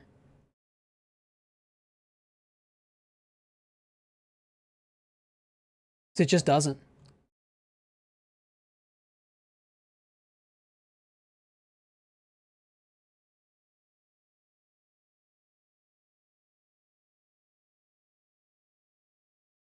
Wow. All right, that's something to talk about.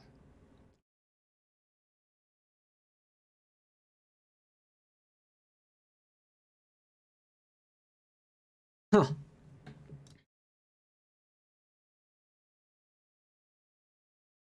I know I don't mean to say like, why would Finnish people watch English commentary? Obviously Finnish people are going to watch Finnish commentary. But I would think that because there is such a bigger population of disc golfers that speak English, right? Because there is more people who play disc golf that speak English, the English would have more views. I wonder if people who speak English just don't know about it.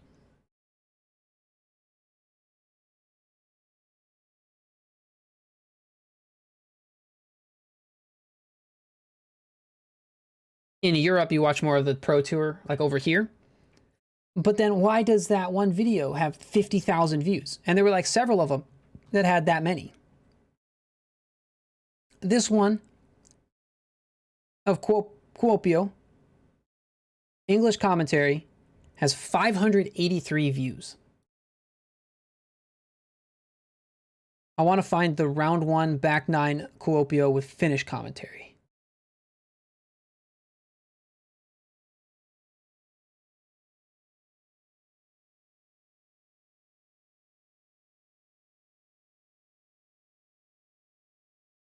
It just occurred to me, they might not use R1F9, R1B9, so that I'd have no idea who this is.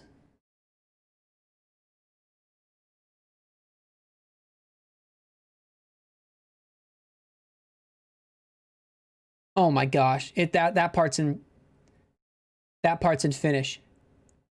It looks like Enali Etuisi is front 9 and Finale Takaisi is back 9. Kieros Etuisi, Kieros Takiasi. Or Takaisi. If there's any Finns watching, I'm bleh.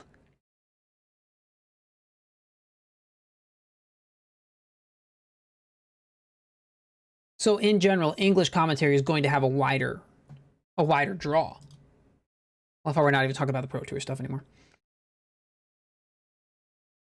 Apart from a blow up, we know what everything's going to be.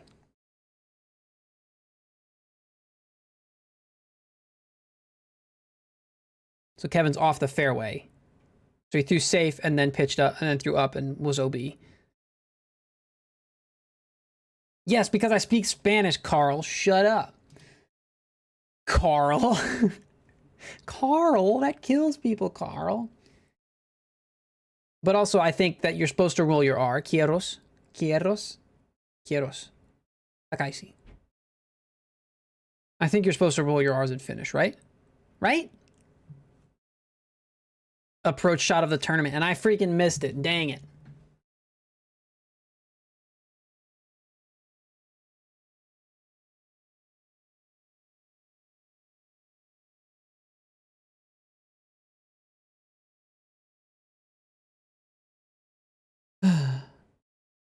All right, I think tomorrow I'm going to do something else while also doing a companion stream. I have a disc that I want to dye. I'm going to do that.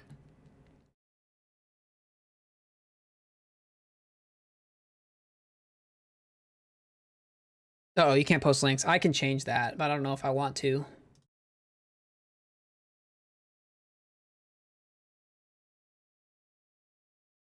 You can exclamation point Discord and drop it in Discord. I don't know if you have Discord, but exclamation point Discord is a link to my thing. Deutsch Disc Golf. I'm going to try Meisterschaft. Meisterschaft. Meisterschaft. Is that close? Meisterschaft. I will search it.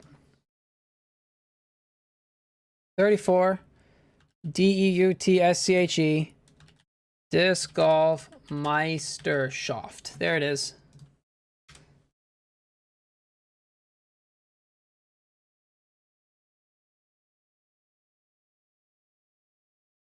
Frolf is the channel.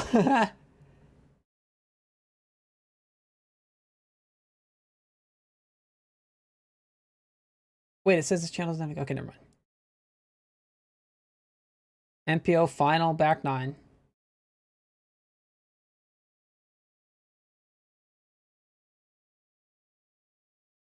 Yeah. The English version has fewer views.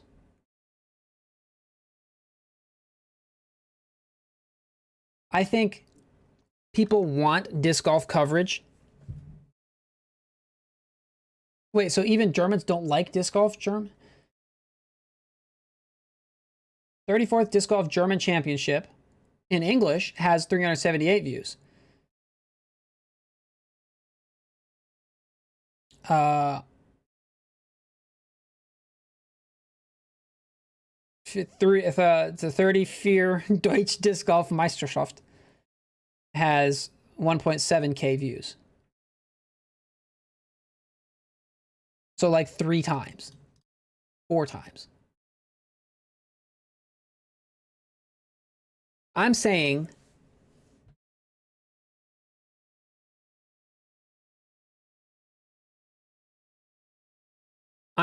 that if Americans, or if the larger audience that is the English-speaking audience knew about the coverage and had it in a language where they could understand, I think they would watch it.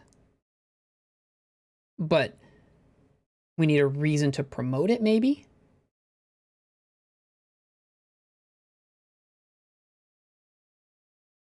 Just outside C1 putt of the tournament. Okay, what are scores? Kevin's going to get a bogey. He'll still be second place. Rick got a birdie. He's winning by a lot. He's going to be winning by 7.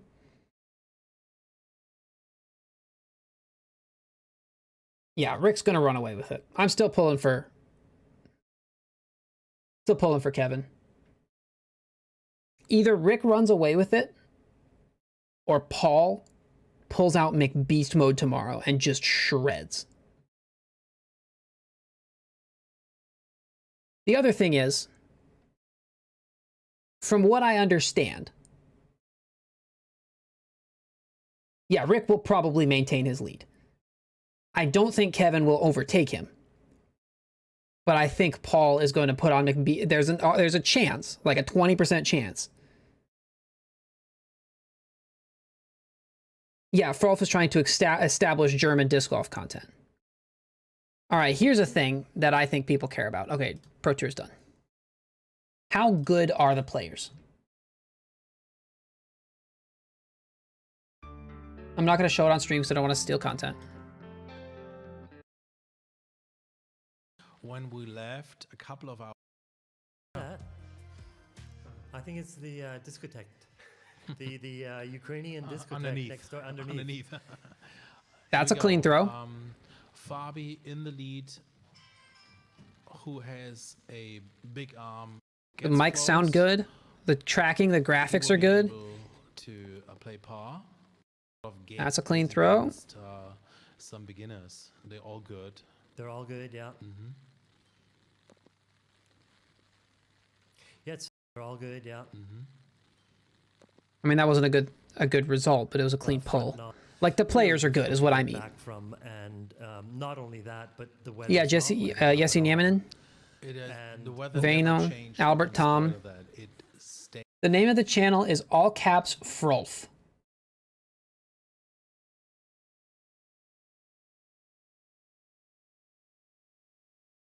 David Lazat, is he any relation to Simon? And Dr. DeLay?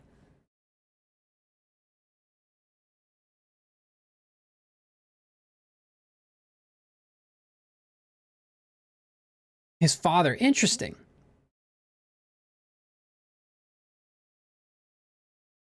Very interesting.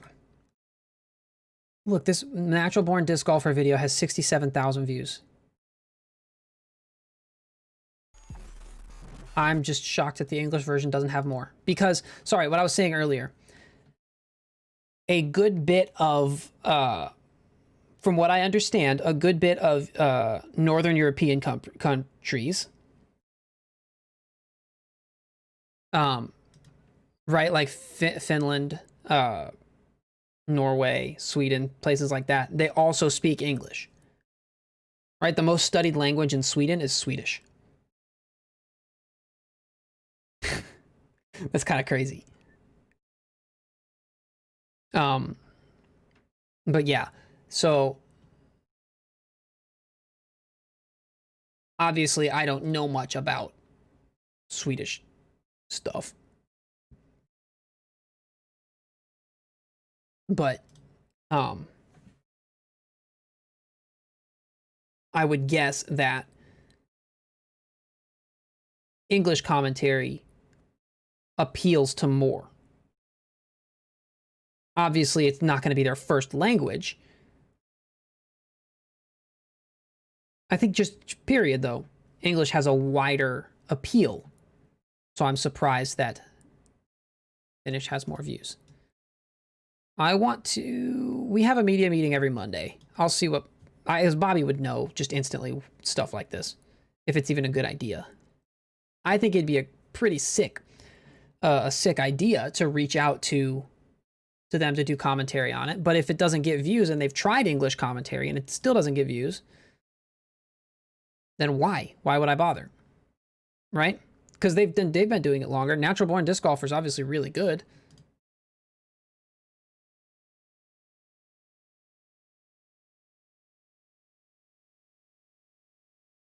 This is what I wanted to see. So this is views by geography. So it looks like, oh, this is percentage-wise. United States is my top. Then Finland, Sweden, Canada, Norway, Estonia, Germany. Australia? Austrians are all the way down here. What the heck? Freaking follows on Udisc mean nothing now? I guess. I have more views from Czechia. I don't even know if that's how you say it. Than Austria, a country that I don't know how to pronounce. New Zealand, 120. That's the population of New Zealand. Pfft. I'm just roasting countries now. Finland, number 2. Hey. Austrians use AustriaTube or something. I don't see any Russians. They're probably using RTube.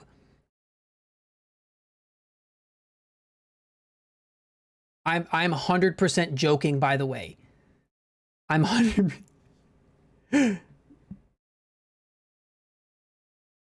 I'm proving a point that English has appeal in these countries. So I'm just surprised that the English version of the commentary doesn't have more. Voodoo, that's the plan, is play Fall Guys tonight. I don't know how much clout, I guess, a commentator brings to coverage versus a player. Right? If Simon played something on Frolf, I'm sure it would get views.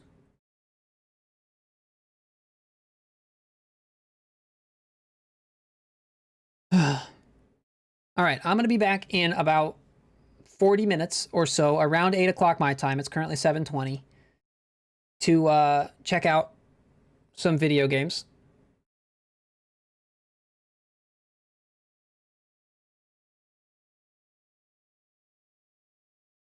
And then I will, yeah, I will go live then. But I need a break. I need to get some real food in me instead of cheese and crackers. I need to call my mom. And I will be back shortly. We crossed 4 hours, though. That's what I was going for. That's not what I was going for. David is not his father. I've got White Claws, Voodoo. We are well prepared there. In that area.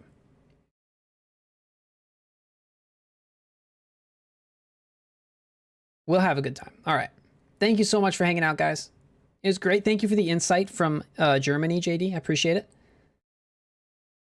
It was good seeing some new faces. Good hanging out. I will catch y'all tomorrow. Or not tomorrow, later tonight in about 40 minutes. So turn on notifications so you get notified. Okay, bye. Oh, are we almost at 500 subs? Shoot.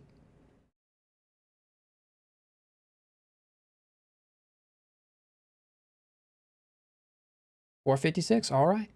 Let's get it.